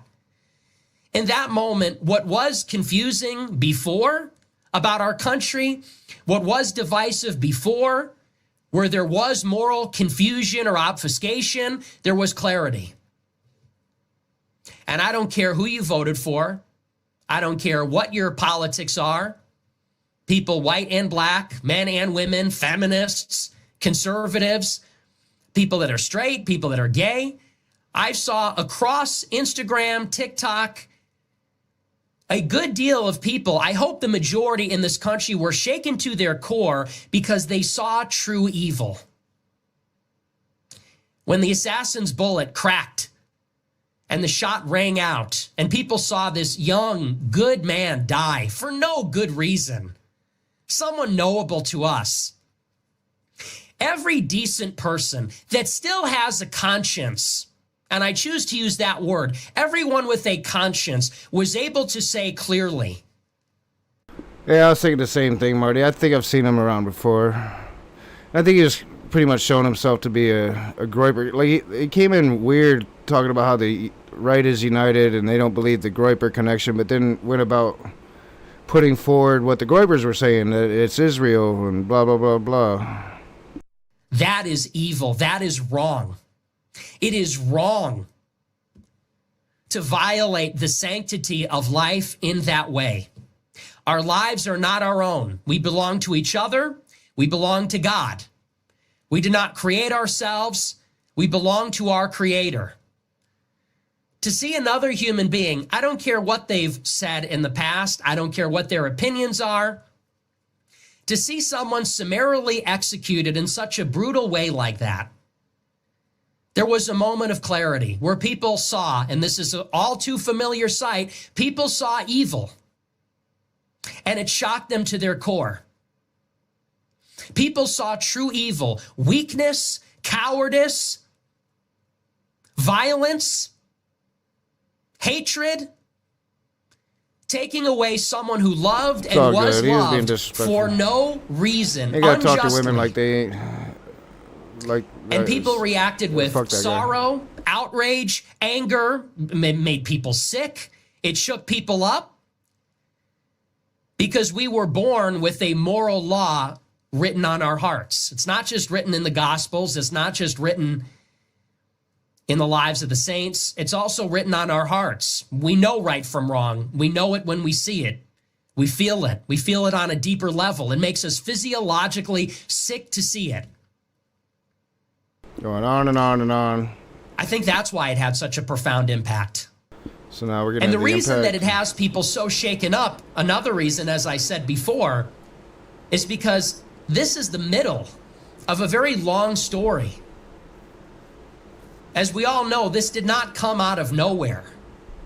There were many events that precipitated this. We can talk about the attempted assassination of Donald Trump last year when he was shot in the ear, and his display of strength, of courage, in the face of a cowardly attack, inspired millions of people, billions of people around the world.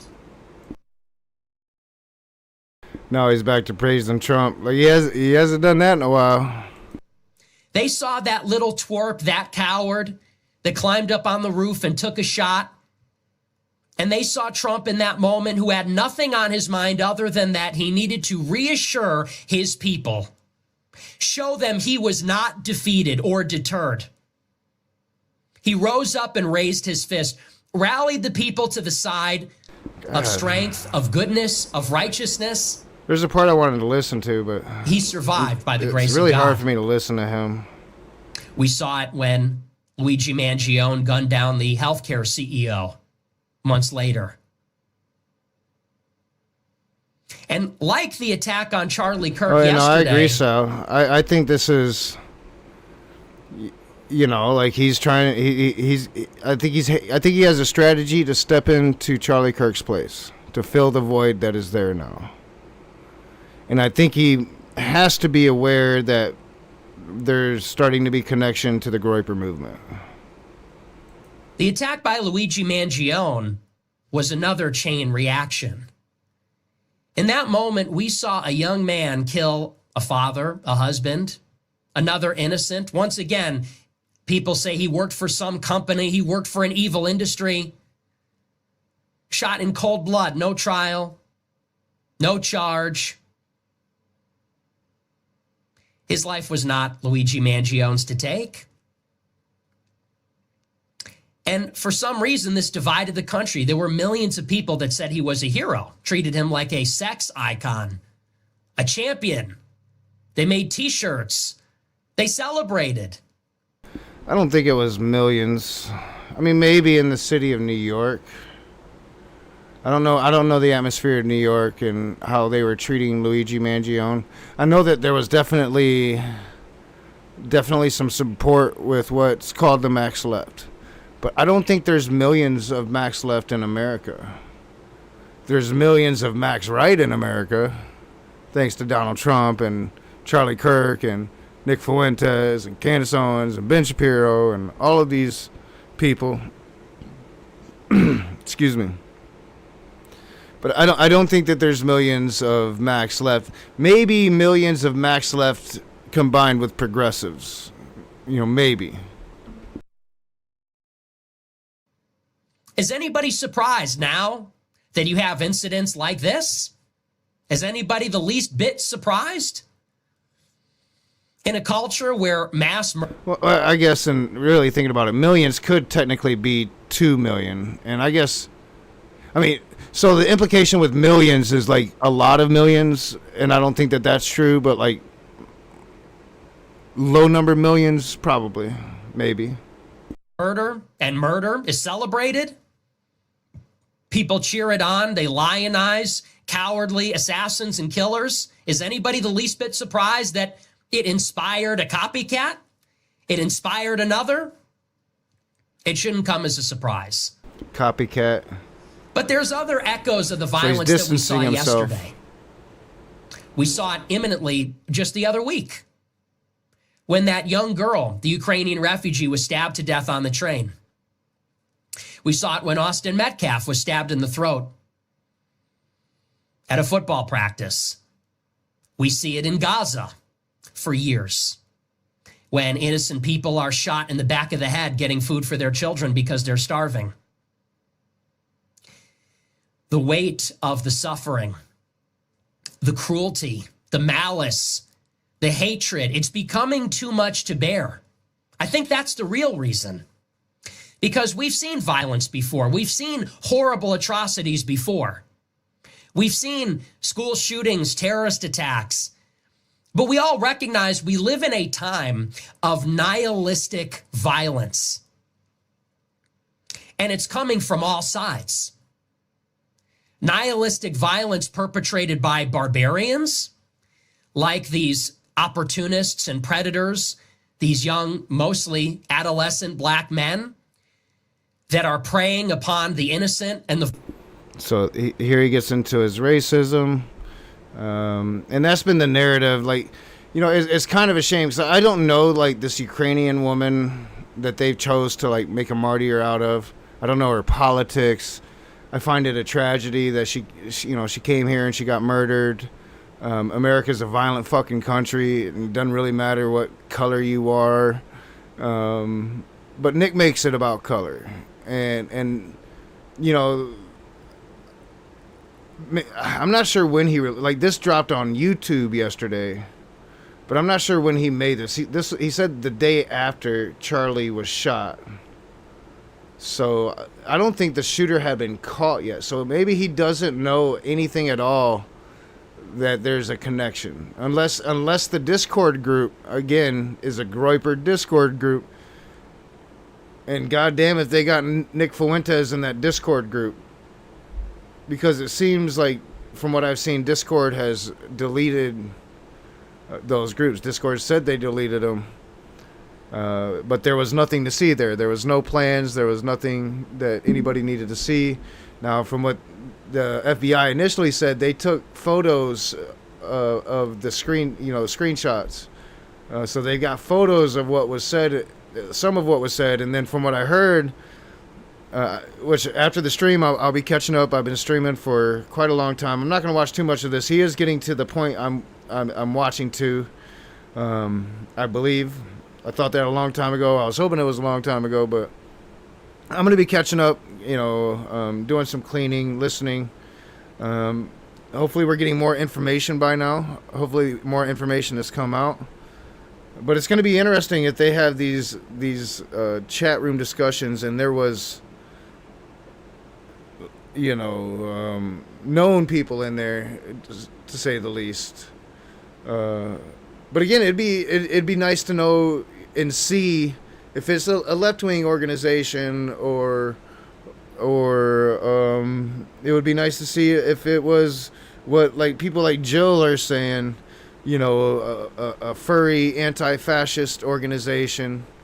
It'd be nice to have some more information, right? Because right now it's all speculation outside of what the internet sleuths are doing. Like I said, maybe they found more stuff. So yeah, I've tried to be fair through this. I've talked about like the Snopes report that dismisses the claims that the assassin donated to Donald Trump. Like, that seems to be a false claim, according to Snopes, at least last night. I try to be fair about the picture of him in a Trump shirt, that anybody can put anybody in any kind of t-shirt. I've tried to be fair about this whole thing. I don't know if Tyler was a Groyper. There does seem to be some suggestion of it. And hopefully more will come out. And if he is a Groyper, it doesn't mean every Groyper is a fucking murderer. It doesn't mean Nick Fuentes had anything at all to do with it. It doesn't mean anything. We've also talked about what it appears the Groypers themselves are saying, which is it's Israel.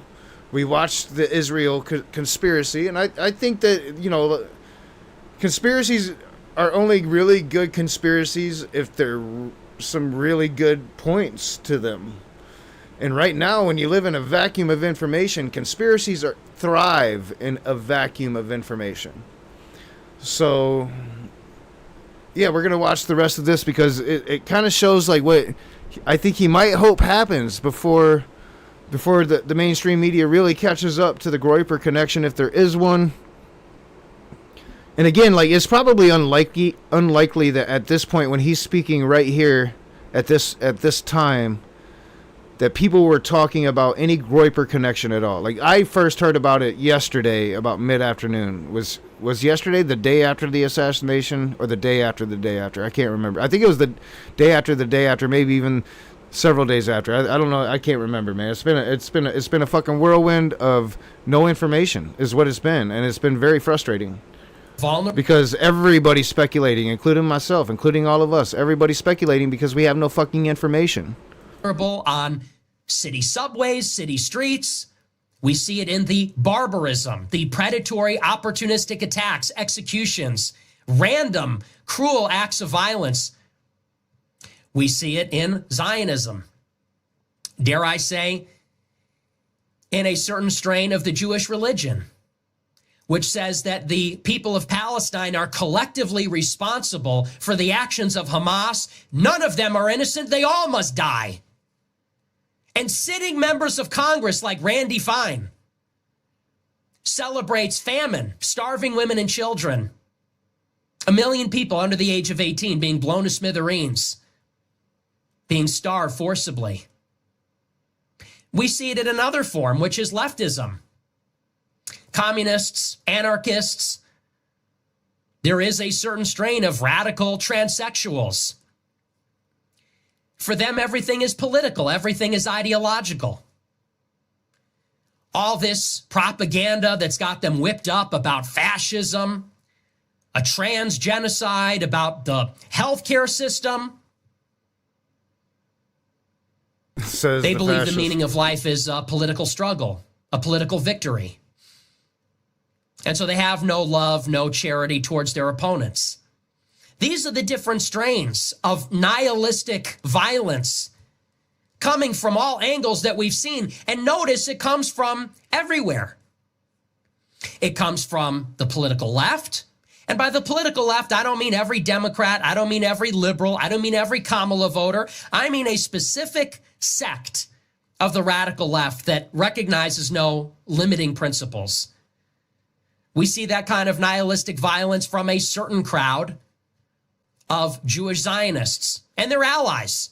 Some evangelical Christians, atheistic Jews that are sympathetic, that wield immense influence in our government, and they want to wield our military against their adversaries.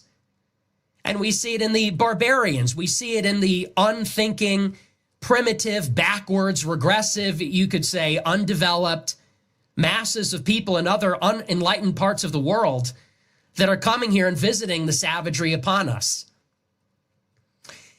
And if there is... You see how he's able to wrap all that hatred into one giant pool of sludge that sounds like it's not that, you know?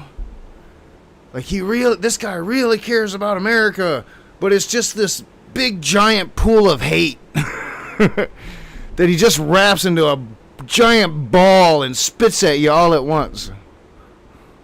Anything that can come out of this, I hope that it can be potentially a new consensus. This is not partisan, actually. It's not even ideological. People do not murder children in a Catholic church because they have gender dysphoria necessarily, or they're sympathetic to transsexuals. Somebody does not murder Charlie Kirk because they voted for Kamala Harris. People do not stab young girls on trains because they're born black. People do not shoot Palestinians in the back of the head or cheer it on just because they're Jewish. The people that do this are lost. They have to be isolated and segregated out. A new consensus must emerge. Are you in favor of a society with meaning? A society where life is sacred, where life has sanctity, where people's lives and their dignity and their integrity is respected? I don't think he's going to say the quiet part out loud this time. So I'm going to say it for him, because usually he does. A society where you're white. A society where you're Catholic. But not a Pope Catholic. Or you recognize that the Pope is PC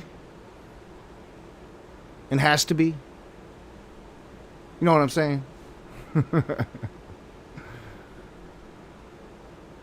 He might take the evangelicals, at least until everybody else is gone and he can turn on them. Yeah. That's the quiet part that he's not saying out loud. If you're women, you know, you probably not going to be able to vote. Probably going to not be able to get divorced. Probably not going to be able to take birth control. If you're gay, probably not going to be able to be gay. You know, like, yeah, you know, doesn't say the quiet parts out loud this time in the society he's dreaming of. Or are we going to live in a society that is a never-ending war between I think he's just like uber Catholic. Like, I think most Roman Catholics would be disgusted with Nick Fuentes. Honestly, if I'm being honest with you, like most Catholics, which most Catholics in America, I do believe, are like moderate, or what I would call center right, but most people would call it Democrats. You know, most Catholics in America. That's why, like, it's just another reason why evangelical Christians hate them. Not all Catholics. There are some uber Catholics that are definitely right wing. I can think of a certain Supreme Court justice, you know, for sure. But, you know, most Catholics, like Joe Biden Catholics, are Democrats. I see an emerging consensus. And I think that the mature people that actually love America, actually love our children, the people that recognize the division, the peril that we're in, we need to fortify a new consensus and rally the people of conscience, the people of decency, the people of humanity, the people of charity towards their fellow man, against those that want to kill us, against those that laugh and celebrate when innocent people are harmed. For any reason, for any ideological reason, against the people that are cruel, the people that are hateful. And by that, I mean, it's a classic technique. You cling to God and you use God as your justification for your white supremacy. And it's a way to worm your way in to people that might not at first be open to your white supremacy. You can find that common link through God. I mean the people that are really cruel, not the people that say things you disagree with, not the people that are provocative, not the people that are sometimes angry, but the people that are really cruel and really evil. And let me be clear about this. God, we are just not getting to the point I thought we were getting to. Not a lot of people are loving this message. I did watch a lot of shit today. This is not the message that a lot of people want to hear right now. Here's another message you can try on for size. These people that are now selling T-shirts with Charlie Kirk and a bullet wound in his neck, they cannot be negotiated with. All right, so here we go. I think this is it. This is the narrative that Republicans and the president have been pushing. I think. Let's see. I thought we've been there several times now, honestly. Like, if I'd have known it was this long, I'd have just shown the damn clips. You cannot debate with them. You cannot persuade them to vote Republican. You cannot appeal to them. You will never convince them. I don't think so, Marty. That you're a good person, that you just want the best for everybody. You will never get them to stop hating you. People like to say, well, can the left finally admit that they have their own problem? They'll never admit that. They'll never admit that. These craven losers, that person that when Charlie Kirk got shot in the neck, instinctually got up and turned and celebrated, they have to be defeated. We can't change their minds. We can't invite them to change our minds. We can't negotiate with them. We can't invite them for a political compromise. If your gut reaction to seeing someone take a bullet in the neck and their face explode and their young children run up to them because they were afraid of the noise, if your reaction was to grin and celebrate, you must be defeated. You must be destroyed. You must be identified, you must be isolated, and you must be eradicated from our society. You must be defeated, you must be destroyed, you must be eradicated from our society. Are we talking another Holocaust? What are we talking here?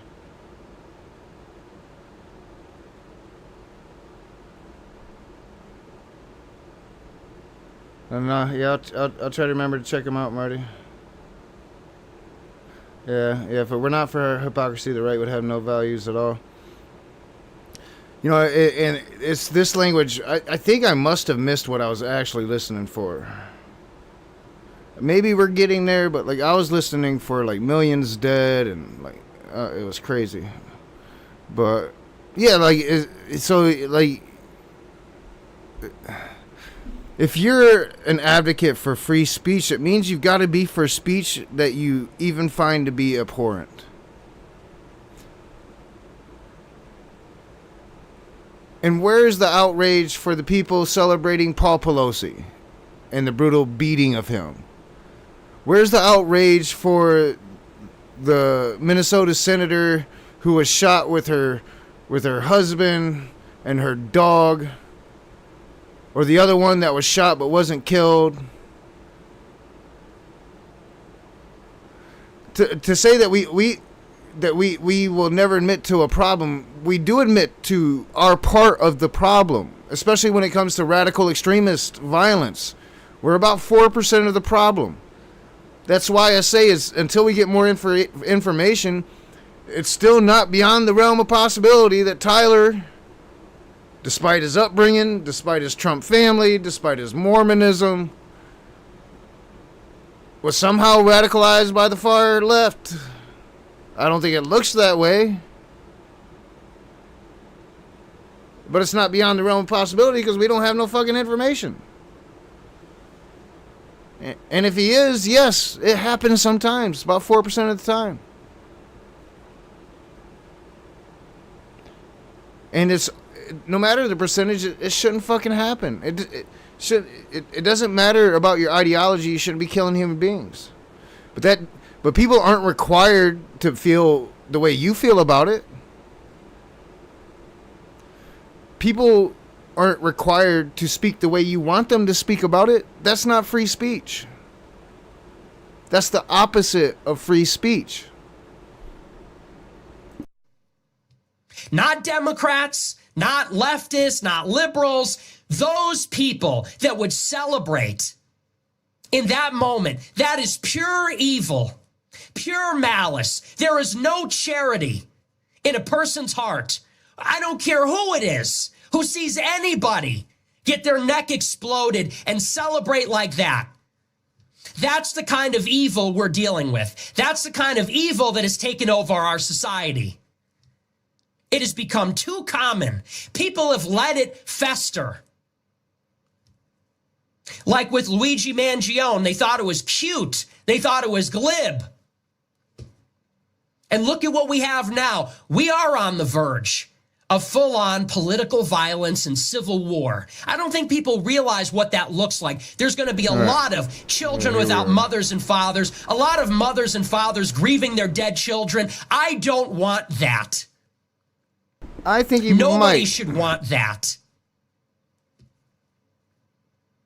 But when it comes to evil people, cowardly, weak, evil people that snipe at Trump, at Charlie Kirk, like the gunman that came to my house last year, unfortunately, it's not always up to us. I just have to say, like, all of a sudden, or maybe since the very beginning, I know, like, from the very beginning, they tried to say, like, the person that took a shot at Donald Trump was a lefty, but he wasn't. He was he was a right-winger. He had voted for Trump. Excuse me. I mean, I think it looks like he had plans to try to take out Biden, too. But again, like, I don't even trust that whole situation. It seems like it was pretty much set up for it to miss. I don't know. I don't trust that whole situation. I don't trust this government. Which battles we fight. When they show up to your front door, when they take shots at the rally, at the Change My Mind, we don't have a choice. We have to confront evil. We have to fight evil. We can never give in to evil, and we have to win. Recognize this. Replace evil with fascist, right? And he would have the perfect messaging here.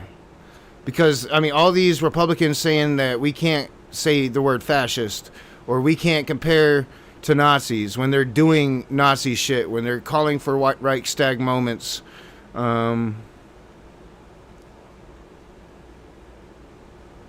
No, evil is fascism. That's evil. That's evil. These people ever get power over us.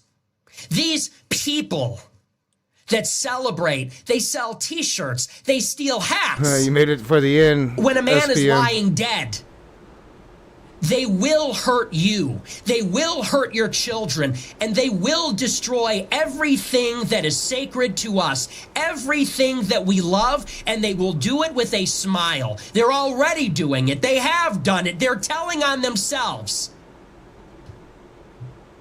And Sam Hyde said it very well. All their cutesy language, their word games, their sarcasm, their irony, it is dripping with malevolence, dripping with contempt, dripping with malevolence and malice. The father isn't saying any of that. You guys are making shit up because you don't have any information, because the government isn't giving you any information. And if these people ever win, we will all suffer the same fate as Charlie Kirk. They have to be defeated utterly and fundamentally. Now, this is not a call to violence, because taking up arms against these people, what will that do? It will invite more of it. The Satanists, the devil worshippers, the malevolent people that do these things, in part, they do it to stoke resentment, to stoke conflict. They take the things that we love away from us so that we will abandon God, so that we will become like them. I can't no more. I must have missed it. There was no way. I was 40 minutes in, so I must have missed what I was listening for. Basically, just kind of like, oh, I don't want millions to die in America, but just describing it, it was bad. It's been a long day. We've covered a lot. There's a lot of shit going around. You see Jill in the side chat with that right-wing narrative that I was speaking earlier. Jill, I've covered all that shit. I've covered your side of shit. So I think we'll finish one more time with this, just to give Jill It's traveling. Just get caught. We just did the Nick Fuentes response from yesterday or the day before, whenever it was. So we'll share this one more time. I shared this at the beginning of the stream. First thing I shared. We'll look at it again. This is kind of the connections to the Groyper movement. Some of it. Well, we have an alleged shooter. This is from the Trump administration, so we're going to take it all with a grain of salt. But this is who the far right are trying to say is a left-wing terrorist. Again, you let me know in the anybody comments can put if you anybody think this in any man is a t-shirt. left-wing terrorist. There's some questions over the legitimacy of this photograph. But what he is this thing where people are alleging this now. We're still getting information about this alleged shooter, so please just take everything with a grain of salt. But it is looking more and more like this is someone who is in a far right, very online young man, and may be what is called a Groyper. And I'm sorry to have to explain this to you, but it is important that you know what he is. Gropers are a group of alt-right white nationalists and Christian nationalist activists led by Nick Fuentes, who we've shown on the channel here before. Members have attempted to introduce alt-right politics into mainstream conservatism in the United States. Now, the reason why we know that is because there were symbols on the bullets found from this alleged shooter. And of those symbols, they are speaking to kind of like far-right ideology. So here is Jeremiah Johnson explaining this in a way that I don't think I'd be able to, but on one of the bullets, it says Bella Ciao, and it's a multi-layered reference. It's first and foremost an Italian anti-fascist song. So the right is pretending like because it's an Italian anti-fascist song, then this kid must be far left anti-fascist, which, by the way, why is it bad to be anti-fascist? Now, I don't think anyone should die. I know no one should die. Because of, and that's a very great point. It's not bad to be anti-fascist. You should be anti-fascist. It's very American to be anti-fascist. Americans defeated fascism. It's not a bad thing to be anti-fascist. The right wing has made it a bad thing to be anti-fascist. It's a noble thing to be anti-fascist. It's a goddamn noble thing. It's not even noble. It's just the right thing to do.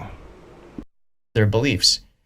But being anti-fascist, I think, is what America used to be about, right? Wasn't that what World War II was all about? Anyways, there's more layers to it than it just being an anti-fascist song. It's also a Hearts of Iron 4 meme, which is a very popular game reference, and it's often included in Groper playlists, which is, again, what this young man might be. And as he says, it's impossible to determine an ideology from the use of this because we don't know in what context and with how many layers of irony is being used. The only thing that he's sure of is that it indicates, along with other engraved messages, the shooter is hyper online. Now, there were 3 down arrows on one of the bullets, and that was being interpreted as a common Antifa logo, but given that the full description is up, right, down, down, down, and the guy plainly had internet brain poisoning, worth noting that this is also a meme from Helldivers 2, that very online game. Now, the right is saying, from a regular middle-class family, good grades, went off to college and became an extremist anti-Antifa killer. So that is the narrative they're trying to concoct, that college turned this young man into a killer, rather than, I don't know, there are pictures of this young man with guns his entire life, being around guns. And you're telling me that college groomed him into being a killer? Doesn't make sense to me. Now, Eric Erickson said, we're watching real time on social media the large progressive accounts trying to claim Tyler Robinson is a Trump-loving Republican. I'm just going to pull this photo up again. Where'd it go? You tell me if that's a Trump-loving Republican. Sarah Longwell said, all Americans watch in real time as President of the United States held an Oval Office address accusing the radical left of Charlie Kirk's murder when he had zero information about the killer. And we also have here that Elon Musk Grok AI identified Tyler Robinson, the alleged assassin, as Groyper. So there seems to be a lot of there. Now, the Groyper community, which is on a website called 4chan, has also kind of started to claim him for their own. It says here, Groyper confirmed Nick Fuentes, who was the leader of that movement, is so effed. There are more pictures here. It says, so is he our guy? And so someone goes here. Oh, it's about over now. I've been streaming so long. It was someone else. Just showing this last little bit to tie everything off. And it says here that Trump told Fox News that a minister had identified a person as Kirk's suspected shooter from photos made public by law Lord enforcement. Red Fang. According to Trump, the minister got in touch with the deputy U.S. Marshal, whom he knew, and eventually the suspect's father got involved. So I just want to point out that the FBI had no role in solving this crime. If this is, in fact, the killer. It appears it could be. We won't know. There's going to be a trial and all that sort of stuff. But because of the father who turned him in and a minister, the killer was caught. Not because of the FBI and Cash Patel. He was going to kill himself. He didn't want to turn himself in. His father talked him down, is from how I understand it. Okay. And so we also have Rep. Nancy Mace, who wanted to bring back the death penalty when she thought it could have been a trans killer, which doesn't really happen. But now she's saying we truly believe it. And I am tired. I've been streaming for a really long time, like over 5 hours. So again, this goes into, well, already the Groypers are saying, it's Israel. Israel did this. This was a planned hit by Israel. They're trying to set up the Groyper movement. That Nick Fuentes is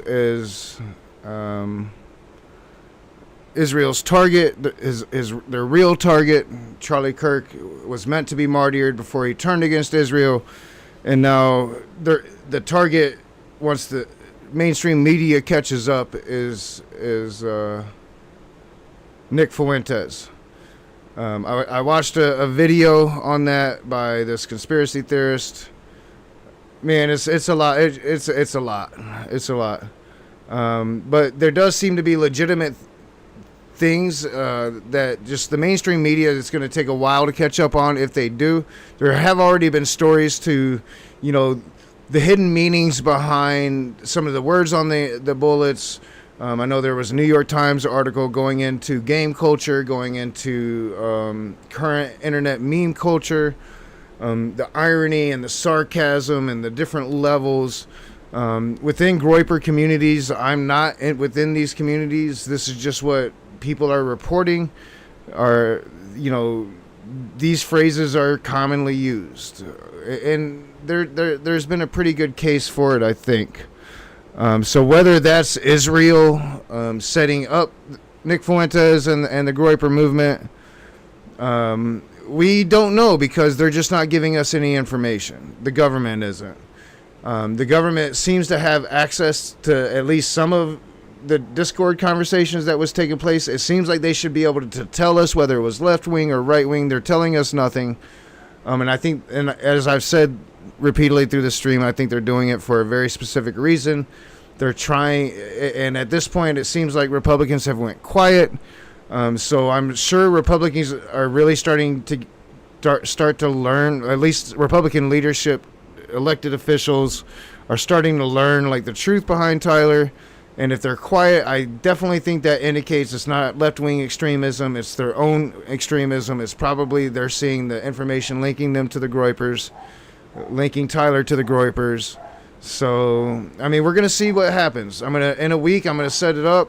We're going to have an open room, maybe, unless we still have no information. I don't see the point of it, because right now we just really don't have any information outside of speculation and what's come out on the internet so far. All we can do is hope for more information. Hopefully the FBI and the governor of Utah and the police and legal filings are going to paint some kind of informative picture for us over the course of the next week. So I will set that up, and until then, I am out. I've been streaming too long, way too long. The earth isn't flat, bitches. Peace. Wrong exit screen.